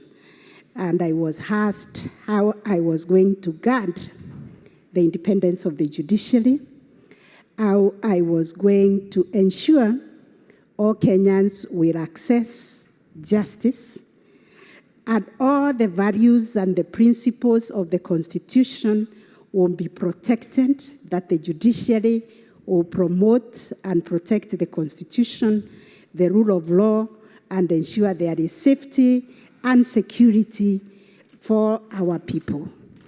As I sat here to listen to these wonderful conversations, the whole of this morning, I have really learned a lot, but I can just agree that justice cuts across the spectrum of the security that we are talking about. Because you need justice for you to have peace. Right. You need justice for you to have security. You need justice for you to have prosperity. And all these issues we are talking about, cross-border relations, international relations, I think all of them require justice. Right. And the commitments we have made within our countries to follow our Constitution and also to follow the international law and treaties that we have signed, that we would respect one another as nations, and we would work together towards building peace. But you fought hard for what you have, and I think one of the reasons why your example and the experience of Kenya is so important and interesting here is that lots of governments have constitutions, lots of governments have justice systems, and lots of them, and the outcomes are sometimes doubted. Trust in institutions is low, corruption is high, but somehow in Kenya it seems things are different. But before we get there, I do want to go into the recent August election in which the Supreme Court played an important role. And for those of you who don't know, we had an election outcome outcome in Kenya that was a lot like Raphael Warnock and Herschel Walker in terms of votes. Essentially, the person declared the winner in Kenya, William Ruto, won 51.5% of the vote, and Odinga, Raila Odinga, won 48.5% of the vote, but he challenged it. He said that there were shenanigans and malfeasance and that the Independent Electoral and Boundaries Commission ran a fraudulent election. What was really interesting to me is that in September, you issued a ruling from the Supreme Court that said he accepts the ruling even though he vehemently disagrees with the decision. And that was a remarkable statement to many of us that were looking at it. So he respected the court's decision. And I guess my question to you is, he's still continuing to challenge it in various ways if you read his Twitter feed. But is Kenya's democracy solid or is it wobbly? Thank you for that question. When you ask me whether Kenyan democracy is solid or wobbling, in the midst of what is happening in the world today, I think our democracy is not immutable. Just like any other democracy, even in a strong, old democracy like this country where we are in. I think last night I watched some disturbing news also about Germany. There was an attempted coup. So that just underscores the fact that there is no one, or there is no democracy that is immutable. It is there for us to nurture it. Ours is a very, very young democracy, but we have a very strong constitution.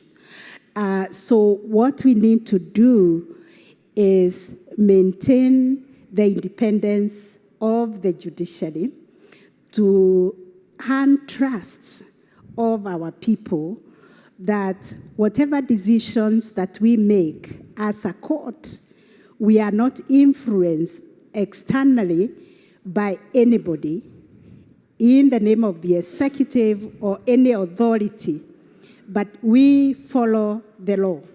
We follow the Constitution. We follow the evidence that is brought before us to make a decision. It is true, we had a very protracted campaign period, and you know Kenyans, we are very dramatic. We start our campaign, immediately we finish elections. So as we come close to the elections, the country becomes very tense.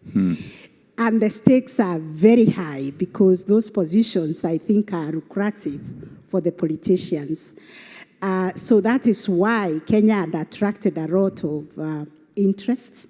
Again, I think we occupy a critical position in our region, in East Africa community, and in the African Union. Kenya is quite central and strategic for the peace, even within the region. But what I can say, Steve, is that I think our people, the Kenyan people, have also matured to believe in the systems and structures of governance that have been put in place. Because the people who were put in place to manage the elections, the Election Commission, are Kenyans who went through the process of appointment. And there was public participation, and they agreed that this is the person we are appointing as the chairman of the Electoral Commission. And these are the commissioners that we are putting in place to assist in the conduct of the elections. And they followed through the process that took place. It is our Kenyan process. So whatever shortcomings that there are, whatever challenges that there are, it is for us to deal with those challenges. So the election took place, and as you said, the margin was small. And an election that is close is always problematic because the party that loses very closely ends up with a bad taste in their mouth. That probably it was rigged. It was stolen. there were irregularities. It's There when was- it's 70 or 75% that is probably stolen, right? Yes, so the matter ended up in court, and according to our constitution, it is the Supreme Court that is given the jurisdiction to determine the presidential dispute. And therefore, the matter was filed in our court. And of course, all we can do is wait for the parties to file their evidence and adduce the evidence. And according to the Constitution, we have only 14 days to determine whether the president was validly elected. And the difference was 230,000 votes between the winning candidate. Right. What you're talking about, 1.5%. And therefore, we were looking to see whether the petitioner will be able to challenge these 230,000 votes to show that there were irregularities that affected the credibility of this election. It was mainly an election that was conducted electronically. Right. Because for us, we register the voters electronically. They also vote electronically and then fill in, it's both electronic and manual, because then you fill in a paper, ballot paper, which is also counted manually, but the results are transmitted electronically. Well, let me ask you a question, Justice Kome, and that is, and I know this is a hypothetical which you probably won't answer, but if the numbers were reversed, if Ruto had received 48.5% and Odinga had received 51.5%, do you believe that the belief in the institution and the strength of the court in this case would have been respected in that category as well by the loser in that hypothetical? Because it's very important, because I think one of the challenges we're having in the United States, and we see it around the world, is exactly what you said, is that sometimes people don't trust the outcomes depending on where they're at. So, you know, President Ruto was the vice president in the previous government, and so a lot of people wonder, would that previous government have accepted losing? And is the Supreme Court and the legal system that you put into place in 2010, because it's remarkable, just 12 years ago, I'm just interested in how it has become so resilient in such a short period of time. Thank you. The problem with judges is that we don't answer hypothetical questions. We deal with real problems. But I tend to... But you were a little political when you were younger because you were advocating for reforms, right? But 20 years ago, I became a judge, and therefore now I just deal with evidence and pronounce myself according to the evidence, and I'm very reluctant to deal with hypothetical questions. But I tend to think, according to our Constitution, and according to the public mood in Kenya now, it looks like Kenyans want to settle down and work and realize their full potential. We have so many challenges. And I think there seems to have been fatigue of, bickering, demonstrating, and fighting over and over. We were engaged for so many years to reform that independence constitution, which was a colonial legacy piece of charter. And now we got the 2010 constitution after so much sweat, which created these institutions and actually guarantees basic freedom, respect for human rights, gender equality, rights for the marginalized, So it's a good constitution. The problem is implementation. And in the midst of the implementation, you remember, Steve, there was a big movement last year also to amend the constitution, and which was also struck down by the courts. It started in the High Court that declared the constitutional amendment process, which we are calling Building Bridges Initiative, unconstitutional. It was upheld by the Court of Appeal, and the Supreme Court also upheld that. This was the 2A provision? No, 2A came in the 90s. I see. In the 90s. This is the new constitution. There was a huge campaign to have it amended. But majority of Kenyans were feeling that we have not given it time to mature. We have not implemented it. We are lazy. Let us try to implement it. So that's where we are at, saying that what we need is to build structures, institutional support that encourages us to implement this constitution because it is good for our people. You know, I asked you before, essentially, what is the secret sauce of success of the court system and the Constitution? And you said it was people-centered justice. And sometimes people-centered justice is a good slogan, but doesn't mean anything unless you're able to make it model and replicate. This is kind of a show and tell opportunity. You know, you're showing and telling what you're doing so that the best practices you have can be replicated potentially by others. So what does people-centered justice really mean? I think for us in the judiciary, we have understood it to mean what it means, that the power that we execute or exercise derives from the people. Therefore, we serve the people. And therefore, the judiciary must be able to be accessible to Kenyans. And for us in the judiciary, we have developed a vision that tries to reduce those principles into practical, implementable programs.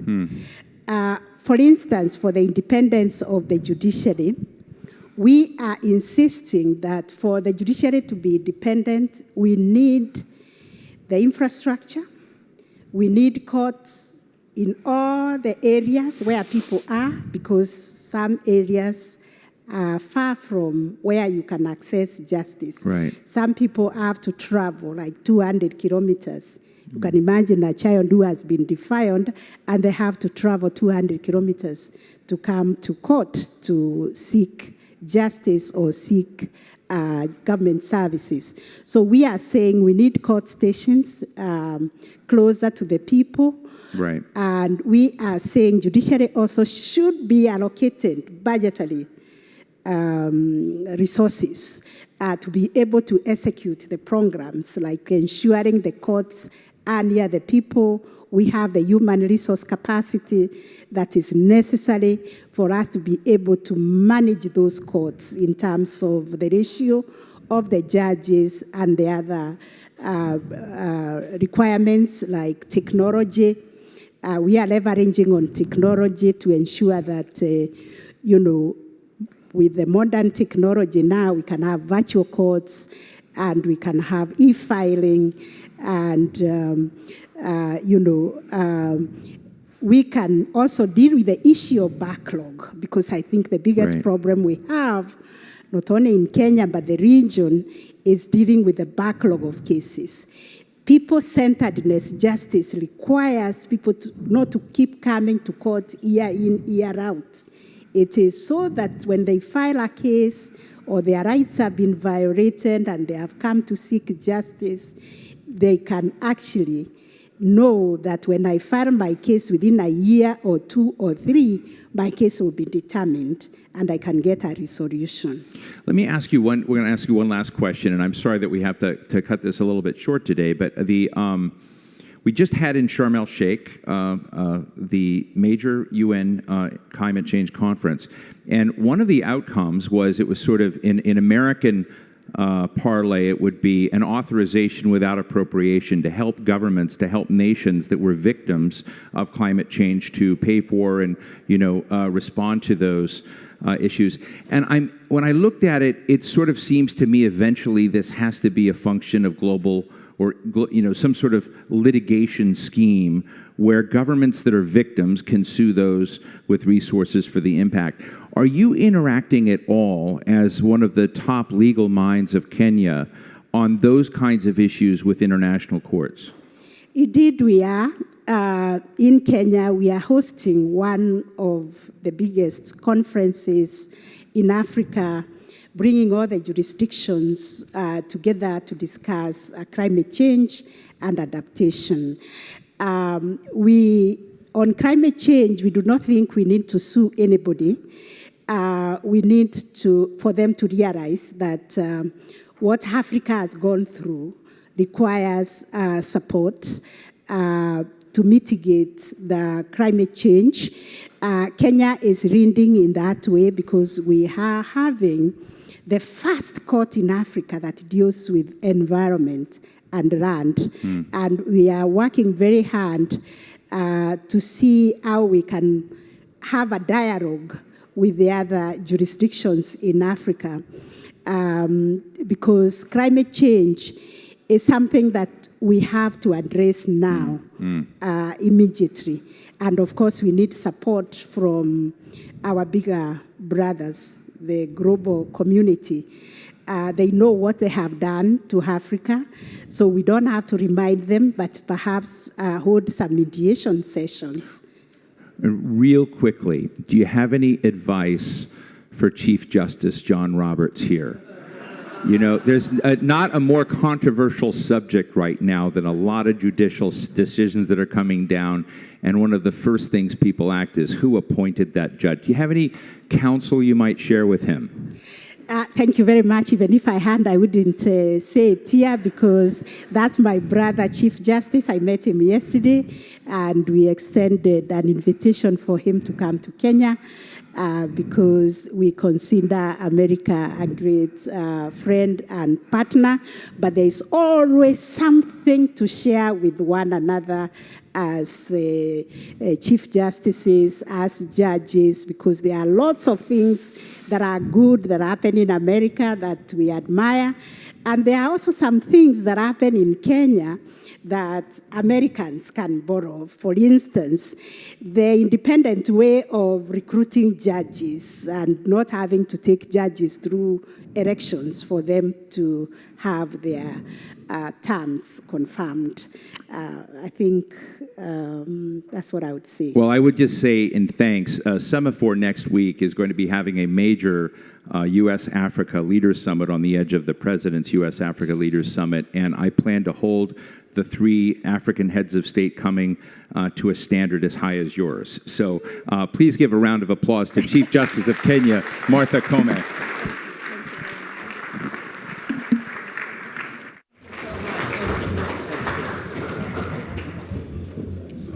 Thank you so much to the Chief Justice and to Steve. So we have a slight programming change, ladies and gentlemen. I apologize for the change, but Senator Warner is sick today, but we have Senator Coons coming instead. So at 2:10, please be back promptly because they do have to head back. They're just waiting for votes. They're on their way now. So we'll have Senator Coons, Senator Young, and Dr. Prabhakar, who's the head of OSTP. 2:10. Thank you very much.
Welcome back, everyone. Welcome back. If everyone can please take your seats, we're ready to continue with a really spectacular panel to get at the core of the issue that I talked about first thing this morning, which is how do we improve U.S. competitiveness and what does that have to do with our national security? So this is part of lifting our sights to the issues that are a little bit farther out there than the ones that are right in front of our nose, but are going to be absolutely critical as we move further into this 21st century. And to do that with us, we have an unbelievable lineup. We have Arthi Prabhakar, who is the director of the White House Office of Science and Technology Policy. And in case you don't understand, this is the front line of where technology and innovation and science policy gets made in the US government.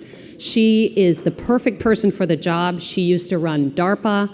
She was a venture capitalist in Palo Alto. There's just no one better to talk about these things. And because we are strictly bipartisan, we also have two senators who are walking in the door right now, who are happy to be here with us. One is Senator Chris Coons from Delaware, and the other is Senator Todd Young, the U.S. Senator from Indiana. Both Senator Coons and Senator Young have been really instrumental in pushing through the very important legislation that's helping the United States stand up and innovate and stay in the lead. The U.S. CHIPS and Science Act, what used to be called the Endless Frontiers Act.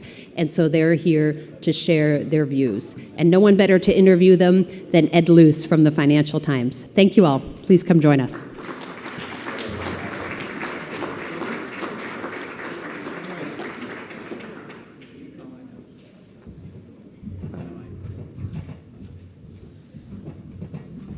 Thank you, Anya,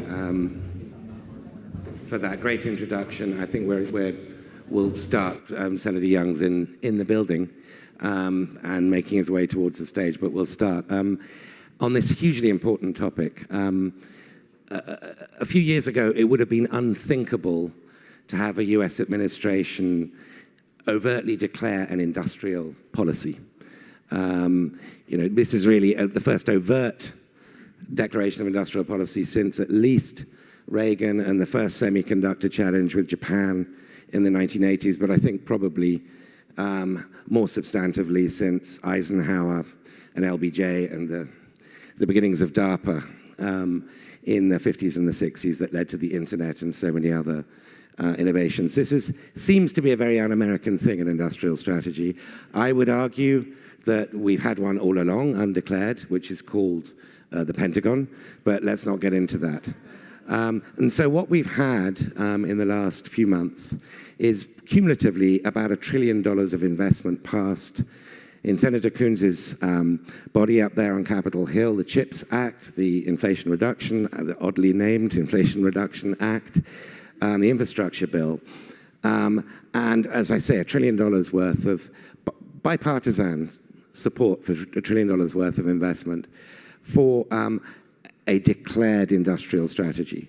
Now, this, of course, is all about China, and we're going to get into that. But let me first start by introducing the two-thirds of this stellar panel that we've got here. On the far end, we've got Dr. Arthi Prabhakar, who's the Chief Scientific Advisor to the President, head of the Office of Science and Technology in the White House, former head of DARPA, which I think will come up later in this conversation.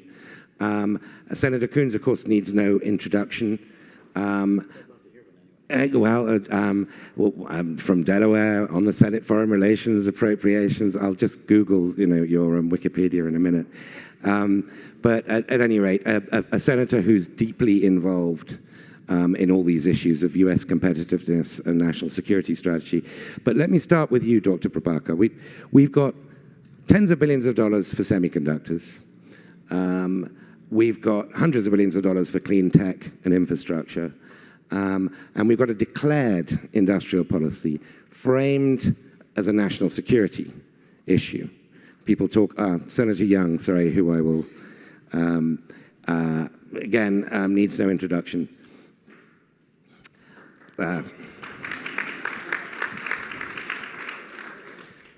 This is an unusual event. We have a bipartisan panel, and they're going to agree with each other a lot, but I'm going to find where you disagree. And so, Dr. Prabhakar, the money is clear. It's been appropriated. It's been passed. What's the actual strategy? How are you going to make this work? Well, that's a big question. First of all, it's a delight to be here with all of you, and I think you've highlighted exactly what's happening at this moment. We are in a period in which geopolitics, stresses on the American economy and the American worker, and then the acute shock of the pandemic have all come together to bring home something that I think has been visible to many people. We've seen the threads, but now we see the whole tapestry, and we know that there are things that we need to do if we're going to be competitive in the world as it is today. And I would cast all the actions that you just described in the context of I've spent a lot of time working in the Defense Department and working in other parts of government, and what I would tell you is that our institutions and our mindsets in general are still those that were shaped in the post-World War II era, and that assume a particular world order and assume that we have decades of technological advantage in every area. And that's just not the world anymore. And actually, it's much better than the world used to be because many other parts of the world get to participate, but it's fast-moving, and we are now realizing that simply letting it just unfold however it might leads to consequences that are very significant for every American. And now the things you're citing are the beginning of taking that seriously and making the moves that turn that ship. Okay, Senator Young, I'll get on to you in a moment, but let me just ask Senator Coons, following up from what Dr. Prabhakar has just said, and what Jake Sullivan, your colleague in the White House National Security Advisor, has said in a number of speeches, both about these bills, the CHIPS Infrastructure and Inflation Reduction Act, but also about the semiconductor actions that the Department of Commerce has taken to cut off the supply of advanced chips to China. Now, Sullivan describes this as a small yard with a high fence, meaning it's a very specific, limited number of advanced chips that we're talking about. Will be impossible for China to scale this fence because the rules are well, that's at least the intention. But the yard is small.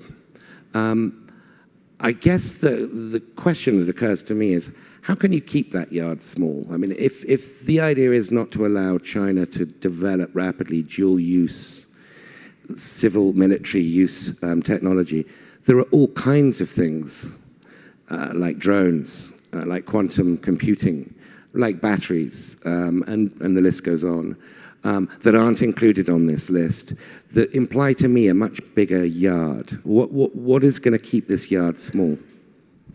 Great question, and thank you for this wonderful panel. My opening comment is simply going to be to take some blame and give some credit, and then get to the high fence, small yard, if I might. First, the reason I was thrilled to get to replace Mark Warner, who was supposed to be offering his great insights today, was to complement Senator Young's remarkable work. We only have an effective, meaningful result out of the legislation in the Senate and the House to talk about because Senator Young, from one of the leading manufacturing states, joined up with Senator Schumer during the same cycle where he was the Republican actively engaged in his own reelection in, I'm telling you a state secret here, a bitterly divided partisan America. And Chuck Schumer is known for being a warm and fuzzy bipartisan centrist who works across the aisle with everybody. So I want to give credit to both Senator Schumer and his team and Senator Young in particular. We don't make progress like this without someone like Senator Young really sticking his neck out and really working hard. And it nearly didn't happen. So I want to hear a round of applause for his bipartisan leadership on this important issue. And I'm the appropriator of the pair who wants to say, we did pass and the president did sign all those great bills you talked about, but we haven't yet appropriated all these funds. And there is a critical issue facing us and our competitiveness, which is a skilled workforce and taking the CHIPS plus science bill, which is now law, and turning it into advanced manufacturing. So yes, the president was out in Arizona. There's a $40 billion new advanced TSMC chip plant going to be built. Huge wins, lots of foreign direct investment. But these plants, whether in batteries or in electric vehicles or in chips, aren't going to run themselves. And we need to tend our own workforce and continue to invest.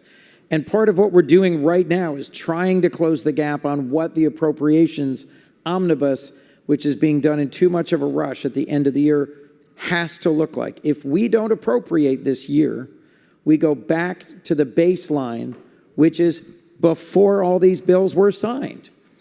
And then DARPA and NIST and the Department of Defense and the Department of Commerce won't have the appropriations underlying all these new authorities. How do we keep, sort of what should be our goal of decoupling such as it is I think your core question, Ed. And I'll go back to what was the framing we were given right at the outset. In the Cold War, technologies were predominantly either military or civilian. There's relatively few civilian uses for aircraft carriers. There's relatively few civilian uses for spy satellites, for U-2 planes during the Cold War. Today, all the most critical military technologies are also civilian technologies. Whether it's artificial intelligence, quantum computing, those same spy satellites are now being used routinely by farmers and by logisticians and others. There is a convergence, which to your core point makes it hard to identify what exactly is the yard. I'll also say that one of our core foreign policy national security tools of the last 20 years was sanctions that were financial sanctions, that were cutting off countries like the DPRK and Iran from the global financial system. One of the key sanctions we are now imposing on Russia is cutting off their supply to advanced semiconductor chips. They're finding some workarounds, but that's how we're constraining their ability to deliver precision-guided munitions in attacks against Ukraine. We will have a hard time implementing this vision, keeping the fence higher through export controls, through partnerships with our core allies who share our values, and identifying exactly what the right list is. And we are going to learn as a result of the sanctions against Russia because of its brutal and unprovoked invasion of Ukraine, whether or not we can do this.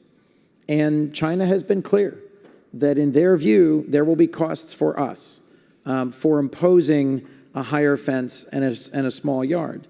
So we have an uncertain future here, but it is critical if we are going to stay, as it were, one step, not 10 steps, ahead of our national security competitors if we don't execute on this well. So if you only hear one thing that I said today, it was thank you, Todd Young, for leading on a critical piece of legislation, and Chris Coons admits we've got work to do before the end of the year on appropriations. Thanks, Ed.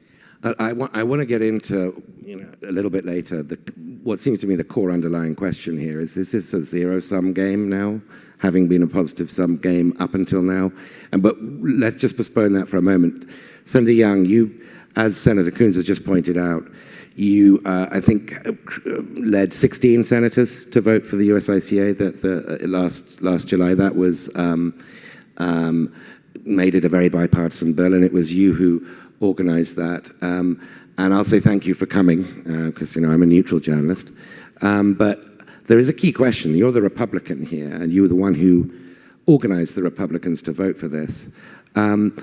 And therefore, as a Republican, you're more skeptical of public investment and public spending. Yes. What confidence do you have that these tens of billions of dollars for chips are going to be spent on actually advancing US national competitiveness and therefore national security in these critical areas, as opposed to just rewarding TSMC or Intel or Micron for doing what they were going to do anyway?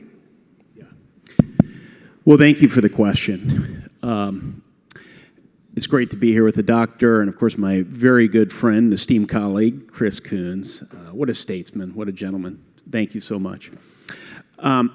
Listen, this is a different sort of geopolitical environment, certainly that I've ever thought about, lived amidst in my lifetime. We're all trying to come up with labels to characterize it, models to sort of lead the path for policymakers? How do we think about this environment? I read something over the weekend. It's just incredibly simple, but I think the characterization is something most of us could embrace. This is not just a period of globalization. This is not just a period of great power competition. This is both. And it doesn't lend itself to catchy little slogans and oftentimes to really firm methodologies about what technologies need to be subsidized here, which ones don't. We're going to have to muddle through and look at individual challenges that we're anticipating over the horizon, maybe if we've missed them a little closer than over the horizon, and do the best we can. In this case, this is the small c conservative approach. It was pretty clear when you have the GM plant in Fort Wayne, Indiana, idling multiple times because there aren't enough computer chips, that it's going to be very challenged to run a modern economy in the midst of a global pandemic where supply chains are interrupted and computer chips aren't being delivered. Or God forbid, in the event of a geopolitical event, which would result in extended interruptions in the supply chain. We need to become more resilient. And the economic model I was taught at the University of Chicago was always let the market take care of it. It was a little more thoughtful than that, but that was the general direction of everything I learned is markets are elegant mechanisms for normalizing supply and demand, and they are over a period of time, but individual market consumers and enterprises that generate the demand are driven by a near-term profit motive. They're not driven by a broader concern about economic resiliency. In fact, they don't internalize the costs of interruptions of the supply chain. And in order for us to avoid these situations where entire economies start to unravel because we don't have these mission-critical inputs, government needs to subsidize production internally. It ought to be intuitive at this point. We've heard so many examples. Anything with an on-off switch requires a computer chip these days. But we also, at the very moment we look to implement this bill effectively, and the short answer to your question is the verdict is out as to whether or not we're going to implement effectively. We need to robustly engage in oversight and not engage in a fire and forget exercise where you pass a major piece of legislation, then move on to the next topic. We need to implement. It's one thing to have a business plan. It's another thing to implement it effectively. All the while, we have to be thinking, and Chris, I think, alluded to this, we need to be thinking about what's that next thing over the horizon we may be missing. Is it critical minerals? Well, I mean, if your country has made a decision through its elected representatives to electrify, we better be thinking back to all the minerals required to electrify an economy and sourcing those from trusted partners, if not domestically, right? And so how resilient does a supply chain need to be in order to satisfy the American people? We will continue to debate this topic for a period of time. But this is one of these areas where we were running out of time. We had to get started building these fabs so that we would never again have to go through this situation. And we planted the seed corns of future innovation by investing heavily in our national innovation enterprise so that as we manufacture what are essentially commodities with these microprocessors, we can prepare ourselves to make next generation chips informed by our own research right here in the United States of America. And I think we're well positioned as a matter of current law to do that. Now it comes down to actually executing within those parameters Congress established. Okay, thank you. Dr. Prabhakar, your history is at DARPA. You know it better than anybody here, or anybody anywhere. Tells you and tells the rest of us that the successes were based on emergency situation, Cold War, Sputnik, panic, funding for fundamental research that produced all the breakthroughs that we could list. And that then there's a bridge across the valley of death to commercialize them, but that the real breakthroughs of the 50s and 60s were from government R&D, working with big companies like IBM. This is a lot more about supply chains being repatriated, about fab plants being located here. TSMC, of course, produces in Taiwan, and now they're going to set up in Arizona, I believe. And it'll be like 5 nanometer. It'll be the high tech end. But this is slightly different from the previous industrial policy. Can I ask, therefore, this a different version of the same question that I asked Senator Young? What gives you a sense of certainty that this is actually going to work? Passing a bill is one thing, succeeding is another. Certainty is a very high bar. And both of you are on exactly the right point, because Congress has done something that I never thought I was going to see, that I have been waiting to see for 4 decades, which is a chance for us to really have the capacities we need in semiconductor technology. That happens to be where I started my career. So we've actually got a shot with this legislation. And part of the reason that we have not achieved certainty, but my confidence is growing as I'm watching Gina Raimondo, Secretary of Commerce, and how they are moving out, and the other parts of government that are responsible for other parts of the program. And this is something that is a very high priority, as everyone knows, for the president and the steering committee within the White House that I co-chair with Jake Sullivan and Brian Deese. My timing was great. Our first meeting was literally my first week on the job in October. And through that process, I'm seeing the right elements. I want to tie it back to your comment about DARPA, because absolutely this is different. It's about manufacturing capacity and workers in those jobs, but then supporting all the workers in the supply chain in those automotive plants so that we know that we're going to have the components that we need.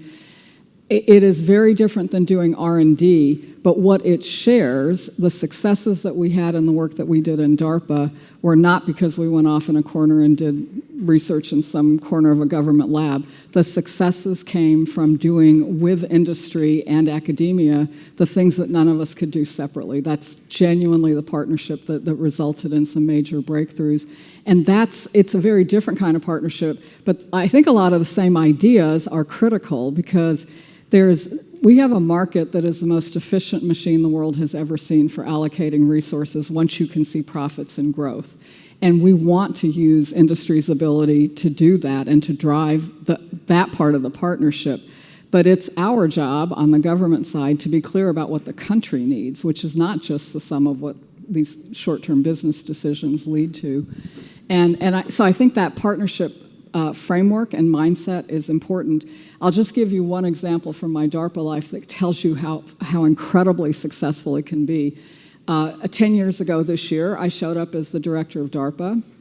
One of my program managers, who was an MD, a PhD, a geneticist, and oh, by the way, an Air Force colonel, said to me that he said, it's 2012, and he said, we are going to have another pandemic that looks like 1918. And the bad news is that we don't know how to make a vaccine. It takes years or decades or never. But he said there is this research in mRNA technology that might be the basis for a rapid response vaccine platform. And I just met a little company that just started up in the Boston area. It's called Moderna, and they want to use mRNA for cancer. But I think we might be able to persuade them to think about a rapid response vaccine platform. And I got to say yes. That was my big contribution, was simply saying yes. But I would note that no pharmaceutical company, not NIH, not FDA, no one else thought this made sense 10 years ago. And we were able to change their minds by teaming with Moderna and many other companies and academic researchers when we built the first prototype vaccines and got an immune response in people for chikungunya, like a much earlier infectious disease. That fortunately happened around 2017, 18, 19, and that's why Moderna was able to ship its first clinical test doses for the COVID-19 vaccine 42 days after we knew what the spike protein needed to look like. And so that's really what a partnership means, is we did what we needed to do for the country at a time when companies weren't ready to invest, but then companies came forward, and Moderna and many others came forth with their massive investments in the mobilization that we needed. So necessity is the mother of invention, and Operation Warp Speed, of course, is a really good example of that. And there wasn't much necessity or emergency around, I don't know, the Dulles mass transit, clearly, because that took about 20 years, but there was over vaccines. We can do it if we want to.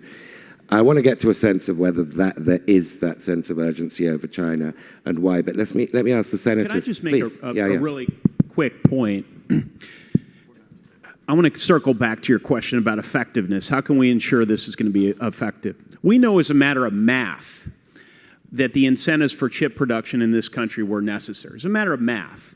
As an economist will tell you, someone in a corporate boardroom needs to locate their production facilities where they're going to get the next highest marginal sort of bit of production value out of it. So they want low cost structure, and they want to be able to sell it at a certain price point. So we have a global economy. The price points don't vary significantly.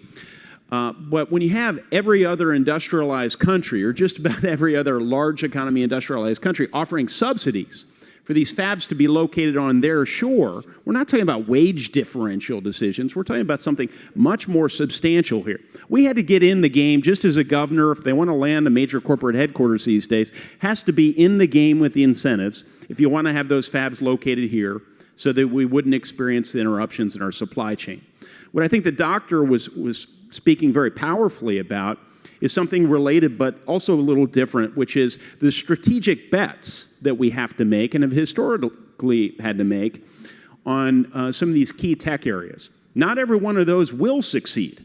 That's not the point. We need to do the best we can in making some of these big bets that pay big dividends, that allow you to, for example, develop something to deal with a global pandemic in short order. So there are two different things we're having to deal with at once as it relates to chips and science implementation. Thank you. And I apologize that I have to go back to the Hill. I'm not leaving before I mention two things. Manufacturing USA is an existing partnership that the Department of Defense, Department of Energy, and NIST, the Department of Commerce, has a scattered series of sites around our country that combines the private sector, government-funded research and departments, and takes basic scientific research, turns it into applied, gets it to the marketplace, and trains the relevant skilled workforce. And I'm very excited about its potential. Follow on to DARPA was ARPA-E. I'm also hopeful that ARPA-H will get stood up and will have a similarly generative and creative, more private sector mindset, frankly, than typical public sector mindset towards solving some of our biggest problems in health and in solutions. Thank you again, Todd, for your leadership. I look forward to spending more time with you on this. Thank you. Forgive me. I have to leave. Thank you, Senator.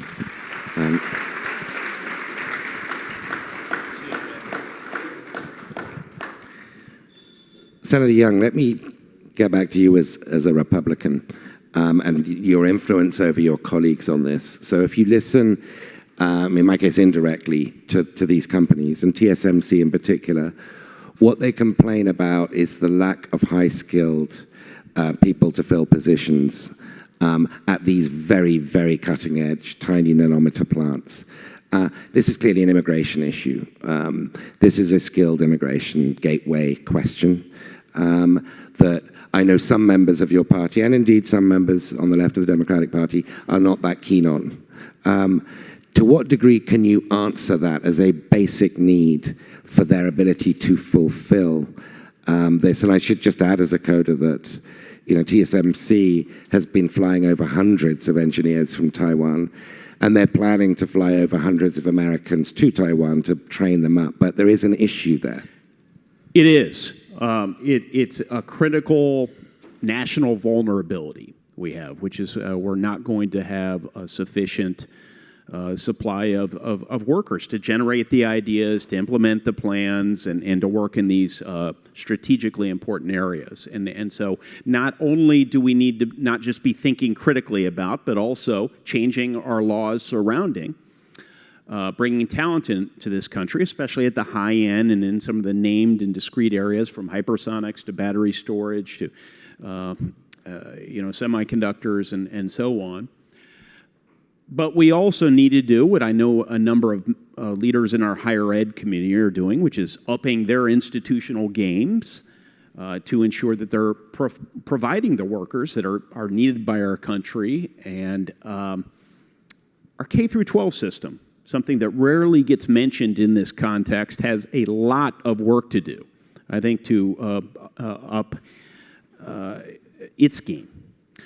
And, to the extent we in Washington can play a constructive role in moving that along, great. Historically, that's been a state and local challenge, but it's also a national security challenge. And so that's sort of the gamut. But I'm not avoiding your question, as many people do when the issue of immigration comes up. This is one of our strategic strengths historically, is we're able to welcome people into this country and encourage them to go out and become successful and apply their talents, and they're full-fledged Americans. And let's continue to build on that, because I can tell you, we're not having enough babies to grow the economy, and I can't think of any public policy instrument that's going to significantly change that. Those are other issues, right? And when you invite talented people in your country, they're innovating, they're creating jobs, they're increasing our rate of economic growth. We all know that everyone benefits as a result. Now, I will say, as a matter, I'd be remiss in the political side of my job if I didn't say that I don't anticipate anything bold happening on this front until we deal with the border security challenge. It's just a reality. Okay, so we've only got 5 minutes left, and I want to ask you both the same question, which we touched on earlier, the extent of decoupling. Now, when the Department of Commerce came out with its semiconductor ruling, there was a lot of chatter the other side of the Atlantic. Europe, wasn't necessarily signed up to this or hadn't felt fully consulted, but there was a lot of fear that actually this was a ruling that didn't just say, well, we want to deprive China of the ability to improve its hypersonic missiles or its nuclear capability, but we want to stop China from developing. That's what a lot of people heard. They heard this was a change from America as a positive sum power to, well, this is actually a dog-eat-dog. This is like, which of us is going to prevail? Is that the wrong way of interpreting this? Because a lot of very, very thoughtful people who listen very closely to the words coming from this administration and from Capitol Hill have interpreted that way across the Atlantic and in other partners around the world. Dr. Prabhakar, we've only got about 3 minutes, so it does seem to me to be a fundamental question. I'll be very short. Yeah. I think if you look at the export controls that were enacted, they are extremely narrow, specific, strategic, precise, and they don't constitute a broad, the kind of broad shift that you're describing. I would also say the positive sum, I'm not really sure, is a good description of where we were if you look at the impact on the American people. That was a quick and concise answer. Senator Young. I think the Chinese Communist Party has an opportunity to come into a position of better behavior, to increase confidence among the United States and our partners and allies, that they don't have malign intentions towards their neighbors, that they intend to make some significant reforms so that they're no longer manipulating markets, and they're going to stop stealing our intellectual property and plowing it into their defense investments. If they take those steps, then I don't think this sort of incremental decoupling has to continue at a rapid rate. So you do think that the small yard can remain small? I do think what? The small yard, high fence analogy, Jay. Oh, sorry. This might have sounded like a really weird question. No. I heard you describe it earlier, and I was hoping you didn't ask me the question about the small yard because I didn't get it the first time. So, it was a weird question. You don't. Since our time is out, you don't need to answer it. But if you feel like it, please go ahead. No, listen, I think the point that probably Jake was making is we want the Chinese people to continue to enjoy prosperity. We want their country to grow more wealthy. But to the extent they intend to keep using that wealth to the disadvantage of the United States, we would be remiss if we didn't defend our people and our way of life. Well, on that note, thank you to Dr. Prabhakar, thank you to Senator Young, thank you to Senator Coons. That was a great session.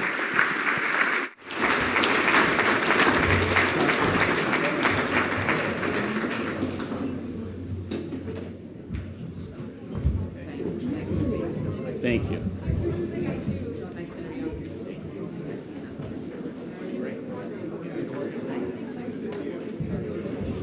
Thanks, everyone, and thanks for your patience and your change. I think it was all worth it. Very excited about our next conversation. We have the Deputy Secretary of Energy here, David Turk, who is patient about things relating to the Senate because he worked there for 8 years. We're very excited to have a conversation about energy security and national security, and today he will be in conversation with Caddy Kay of the BBC, so please help me welcome them to the stage. Thank you.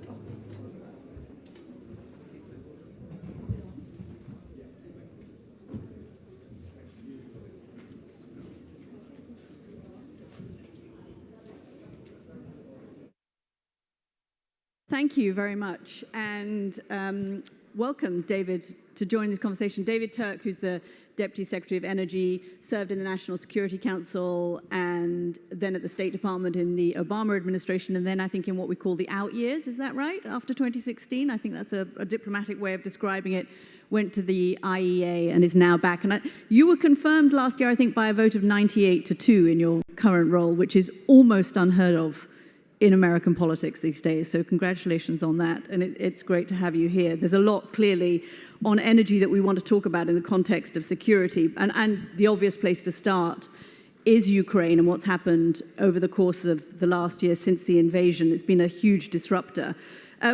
What do you think, just kind of give us the landscape, what you think it means in terms of energy security for the United States, for America's allies? It's a huge topic at the moment in Europe, obviously, heading into the winter, and how is the Department of Energy responding? Well, thanks, Caddy, to moderate this, and thanks to the Aspen Security Forum for inviting me to join you all. And it's a real pleasure to be with you all. It is an incredibly dynamic, exciting, unnerving time when you talk about energy security and all the issues that we deal with at the U.S. Department of Energy. And I think I've got a few reflections for you on this past year in particular, which has been a very busy and challenging year in many, many ways. One is, I think what's happened in Ukraine and Russia's invasion of Ukraine has been rightfully a real wake-up call. I remember going to Germany before the invasion, going to Germany right after the invasion, meeting with the new team, Minister Habeck and others there, and boy, they got the message. Now, maybe they should have got the message before. We were trying to do our part, but sometimes that's what it takes. And it's not just Germany, it's a number of other countries out there as well.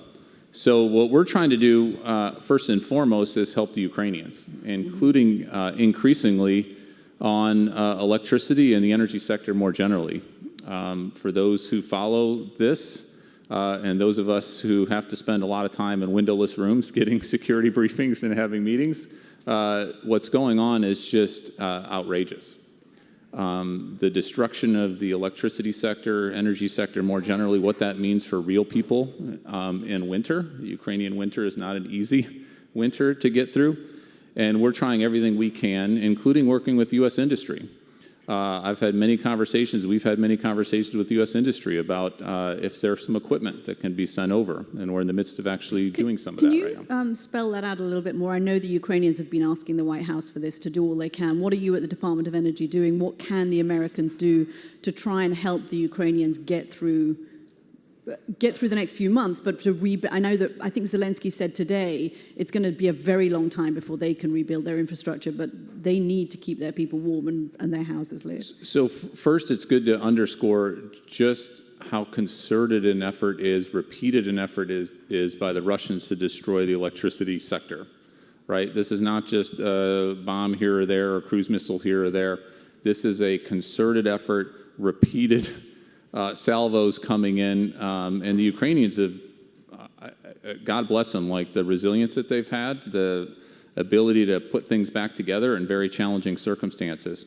So the good news is the U.S. has been working with Ukraine for many, many years, including on the energy sector, not just in this administration, not just in the past administration, but for several administrations. So we've got a lot of good relationships. We've got a lot of good technical understanding of what's going on. We've got some of our national labs who have been working with Ukraine for many, many years. So we're leveraging all that. So we're working with the State Department, we're working with USAID, we're working with Europeans, but G7, other countries as well. And first and foremost, we need to let the Ukrainians let us know what their priorities are. What are the types of equipment? We have spreadsheets that literally are hundreds and hundreds of items from the Ukrainians, and really getting a prioritization from it, and then we update that on a weekly basis. So we know that here's the equipment they're looking for, here's the priority they're looking for it. And then we figure out, well, where can we get that? Where can we get that as quick as we can possibly get it, because there's a real sense of urgency here. Sometimes that's from European suppliers, given the voltage and other kinds of issues along those lines. Sometimes they don't have it, and we can look to U.S. industry and see what kind of procurement vehicles we can use to try to get that over there, working with Department of Defense in terms of the transport of that equipment, et cetera. So it is a multifaceted, multi-country, multi-agency effort, and it's incredibly inspiring to see colleagues within the U.S. government elsewhere working incredible hours to get this done. And I think it'll be a big, big deal. This will show resolve. It'll show another data point of resolve from democratic countries helping each other. Two quick questions on that, and then let's move to clean energy, which you've worked on a lot, and transitions, particularly for countries. But a quick follow-up on that. Was it anticipated that the Russians would use this tactic? And if so, kind of what was done to sort of anticipate that and to help the Ukrainians shore it up? And do you think you will be able to assist the Ukrainians in what will have to be a short period of time because the cold is setting in, and get them the energy they need, the civilian energy they need? So we've been planning, certainly in the U.S. government, and I feel incredibly proud to be part of this administration who's done phenomenal work. Even before many people thought Russia was going to invade Ukraine, and our intelligence experts were saying this is going to happen and there's a high likelihood of that. I think actually sharing some of that intelligence publicly before the invasion happened set this whole course of events off, and rallying others to know that there was this was complete pretext for the invasion. There was no threat from Ukraine somehow invading Russia. This was all Putin going in there in a naked aggression kind of way. And we've been planning all along. You can never predict what Putin's going to do, but you've got to plan for the kinds of things that he could do and make sure that you've got a plan in place. And I think the important part is to both be urgent in what we're doing to help the Ukrainians, but also have it be long-lasting as well, just as the president has spoken so eloquently about. So that's exactly what we're focused on. Let's talk a little bit about where we are in terms of energy and what this might mean for clean energy transitions, the war in Ukraine. You mentioned Germany, but what does it mean for the United States? We've seen the White House order the biggest ever release from the petroleum reserves. We've seen the White House kind of badger CEOs of energy companies to release more fossil fuels effectively. What do you think this means in the balance between wanting to make the transition and wanting to keep energy prices at a level that Americans aren't going to have a complete revolt over? What does it mean? Are you dismayed? Are you heartened? Would you wish that the long-term strategic goals had been kept more in the forefront in the moment of crisis? I think we've been both aggressive and smart, and we've tried to use the tools that we have. And some of those tools are in the traditional energy space. So the fact that we are exporting a lot of natural gas right now, and that LNG has been incredibly helpful for Europe in this time of challenge, will be helpful for Europe as they refill for next winter. It's not just this winter, it's next winter. Next winter is a really challenging data point on that front.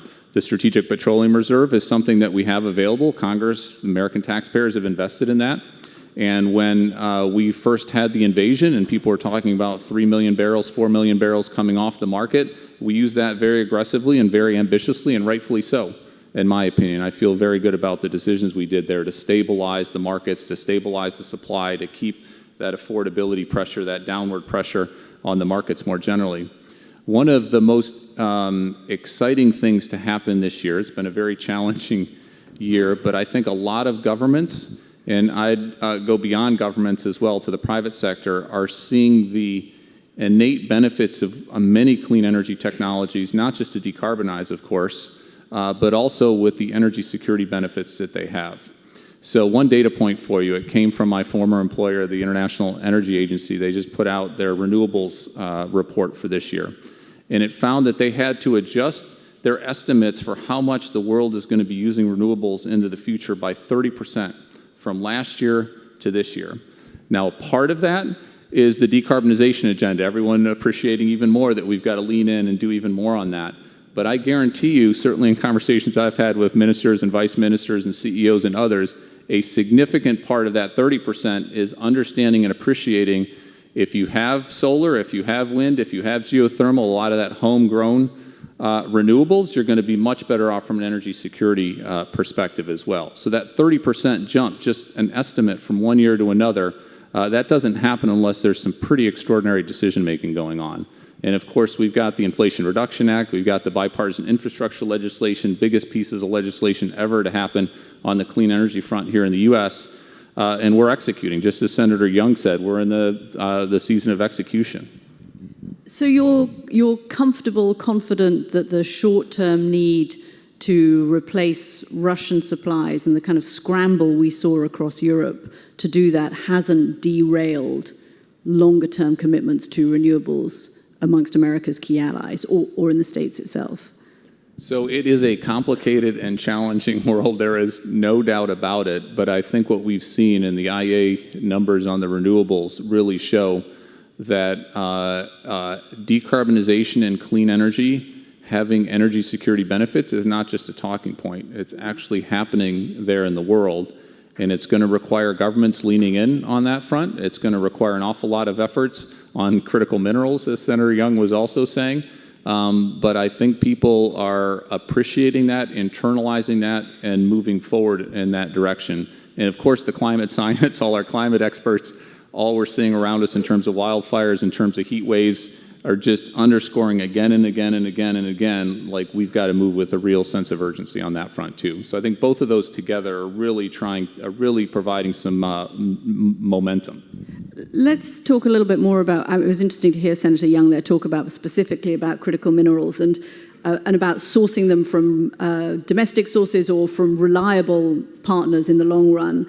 How do we make sure that we don't replicate the kind of security vulnerabilities that the States and Western countries have had around oil and gas? How do we not replicate those when it comes to critical minerals and clean energy technologies? We've spent an awful lot of time at the Department of Energy and in this administration on just this subject. And I think the first thing is do the analysis.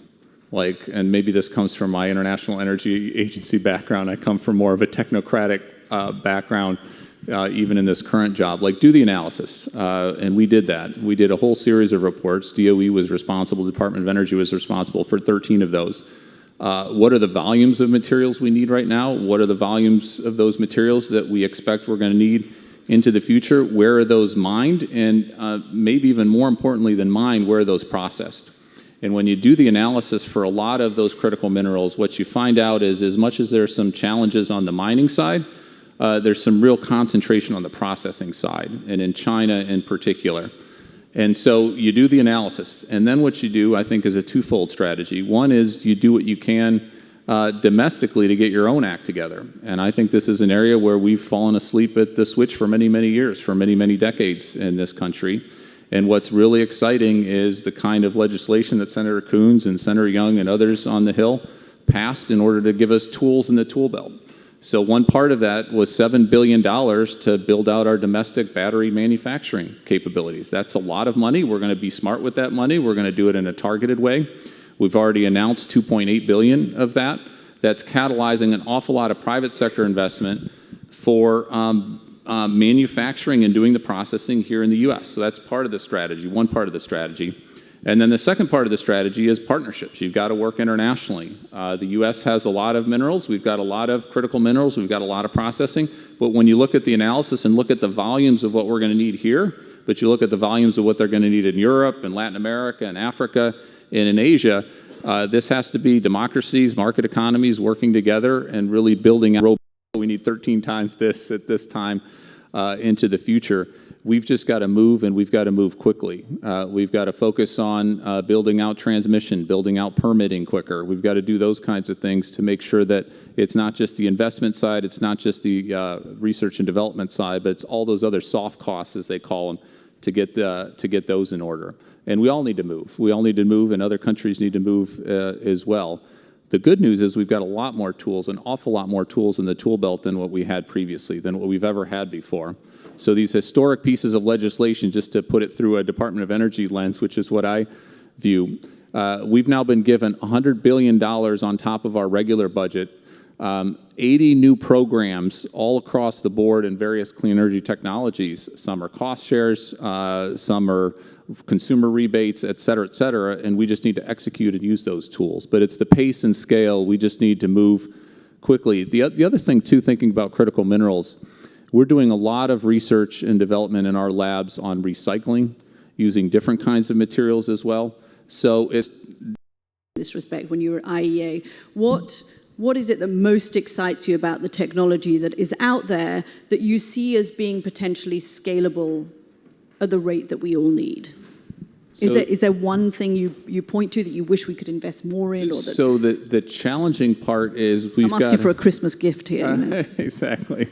The challenging part is we've got to decarbonize our whole energy economy. So that's electricity, that's buildings, that's industry, that's across the board. And we've got to do that by 2050 and mid-century, which is not that far off. I know for my kids, maybe 2050 seems like an awful long time away, but 27, 28 years is not that far off. So that is an awful lot of work that needs to be done in a relatively short amount of time.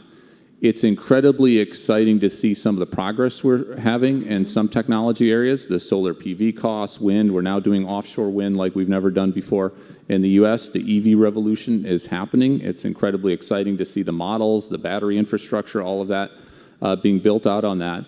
But we've got to keep doing the innovation and the R&D and keep driving those costs down further. We need a whole range, as you said, a silver buckshot, a whole range of technology solutions with the policy levers.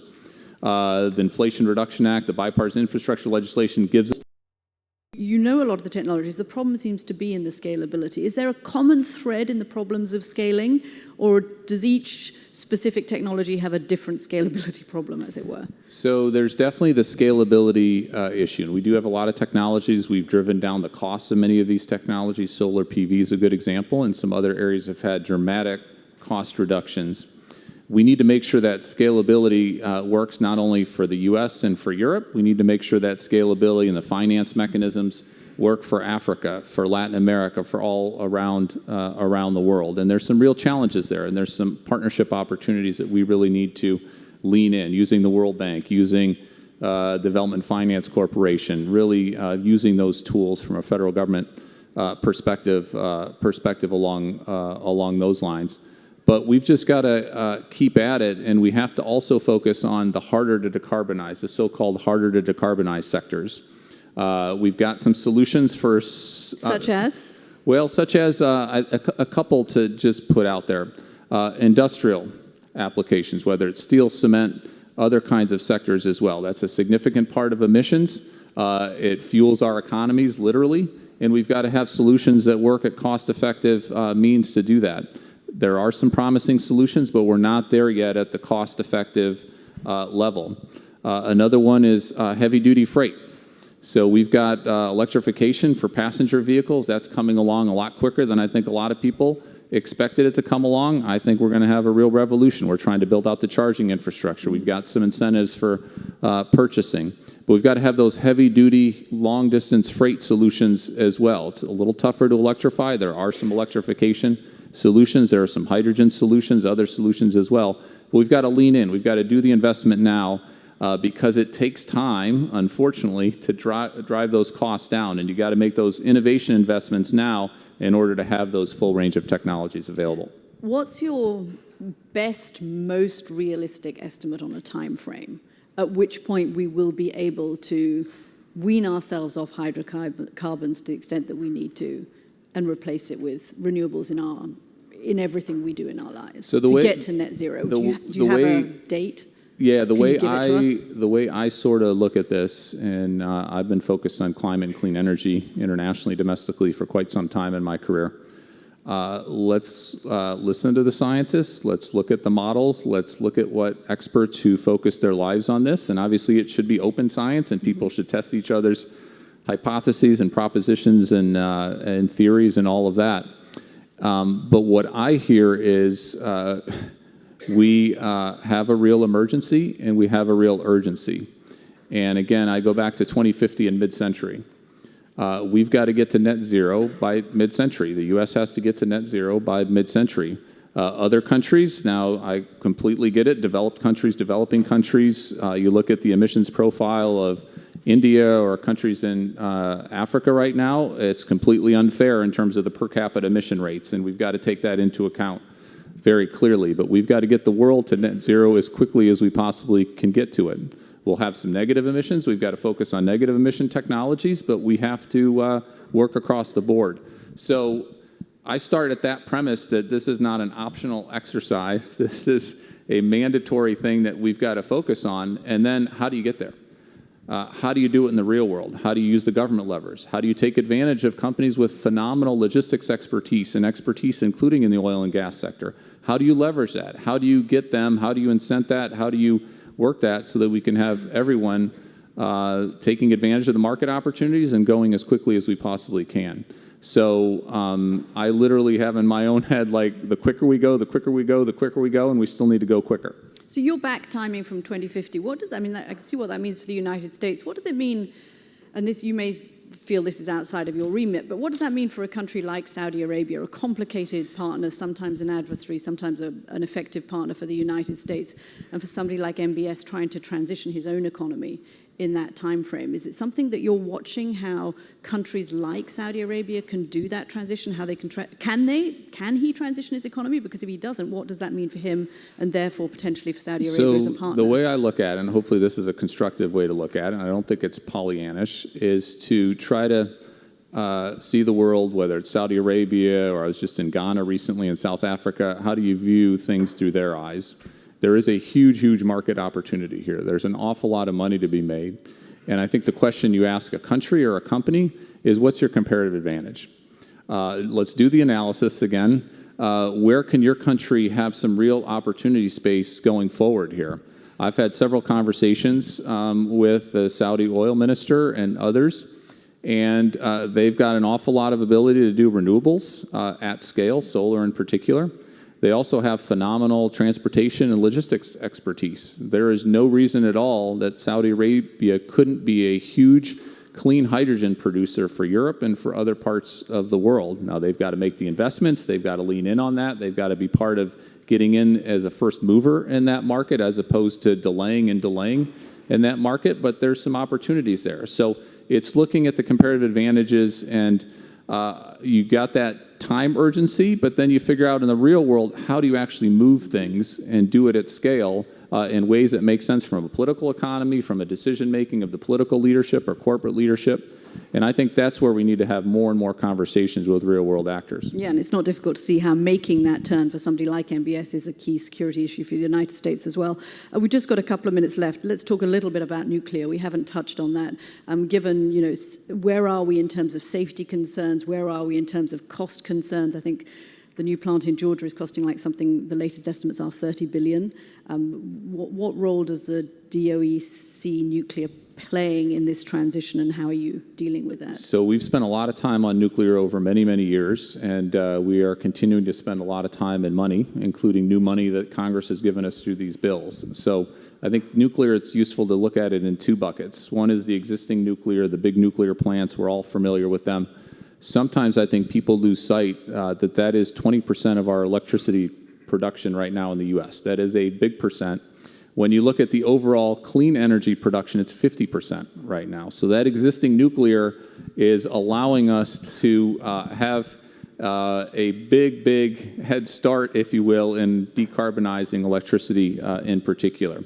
We've got several programs, including $6 billion in funding, to try to keep that existing nuclear out there safely as long as it can, so that we can benefit from that carbon-free power.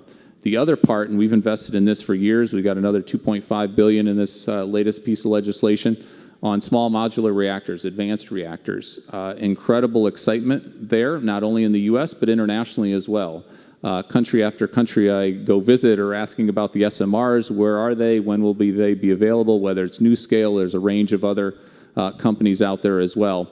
And there's some really interesting benefits from that as part of a baseload power to help complement renewables going forward. So we're investing big time, and I think we'll see some really interesting things happen in that space. I'm sure the Germans wish they'd spoken to you beforehand. I have talked to the Germans about nuclear power several times, and even their thinking is shifting. It's really interesting to see the shifts in thinking. Yeah, clearly, as they have said, it's something that they were thinking of decommissioning before the war. Now they're looking at reopening again. David Turk, thank you very much for joining us. Thanks, Katie.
Great. Okay, ladies and gentlemen, thank you very much, and thanks to David Turk and Katie Kay for that great discussion. Now we'll move to the Middle East. We have a fabulous panel. I'll welcome them to the stage. Mr. Mora, panel, would you like to get up on stage and I can introduce everyone? Please. Thanks. Daphne, you'll take the last seat. Thanks. Great. So today we're here to talk about the Middle East, which is a good follow-on after hearing about energy.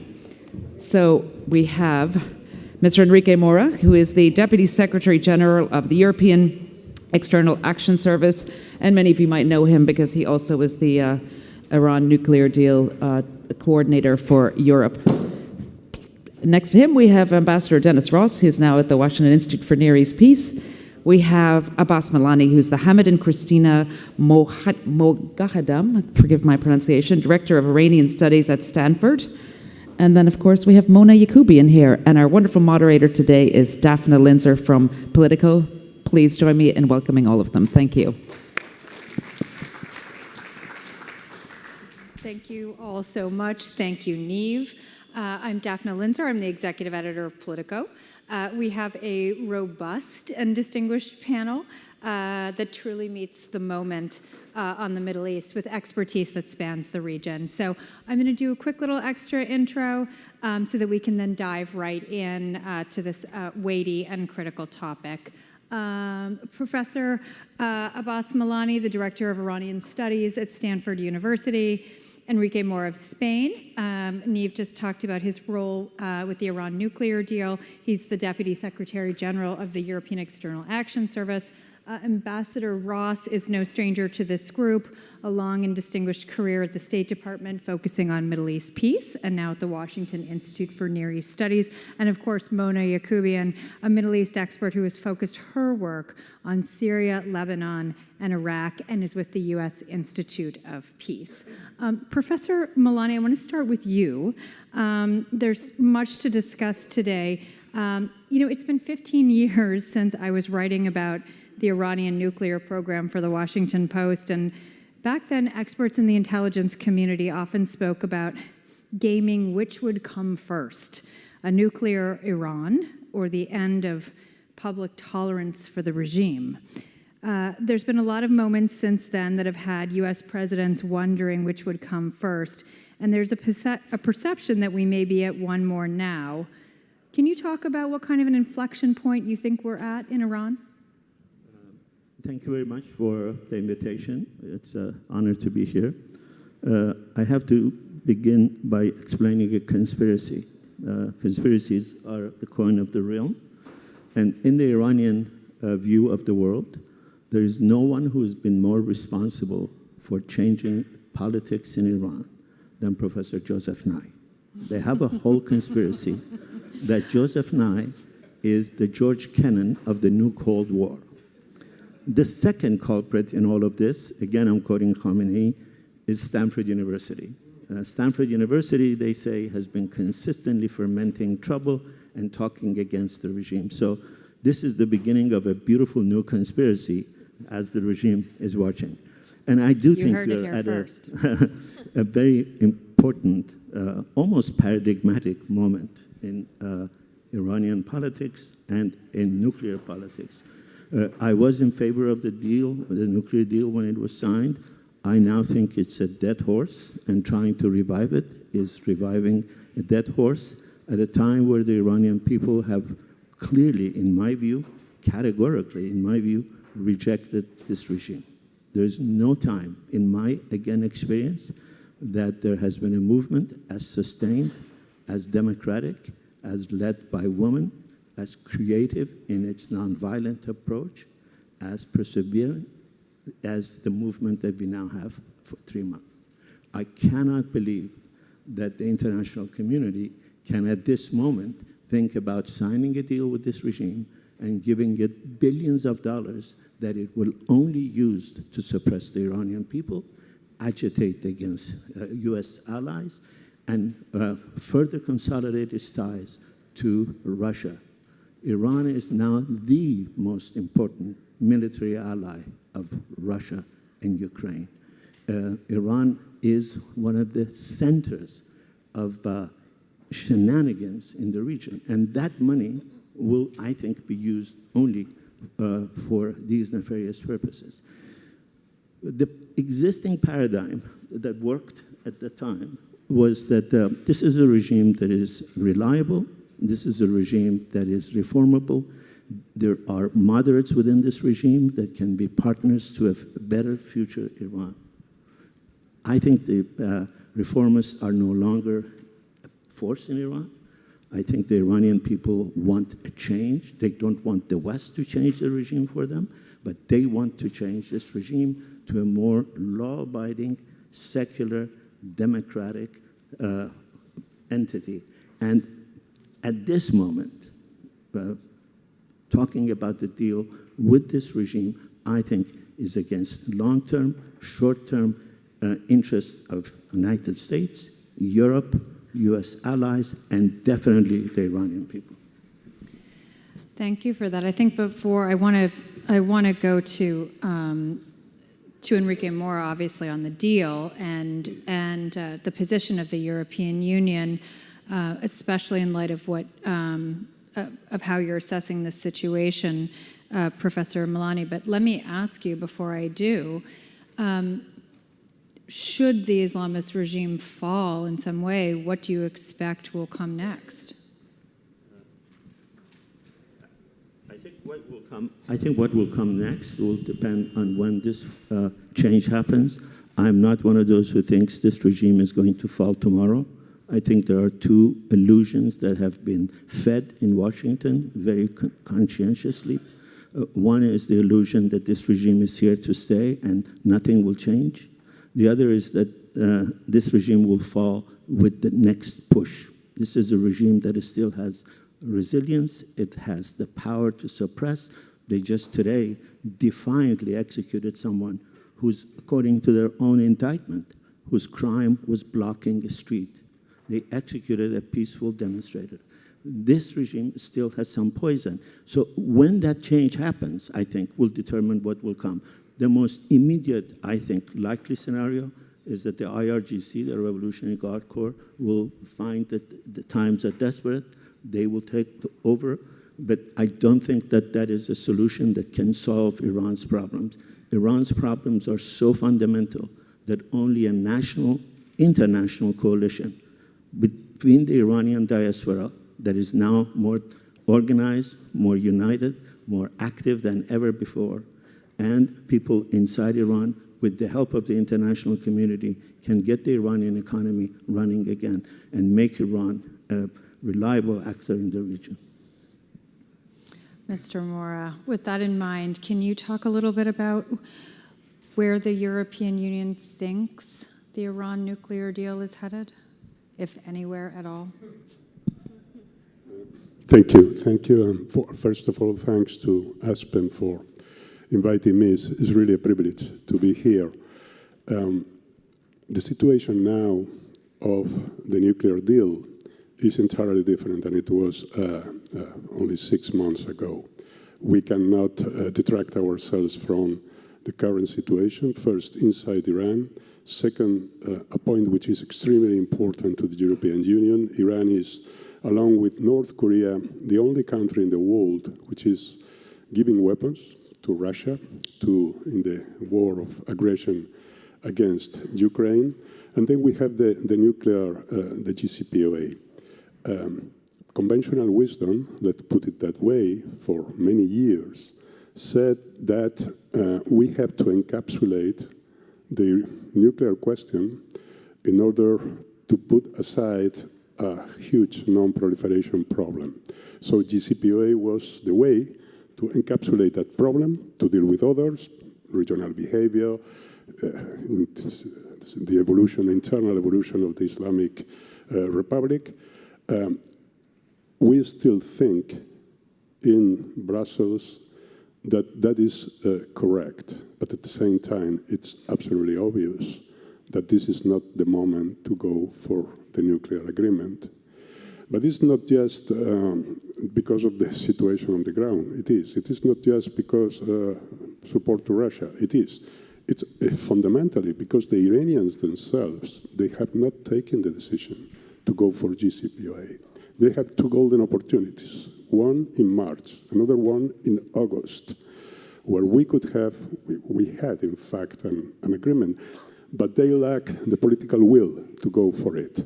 And they put a technical question called safeguards before going for JCPOA. So this is the situation right now. And to all those who say that JCPOA is a dead course, my question is very simple. What's the alternative? How can you do? What do you want to do with the Iranian nuclear program that, by the way, is advancing at a cruise speed? Thank you. That's pretty stark. I think we're going to come back and revisit this in a moment. But I actually want to ask Ambassador Ross to get involved. I was going to actually start off by asking you about Israel, but I want your take sort of on what you've heard just now, especially with the kind of the lack of political will in Iran. And how do you assess that? And how do you connect that lack of political will to what's happening in the street? You know, this is a problem right now that offers you almost no solution, but it doesn't give you the choice of doing nothing. The problem we face right now is on the issue of political will. There wasn't political will to conclude the JCPOA when you made what was, quote, the final offer, and they came back with 3 conditions. Partly that was a function of the elite debate, and partly was a function of the way they negotiate. That, you know, final proposal, okay, well, let's see what else we can get. when there's a debate, it's easy for those who are saying we want more to say, let's try to get more. But I think Enrique was quite right. We're in a completely different situation right now. And it's a situation where, as the boss said, that basically, if you were to conclude the deal, this suddenly means tens of billions of dollars for the regime. So it's very difficult to see anybody wanting to conclude this deal right now. The irony is the Supreme Leader won't want to conclude the deal right now because he won't want to look weak, like he's been forced to do this. Our problem is that as the situation remains frozen from the standpoint of a diplomatic outcome, Iran is pressing ahead with its nuclear program. They've now announced they're going to produce 16 cascades of IR-6s. This is an advanced centrifuge that is 10 to 15 times as efficient as the original, the IR-1 centrifuges. They probably have a couple of bombs worth right now of enriched material to 60%. 60% is close. It's not at weapons grade, but it's close to weapons grade. They are producing uranium metal. 60% enriched uranium. Uranium metal has no justifiable civilian purpose. Don't take my word for it. Take the word for it of the director of the IAEA. And yet they're going to be pressing ahead. So we're facing a reality where a few months from now, they may have 10 bombs worth at 60%. The IAEA is not in there. It means they can begin to divert this material away. We're not going to quite know necessarily where it is. They are a threshold nuclear weapon state. They're not a nuclear weapon state yet, but they are building the wherewithal that permits them at some point to move to it relatively quickly. So on the one hand, we have no diplomacy that offers any pathway, but their program isn't frozen, it's advancing. And for me, it suggests that we need a strategy of deterrence. By that I mean, the Iranians today feel they can do what they're doing and the cost is acceptable to them. In fact, they think ultimately it'll build pressure on us to be more responsive to them. We need to be able to demonstrate to them that the path they're on ultimately is going to be even more costly to them. And for me, I can give you a series of steps we could take to do that. I feel we have to focus on reestablishing deterrence, A, if we want to avoid having to use force, and B, if at some point you want some kind of diplomatic outcome, but even that has to be factored into what you were saying. We cannot be in a position where we are providing a kind of fuel to the regime to sustain itself at a time what we're seeing is really unprecedented. If you go over the last 5 years, and I'll just wrap up with this, every year from 2017, as you know, there's been some event that triggered widespread demonstrations. The difference is it was never countrywide, it was never led by the youth and women, and it never led to a countrywide strike. We're witnessing a countrywide strike now. This is unprecedented in terms of the Islamic Republic. So the last thing we should be doing is focusing on how we can help them sustain themselves. And we have to figure out how we, on the one hand, we reconcile that objective with the objective of dealing with the reality that they're pushing their nuclear program ahead. Ambassador, of course, go ahead. There's one other difference. At no time in the last 30 years has the Islamic Republic, officials of the Islamic Republic, important officials of the Islamic Republic, openly talked about the need to develop the bomb. They have always hidden under this phantom fatwa that Khamenei is apparently issued. Now they're openly saying the fatwa should be rescinded, and why shouldn't we have it? We should be the North Korea. Mona, can you talk a little bit about the impact of the strike and what we've seen on the street in a kind of wider regional context? Well, I think, I'd like to pull the lens back a bit and talk about the region more broadly. I mean, I think the region itself, the Arab world, is at a hinge moment where the fundamentals that have defined the region for the last 20 years have all been thrown up into the air And we're heading into, I think, a period of many, many unknowns. The prospect of a nuclear Iran is just one of them. We're seeing protest movements, certainly prior to the pandemic in 2019, across the region, whether in Iraq, in Lebanon, in Sudan. We're seeing more restiveness in Tunisia. But I think what fundamentally defines this hinge moment is both the U.S.'s pullback from the region. Pick up the national security strategy, you'd be hard-pressed to find mention of the Middle East. You have to go pretty far down into it to find it. And the era of forever wars is really over. This is not lost on the region. And there is a perception in the region, widespread, of the U.S. is on its way out. And we're now, I think, in a new period of multipolarity in the region. And I mean, it's really important to note, on this very day, President Xi from China is in Saudi Arabia for 3 days of summits. So I think we're heading into a period of unknowns and major shifts in the geopolitics of the region. And I'm not, frankly, quite sure that our government is well postured or is really thinking through all the implications of that. Ambassador Mora mentioned Iran's relationship with Russia and with selling weapons to Russia, including obviously the drones. Can you talk a little bit about the Russian presence in the region right now and how it's affecting Syria, how it's affecting Turkey, and Iran as well? So, of course, Syria has been the place that has been the primary locus of Russian influence. With its invasion of Ukraine, it has clearly shifted its bandwidth, its strategic attention, and even resources from Syria to Ukraine. And that's having real effects. I think it's reordering many of the power dynamics in the very complex conflict arena that is Syria. So that you see, for example, frankly, Russia and Iran being pushed closer together. We have the example, of course, of the provision of drones to Russia and Ukraine. But we're also seeing more like-mindedness, if you will, inside Syria. Areas where the Russians have been forced to pull back, the Iranians are filling those security vacuums. The Russians had prior played more of a role of sort of regulating, in quotation marks, the Iranian presence, in large part because of their relations with Israel.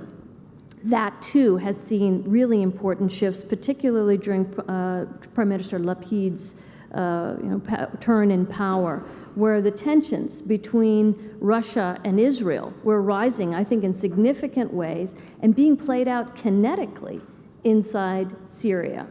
And then lastly, I think we can't forget the ways in which Turkey has become more emboldened. Turkey has played a role of essentially played a mediating role in the Ukraine crisis and is leveraging that in many ways. It's leveraging its NATO role. And what we're seeing in the Syria context is an emboldened Turkey that is threatening to make yet another incursion into northeast Syria. We've seen these threats earlier in the year, but now, because of the shift in power dynamics, there may be a greater likelihood that Turkey will undertake that, given its I think the Turks have decided that the Russians need them more than they need Russia. So interesting. Ambassador Ross, help us understand Israel's position towards Russia today and the war in Ukraine. You know that Prime Minister Zelensky has been vocal about his disappointment with Israel, and he, in fact, said that Israeli neutrality has encouraged Russia's partnership with Iran. You think that's true? So, from an Israeli perspective, Russia has been on their border. There are S-300s and S-400s in Syria. These are advanced long-range air defense systems. Israel is dealing with an Iran that is trying to put precision guidance on a significant portion of the 200,000 missiles that Hezbollah now has within Lebanon. So from an Israeli standpoint, they need freedom of action over Syria to be able to blunt what Iran is trying to do and build up further within Lebanon, plus to build up their own presence within Syria itself. So the Israeli concern is, we didn't invite the Russians to go into Syria. You, the U.S., didn't do much about that. We now face a real constraint. If we act in a way that Putin decides he's going to start turning on those radars, we're going to find it much more difficult for us to carry out what we need to do vis-a-vis the Iranians. We don't really want to have to go in there and destroy the Russian manned S-400s. They pull the S-300s out because of Ukraine, but the S-400s are still there. So there's been this dilemma, and Mona is quite right. Lapid's position was different than Bennett's. Now, it could have been a good cop, bad cop reality, but Lapid was much more vocal on just the sheer, he actually put the sheer evil of what the Russians were doing, and that Israel had to be on the right side of history on this one, which, by the way, was where the Israeli public has been, because they identify with Ukraine being attacked by the Russians. And interestingly enough, most of the Israelis who have come from Russia have also supported the position of the Ukrainians. So there was a political dynamic within Israel that supported what Lapid was doing.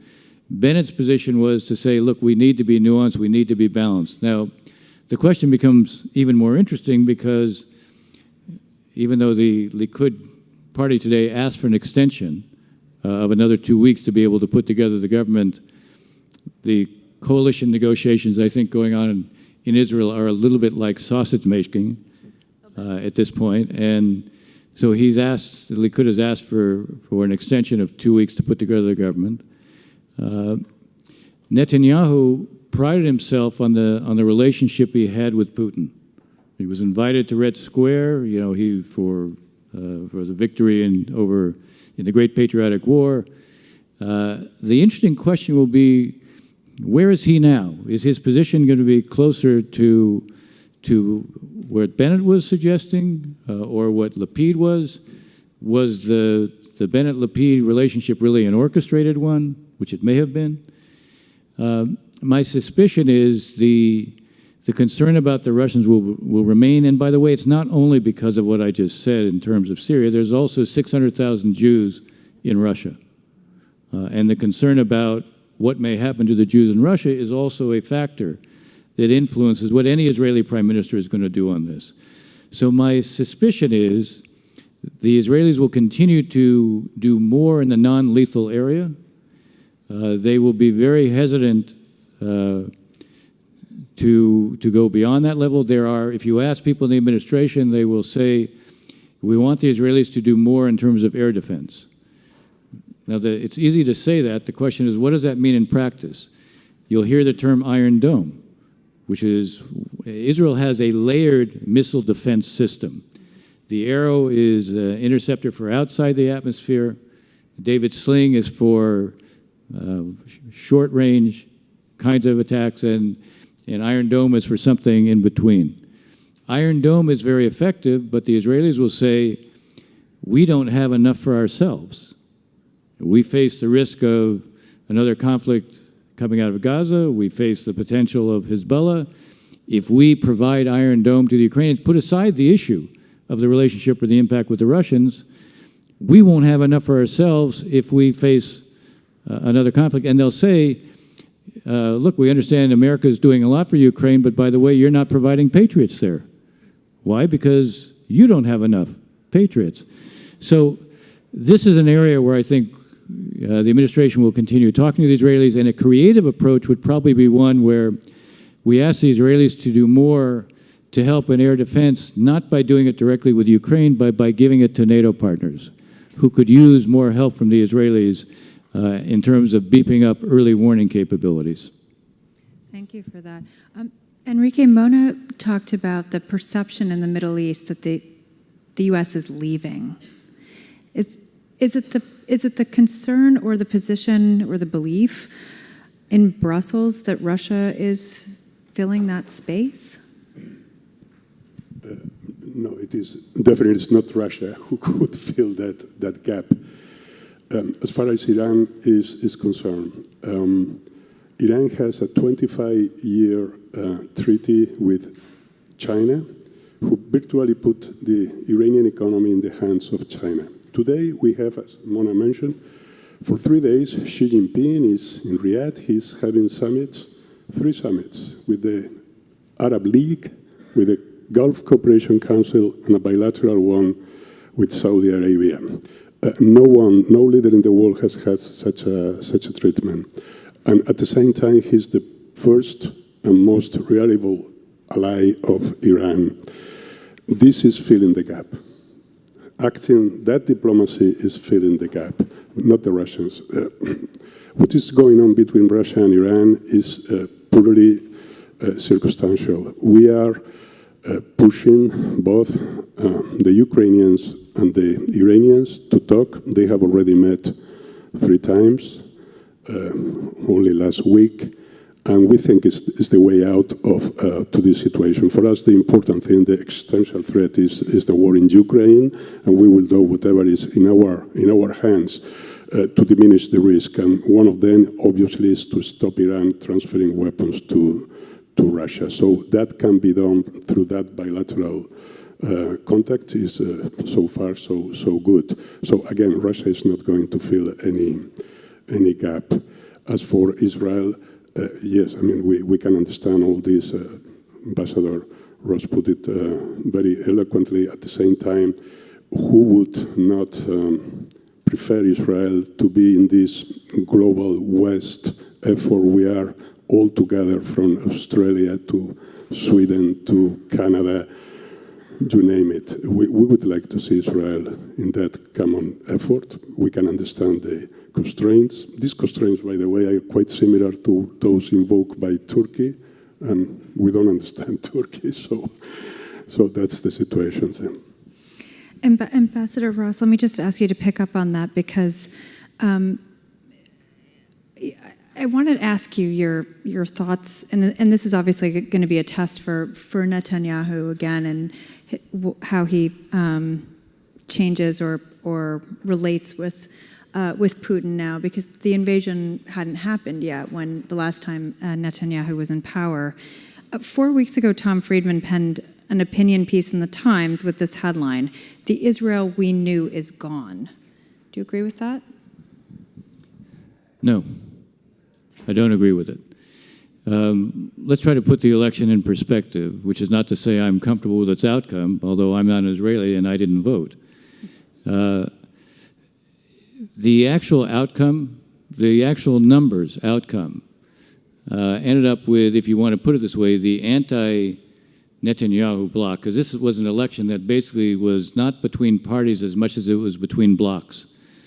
The anti-Netanyahu bloc won 24,000 more votes than the pro-Netanyahu bloc, if you want to put it that way. I mean, it's not, obviously it's not a perfect analogy, but to explain it in our terms, it's like the Democrats winning the popular vote and losing in the Electoral College. What happened was that Netanyahu was extremely good at making sure there were no splits in the parties on the right wing, because if you fall below 3.25%, all those votes are simply lost. So none of the right-wing parties fell below that threshold. One left-wing party, Meretz, and one Arab party, Balad, which is actually an anti-Zionist party, they came extremely close. In the case of Meretz, they were 3.2%, barely falling below, and that meant all those votes were lost. Balad came in at 3%, or close to 3.1%. All those votes were lost. Balad had previously run as part of the joint list with 2 other Arab parties. So you ended up losing all those votes, and that shifted the balance in a way that produced a majority. So 64 effectively for this emerging government, to 56 in a sense who were against, including the joint list. So this is a government that in terms of numbers looks stable. But the fact that getting the government put together so you can actually be in place is requiring an extension suggests that this is not going to be such an easy marriage. And obviously many of the values of this government, we're seeing some of the religious parties say that they don't want to allow non-Orthodox, and they don't want to allow women to go to the wall. Well, you know, that's going to have an impact on Israel that still remains more secular than not. They are they're seeking to adopt positions that will raise basic questions about a lot of the fundamental values that most Israelis still share.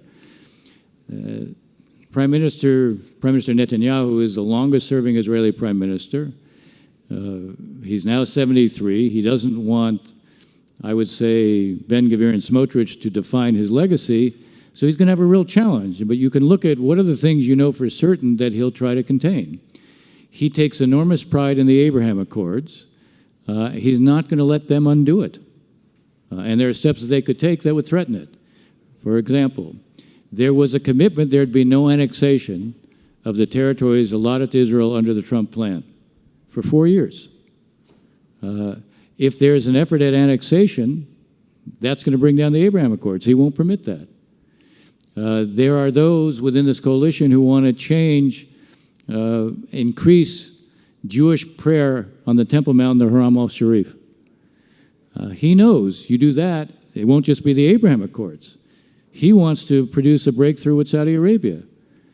If you change the status quo on the Temple Mount, on the Haram al-Sharif, this is the one thing, I will say that Arab leaders in general don't have the same level of concern for Palestinians that they may have had historically. But if you touch the religious sites, that's electric. That will trigger a great public reaction. And no Arab government will be able to ignore that. So he knows that. I mean, he actually, at one point, after stabbings of a couple of border police, he put magnetometers onto the Temple Mount. It produced such a reaction that he withdrew them. So that's tame compared to really changing the status quo. So my point is, we'll have to see what, in fact, he'll be able to do to contain those who want to push for a genuine, serious right-wing agenda. Smotrich, who will be the finance minister, is someone who believes if he can't implement a right-wing agenda now, it'll never be implemented. So he's going to be pushing against what I was describing Netanyahu is going to be resisting. And how that gets managed is something we're going to have to see. Makes our politics seem so easy. Mona, can you talk a little bit about the Abraham Accords and the impact it's had regionally? I mean, I understand the impact, I think we all do, for Israel. Well, I think, you know, the impact is one thing at an official government level, and there I think, you know, it's been quite an important breakthrough. But another entirely at a popular level. And we saw reporting out of the World Cup in Qatar and the kind of interaction between Arabs, Tunisians, Moroccans, and others there to watch the games with Israeli journalists in particular, where there was a continued insistence on raising the Palestinian issue, the Palestinian cause. I think the jury is very much going to be out, depending on exactly what happens inside Israel, how the new government addresses and deals with Palestinians, what happens in the territories, if there's a lot more violence, if there's a lot more repression. I think it's going to be very, very hard for the Abraham Accords to sort of make the continued slow progress they were making. I think it's going to be quite difficult. Professor Milani, can you talk a little bit about that? So how it's being seen in Iran and what the impact would be on an Israeli deal with the Saudis, a hoped for, always kind of out there desire? I think we have two Irans. The people of Iran, I think, are very happy that the Abrahamic Accords are happening. Jews have lived in Iran for 3,000 years. They've been an inseparable part of our culture. Iran still has the biggest number of Jews living in a Muslim world. So for the Iranian people, affinity with Israel, even an alliance with Israel, is a very natural thing. For this regime, it defines itself by its animosity to Israel. So for the regime, it is tightening of the encirclement, they feel. For the people, I think it's a good sign that the regime's policies have failed. But I can't not point to one small important fact that, in my view, underscores the lack of a U.S. strategy in the region. Compare President Biden's visit to Saudi Arabia to what the ambassador just explained about China's visit. There are two main players in the Middle East, Saudi Arabia and Iran. Both are wooing China. Both are offering China deals that they have never, in Iran's history, I have never seen a deal offered to another country as sweet a deal as China. So going back to your point. Could I just jump in on that? Because I think it's such an important point. Mona, take the last word. Professor Milani's making, which is essentially the U.S. really does need to develop a strategy and a vision for the region, for this new region that is emerging. There's a widespread, I think, view that the U.S. doesn't have a plan, the U.S. doesn't have a vision, and you do see the Chinese. It's not the Russians, it's the Chinese we need to be watching out for. Well, on that hopeful note, please let me thank our panelists.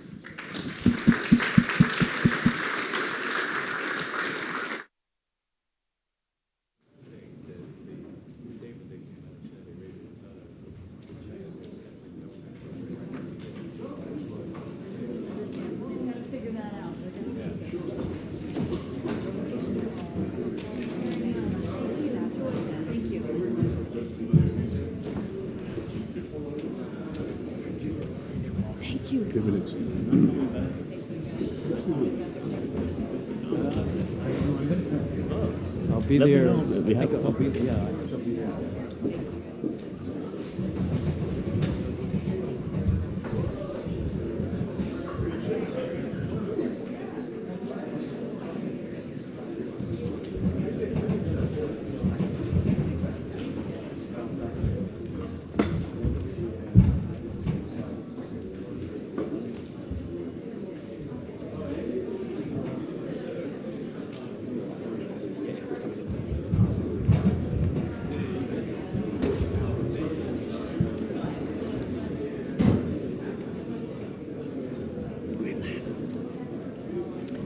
Ladies and gentlemen, please take your seats.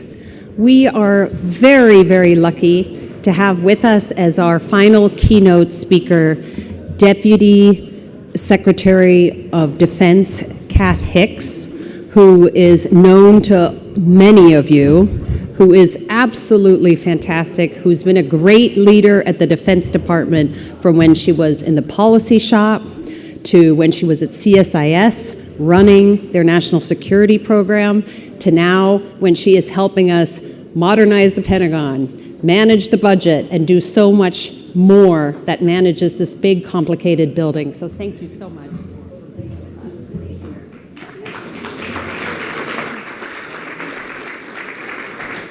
And you will notice that I'm not Margaret Brennan, who was supposed to be here with us, and she unfortunately had a very last-minute change and couldn't be with us today. So I'm very happy that I get the chance to speak to you. Pleasure always to talk to you. Thank you. So let me start you off with a more general question. We'll get into the details. But the department recently released the National Defense Strategy. Yes. And it describes, of course, right up front, China as the pacing challenge. And last week, DoD's latest China military power report painted a picture of the PLA that is setting its sights to 2027. I think that was the quote. Increasing military pressure against Taiwan. Xi Jinping says in the 20th Party Congress, to great applause, we want peaceful reunification, but we'll use force if necessary. What's the Pentagon doing about all this? Sure. Well, again, thanks for having me, Anya. And I get a lot of questions about, this, specifically what is the U.S. military doing inside the Biden administration with regard to China. We did say in the NDS that China's the pacing challenge. When we say that, what we mean is they have, more than any other country, the wherewithal to upend the international order.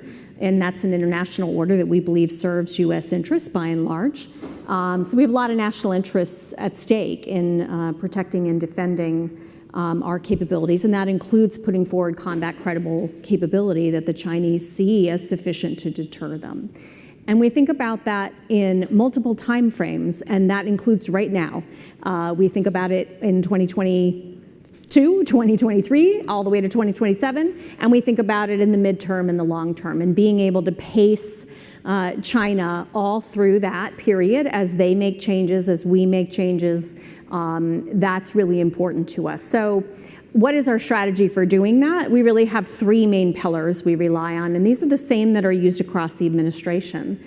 We're investing, we're aligning with our allies and partners, and we're competing. And so on investing, you're familiar with some of the things we're doing here at home. We're very supportive of the CHIPS Act. We work really hard to indicate the national security interest in having a reliable microelectronics supply chain.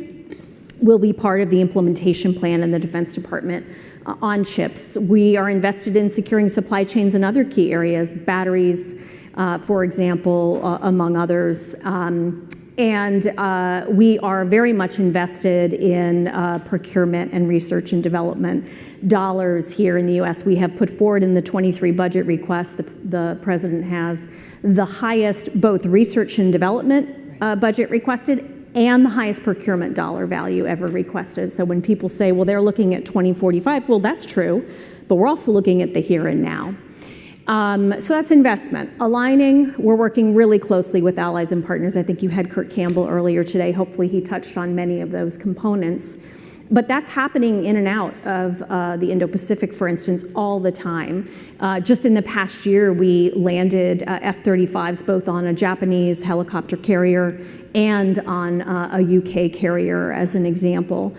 We just announced yesterday with the Australians some enhanced force posture initiatives. We work all the time through the Quad and with bilaterally with various countries in the region, all in support of this alignment. And we know this is what the Chinese, among all the things we do, this is what they can't compare to, this asymmetry of alignment and alliance politics. And then finally, on competition, we are very focused on competing in ways that are in accordance with the international order and making sure we do so responsibly. We think that's different than what we see the Chinese doing. They have had more crossovers of the center line, for instance, by aircraft in the Taiwan Strait this past year than they ever have in their history. Meanwhile, we make sure we are operating, again, in accordance with discipline and professionalism in the air, maritime, in cyberspace, and elsewhere. But we do it in a way, again, that demonstrates our willingness to defend our interests alongside, again, those allies and partners. So that's sort of the key elements of how we think about the China issue set today and how we want to pace today and into the future. That's very helpful. Thank you for that overview. Let me dig in a little bit on what you said initially, which is about building ourselves up. NDAA, I know you're working on it. It's a huge top-line number. Yeah. But within that are a lot of things that the department is doing new and differently. For example, on space weapons and on hypersonics, areas where I know the press has reported that there's an actual worry that China and maybe Russia could be a pacing challenge. So can you say a little bit more about those innovative parts of what the department is doing and how that fits into the budget? Absolutely. I can't let the question go by without saying we try to innovate in all aspects of what we do. These key technology areas, I think, is where a lot of the focus goes, and those are important, and I will talk about them. But I do want to emphasize a lot of this is about our concepts of operation, being creative and innovative in how we use what we do, combining different approaches, old, if you will, and new technology, and that's really important. I may return to an example there in a moment. But on space, on hypersonics, we do have a significant investment in both. We have probably a historic level of investment $20 billion plus in space resiliency that we've requested in the 23 budget. We know in order to, make sense and act, all those elements of command and control, we have to be able to access space. We have in the United States by far the most resilient commercial space enterprise anywhere in the world. The Chinese know that. We're going to lean into that. We, of course, will have government-specific capabilities. But back to my point previously on investing here at home, making sure we're working closely with the commercial sector and leveraging all that commercial space capability is an important part of that proliferated viewpoint of how we make sense, and act. On hypersonics, we have a strong investment there. I'm very pleased with where we are in hypersonics. A lot is made about the fact that the Chinese and Russians have invested heavily there. I will just point out that the Russians have used hypersonic weapons in Ukraine to no discernible battlefield effect. And what I would simply stress is we are not about arms racing. We are not about matching dollar for dollar or weapon for weapon what another country does. What we're interested in is making sure we have the capabilities to bring to bear that meet the demands of how we plan to fight. And that is what we are doing on hypersonics and on counter hypersonics.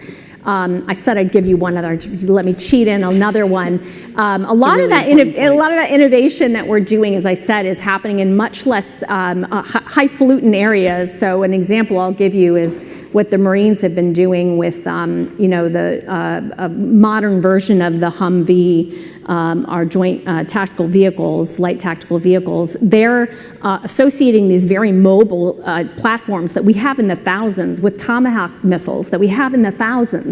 And they're looking at how you distribute across the Pacific. This is the same Marine Corps that had an island hopping campaign, right, in World War II. And when you look at operational concepts like that, that really complicates things for the Chinese. That's something they have not been thinking about how to deal with.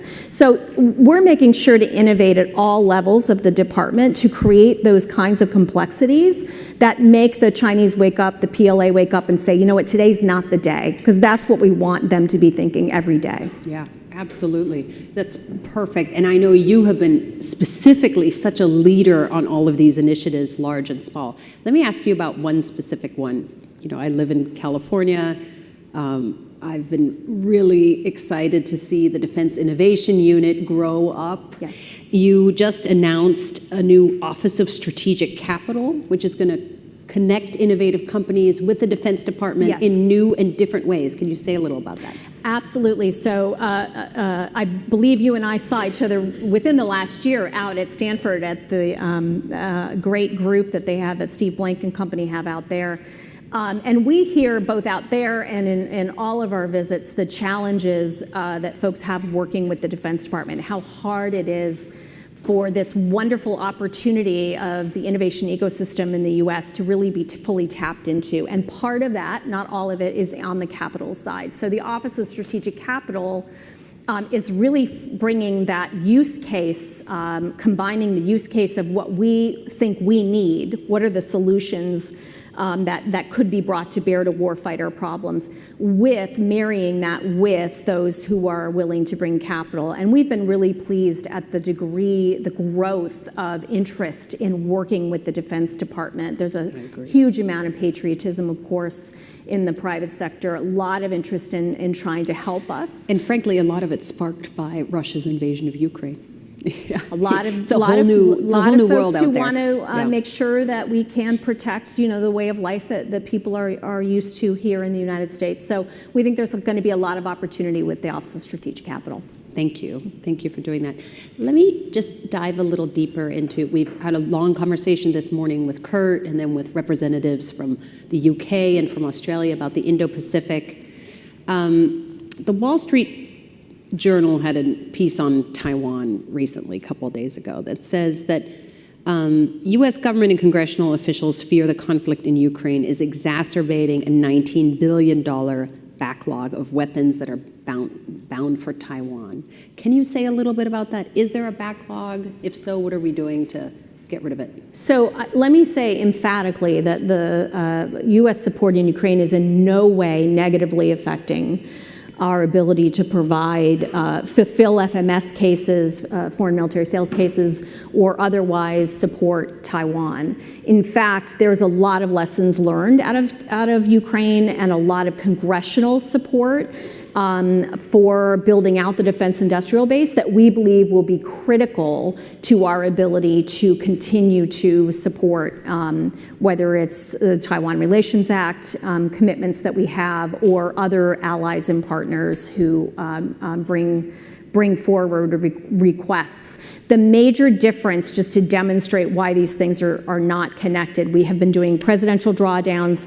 The particular equipment items that have been cited in the New York Times report, Javelin and Stinger, for instance, we have been drawing down our own equipment stocks for Ukraine for that. So think of like used. We've been sending from the used car lot. What we have for Taiwan is a new car, a brand new car on Javelin and on Stinger, among some of the other issues that we're doing, other cases that we're bringing to them through foreign military sales. So totally unrelated. And again, to the extent that we have been able to leverage dollars from congressional support for Ukraine to put into strengthening our munitions industrial base, which we have been doing, all that strengthening, whether it's making sure we don't have parts obsolescence, training more workforce, putting more lines, production lines into action, all of that will help us speed along and strengthen more broadly our industrial base to include support for other allies and partners. Yeah, that's very helpful. And I imagine, but tell me if this is true or not, that the muscle you're exercising, getting this military material to Ukraine so quickly, will also then help in other cases? Absolutely. You don't think so? Yeah, absolutely. And when I talk to industry colleagues, that's very clear. And there's a lot of areas where we're not in the, as the president said, we're not in the post-Cold War world anymore. And just getting that muscle memory moving of, you don't actually have to take that long. Before you go on that break, you can actually sign that paperwork and move it from here, pile A to pile B. That's so much of what a deputy does and others in the Department of Defense. I'll just give a shout out to the U.S. Army. Doug Bush, don't envy you that part of the job. No, don't envy that. Doug Bush, who's our ASALT, the Army acquisition executive. Bill LaPlante, who's our Undersecretary for Acquisition and Sustainment, and all their teams. They are working extraordinarily hard to take what used to seem impossible and make it possible. We have put billions of dollars on contract in the course since February at amazing speed. We've had issues move in less than a 2-week time frame from the time of a needs assessment request from Ukraine, approval, to getting something out the door. And then there's U.S. Transportation Command that's moving it all. We take a lot for granted, I think, about how hard that is. The Chinese don't take that for granted. They're watching us do that, and they can't replicate that. Yeah, no, I think that's a really important and a little bit of an undertold story, because this is really something brand new for the Pentagon. Let me stick with the Pacific for a minute, though. Taiwan is obviously front and center. A lot of folks here in Washington have talked about the porcupine strategy. There seems to be bipartisan support for doing whatever it takes for Taiwan to defend itself. What is it actually doing, and what does Taiwan need to do on the readiness front? Yeah, so I think we've been very clear in the United States over multiple administrations that Taiwan needs to put its self-defense front and center. We think the Chinese put a premium on speed, and the best speed bump or deterrent to that is really the Taiwan people being able to demonstrate that they can slow that down, let alone to defend against it. And that's where the Ukraine example, I think, really can give the Chinese pause to see the will of a people combined with capability to stall or even stop a campaign of aggression. So what are some of those elements? One is they need and we've told them this for years, they need a non-commissioned officer corps. They need the training and conscription timelines that support a professionalized military. Training in general, I think, is an area where we've seen with the Ukrainians, for instance, they've had 6 years of Western training from 2014 to the newest Russian invasion. That really has paid off, both in terms of creating Can I just relationships. interrupt you there? Sure. Are we able to do anything similar with Taiwan? Probably not. Well, I think there's a lot of that they can do themselves, and a lot of partnerships that they have available to them. So I'll say that, and you don't have to be in country to do a lot of that kind of training. So you think it's for the Taiwanese to avail themselves of training that I could do. be out there? I do. And then there's the equipping piece. And there, again, we've been very consistent over multiple administrations about some of those asymmetric capabilities that can be real game changers for them and the value that, that can provide to them. And we continue to provide that advice. Great. That's very helpful. Thank you. So the intersection of these two big situations, I mean, really, we called it this morning a tectonic shift in the plates of the international system. What lessons do you think Ukraine has taught us, the US and Taiwan, how you might counter a Chinese attempted reunification? Sure. I think it's a lot.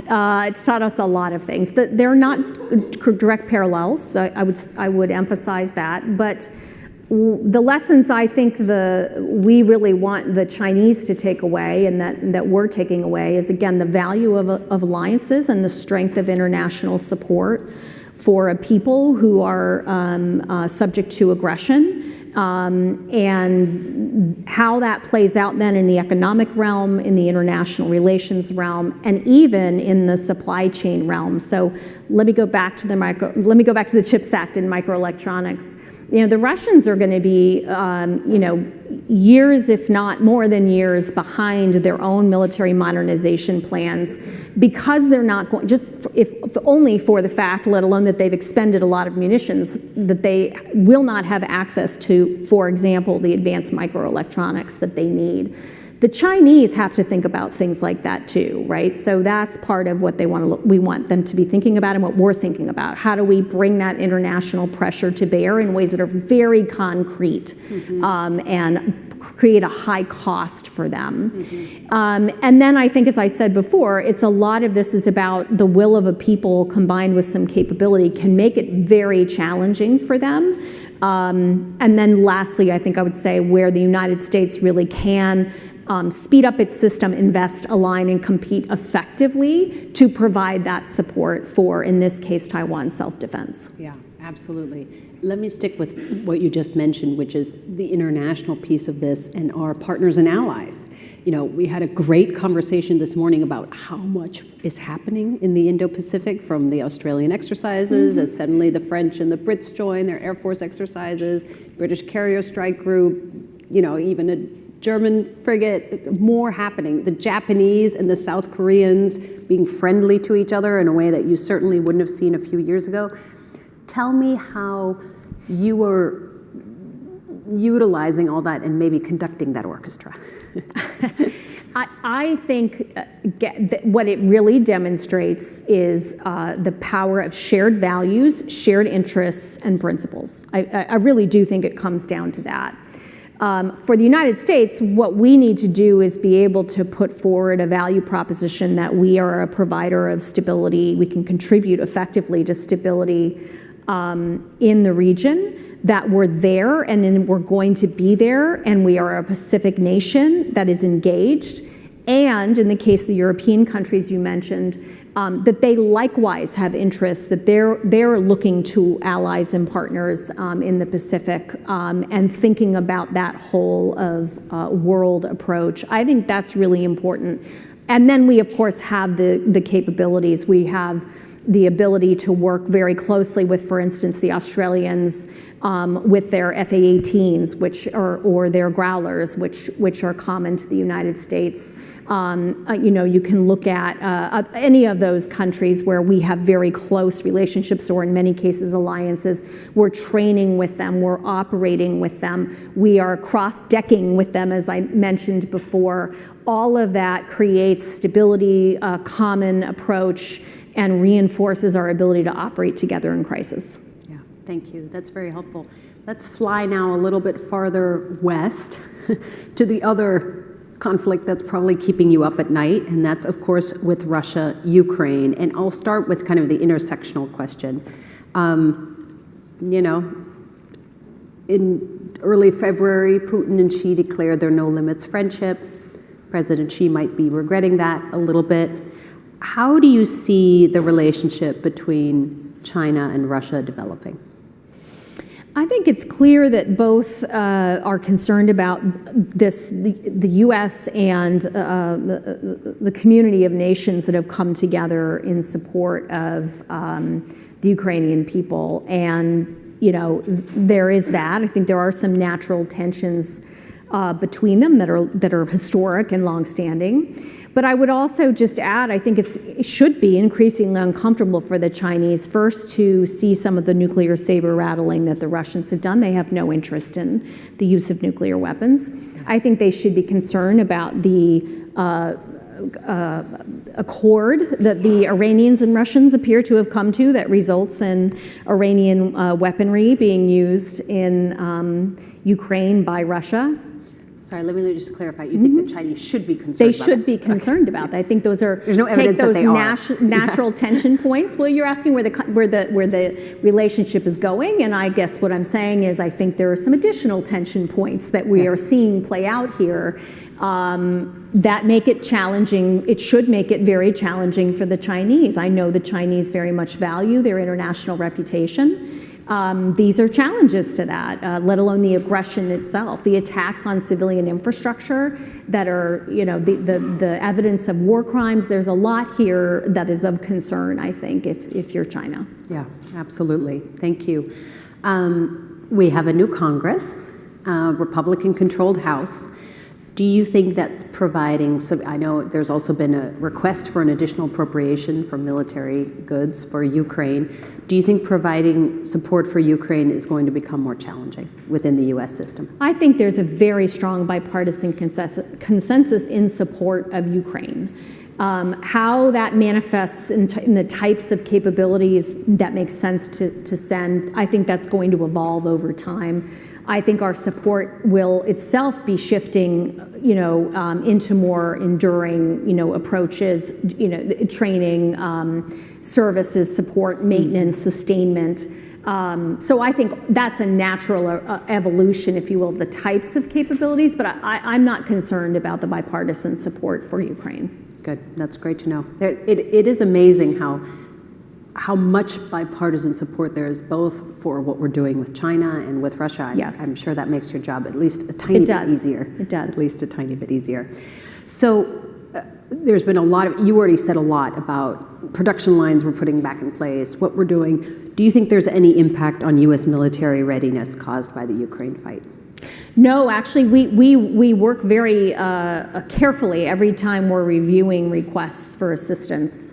In addition to, of course, working closely with those elsewhere in the interagency, we're looking inside the Defense Department and scrubbing what the readiness implications could be of any such provision.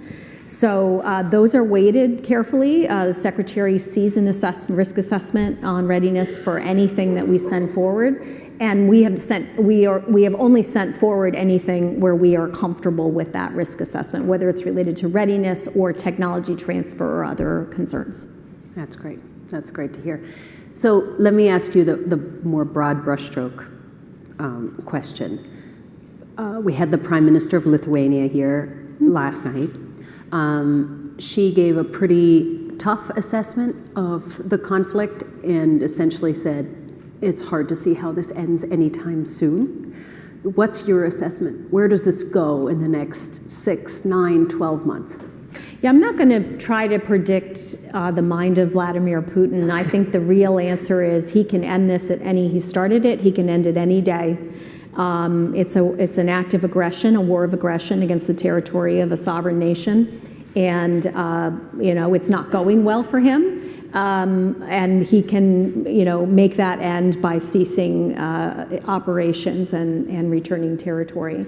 The answer beyond that is really with the Ukrainian people, and our commitment is to make sure we are always putting the Ukrainians, as the president says, always with Ukraine. We're not negotiating, if you will, around Ukraine separately. So we are in support of Ukraine, and we'll see where this goes. That's great to hear. I'm going to ask you one final question because we've only just touched on bits and pieces of your enormous portfolio. What have we not talked about that keeps you up at night? Oh my goodness, I can't even answer that right now. Everything keeps me up at night at this point. I guess I would just return kind of to the China challenge. That's the centerpiece of what I work on every day. If you can pick a centerpiece, it's that.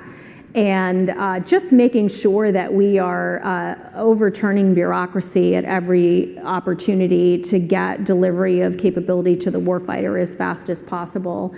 And that is quite a daunting challenge in the Defense Department, but it is not impossible, and we are making real progress, tangible, concrete progress in key capability areas. I'm very proud of what our military is doing. I think all the taxpayers should be very proud of what our military is doing. And I'm quite confident that we're putting out that credible capability that's deterring China. Thank you. Thank you so much. All of us here are very, very grateful to you and your team and everyone at the Defense Department for staying up at night worrying so we don't have to. Very good. Thank you for being with us. Thank you all.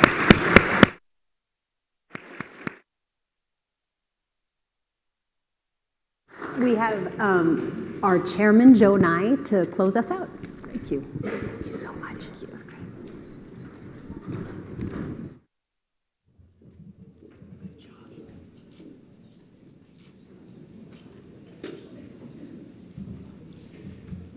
My job now is very easy. It's basically to have a benediction and wishing you all well. Specifically, I should note that Jules Verne wrote a book called Around the World in 80 Days, and the Aspen Security Forum has taken you around the world in 7.5 hours. We've gone from Asia to Australia to Africa to Europe to the Middle East, and it's all because we're run by very able women, Anya Manuel and Neve King.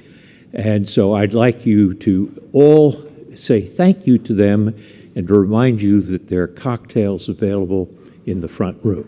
So fare thee well.